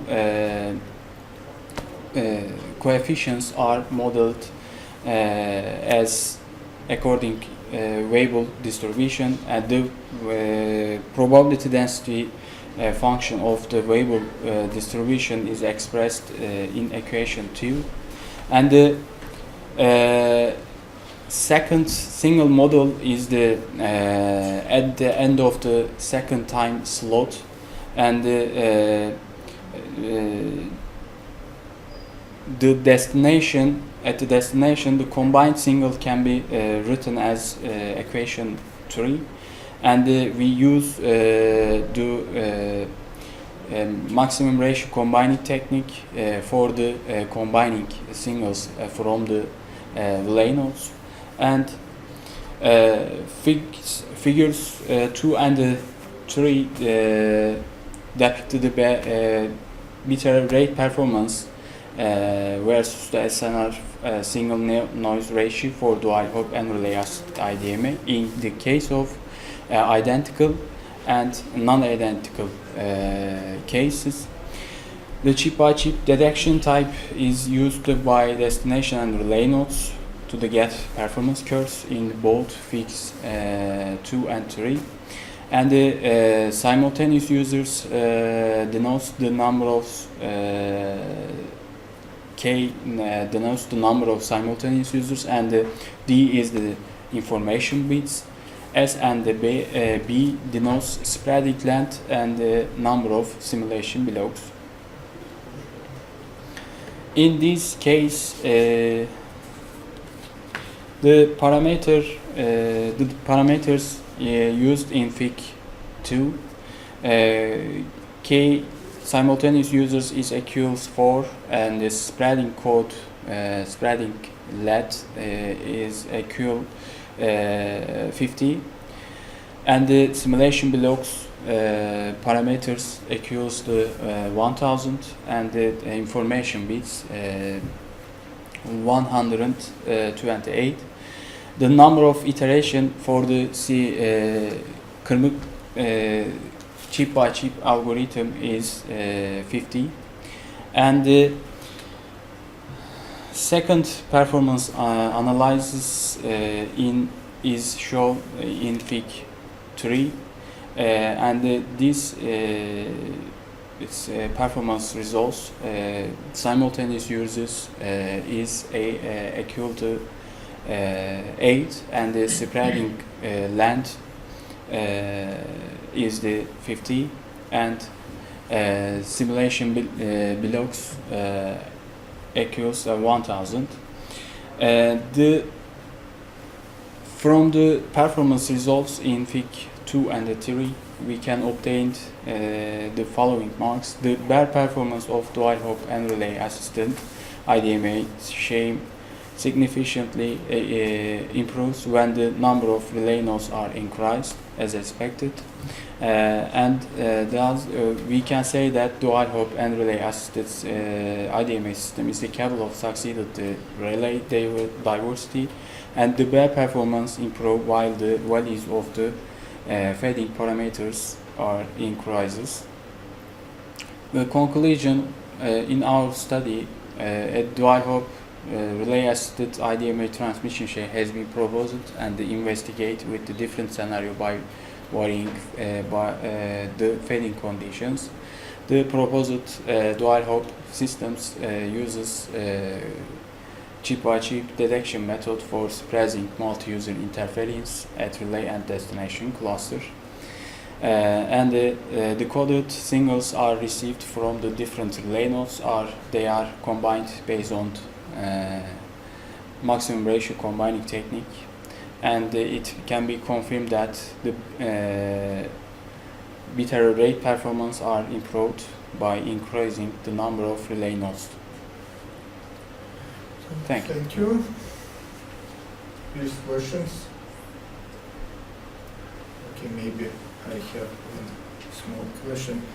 I am not very familiar with the system, but if I remember exactly, Lipenk research moving object, so maybe for moving object he creates this ADM system.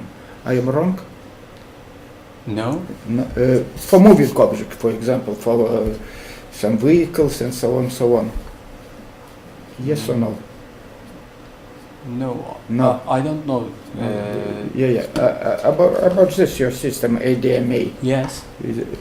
You suggest the system for moving users. So okay. For yes. moving, yes. But you spoke about fixed users, if I understand correctly. No. No. My system's users is moved. Moved user. Yeah, maybe you not stretch this one. Yes. And it's so simple. Welcome. More questions? No? So, thank you. Okay.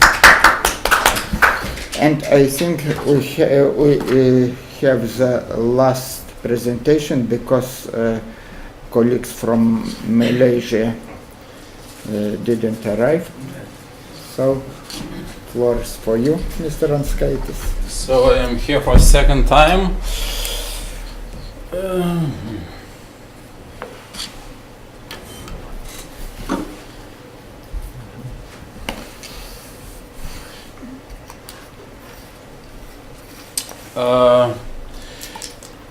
And the problem is that probably all of you know that LTE technology is coming. Yeah, it's already working.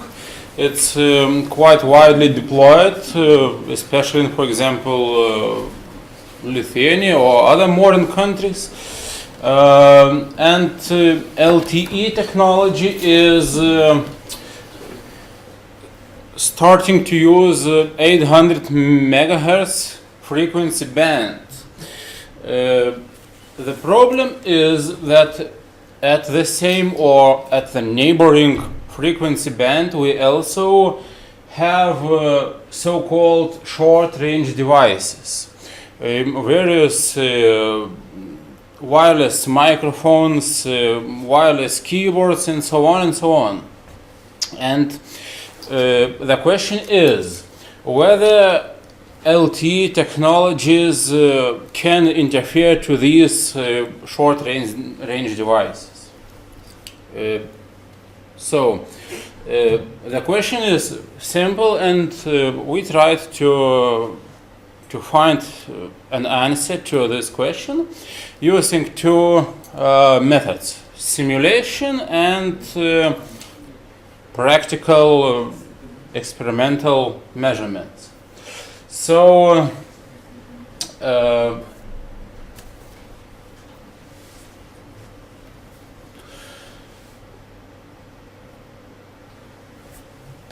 simulation results and experimental measurements were made using the same scenario, that interfering device is in the same room, maybe up to 10 meters till the short-range device. I'm not sure if this is completely reasonable, but the situation can arise. For example, if we would have some base station, for example, here on the roof, and here we have our conference. Yeah? So they are quite not that far apart. During simulation, we randomly perturbed the placement of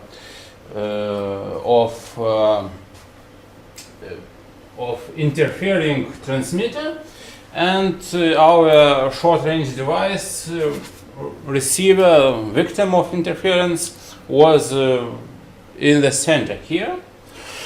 And all in all, what are the results? So-called interference probability was about 25%. Interference probability, it means that when we are simulating this, when we are changing position of interfering transmitter, if we have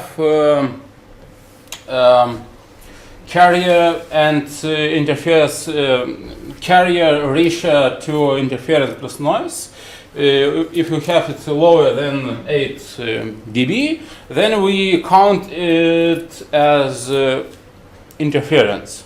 And over a big number of such trials, 20,000, we count this probability of interference. So it is quite huge. It is quite obvious from these results. If you would have LTE device in the same room as a short-range device, we would have some problems.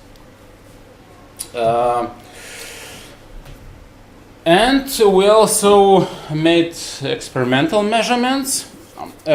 For this, we used we have some software-defined radio equipment. We produced a signal which has the same spectral characteristics as LTE generated signals, and we measured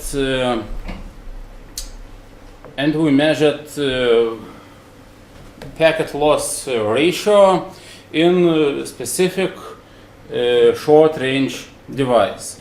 The main results are for this this experimental setup could be seen here. It's our interfering device transmitter.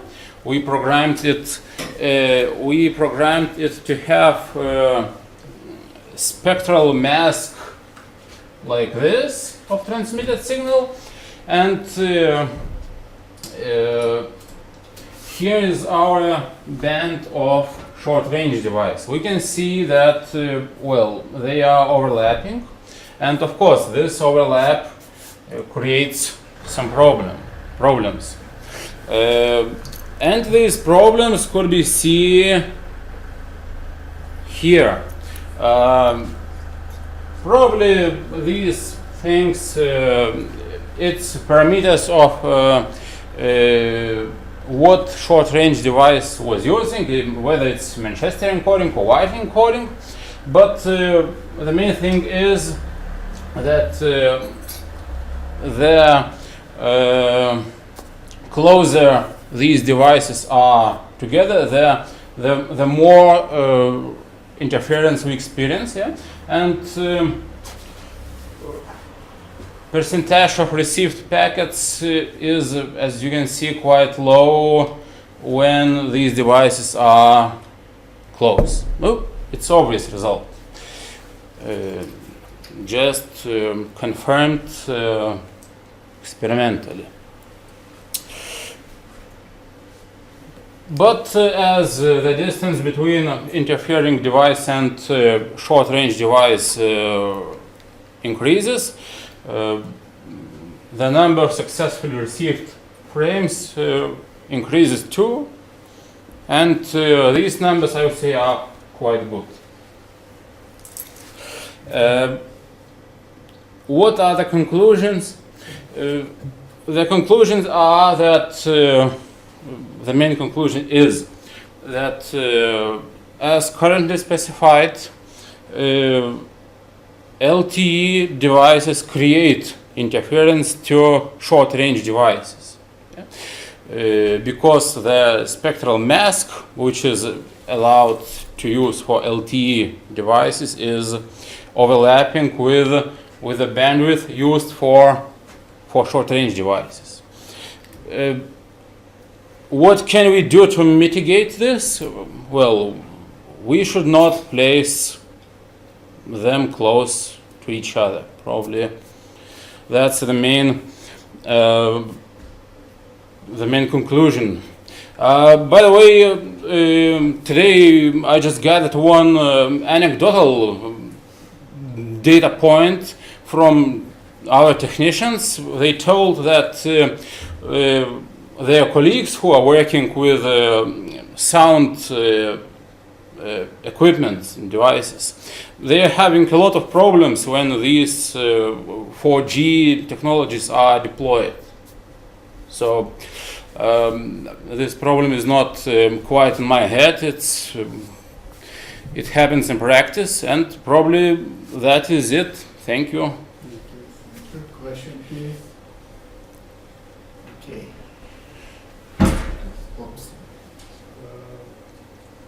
Energy-wise, energy-wise for this low-range devices, there should be, by definition, also low power that we can make that. But is there a theoretical stuff for doing this into partly similar? For which power? For short-range device power, you mean, or? Really, probably depends on the implementation of device. Of course, they are limited in their maximum allowed power, but they cannot increase their power at will, really. More questions? Okay. In terms of scenarios, some of them are just putting something in the ether, and some of them are just sleeping and stuff like that. There are possible technology for this. LTE for low power, for machine to machine. It was a very simple, really scenario. It was just for experimental measurement part. It was just interferer which was transmitting constantly, and all transmission was constant without any interruptions, without any intelligence. Okay. Just maybe you can give a few examples of short-range devices which we're using, for example, on a daily basis. So we need to know which could cause interference with LTE. For example, a lot of audio stuff, keyboards, I don't know, there are really many. We used some audio equipment for this experiment. So. Okay, thank you. I have one question, maybe two questions. First of all, you stretch a diapason, frequency diapason, but in the same diapason works other technologies, GSM, GSM-R, and so on. So LTE is special influence on the SRD or other technologies also? Really, here are the precise frequencies. LTE operates from 790 to 872, and short-range devices operate. It's only 1 megahertz from this to this. GSM operates at it's more closer to higher. Yeah. It's somewhere higher, and because the buffer between this maximum frequency and GSM is much bigger, so there is no impact really. No, GSM-R 864s, 65s. Maybe, but GSM-R, of course, it's near the railway, so but probably you can use SRD on railway also. Okay. Well, I'm not sure. Probably it could be investigated. Yeah. And other question, maybe how it is correctly to use extended Gata model in such short ranges? Less than, about 10 meters, less than 10 meters. Maybe I didn't correctly understand it wasn't extended hat, it was simulation. You are talking about simulation, yes? Yeah. It was SimCAD software, and it has a special special models for indoor simulation. It's not But I saw on one slide, maybe next slide, if possible. One more, well, here. Simulation, environment, propagation model, extended data. Well, and do you think it's not applicable in this situation, or? Okay, thank you. So, if you don't have any question, I would like to thank presentator. So, all presentation have been done. Thank you for everybody, and I would like to remind that at 6 p.m. we have a social event. Please be on time, and so thank you.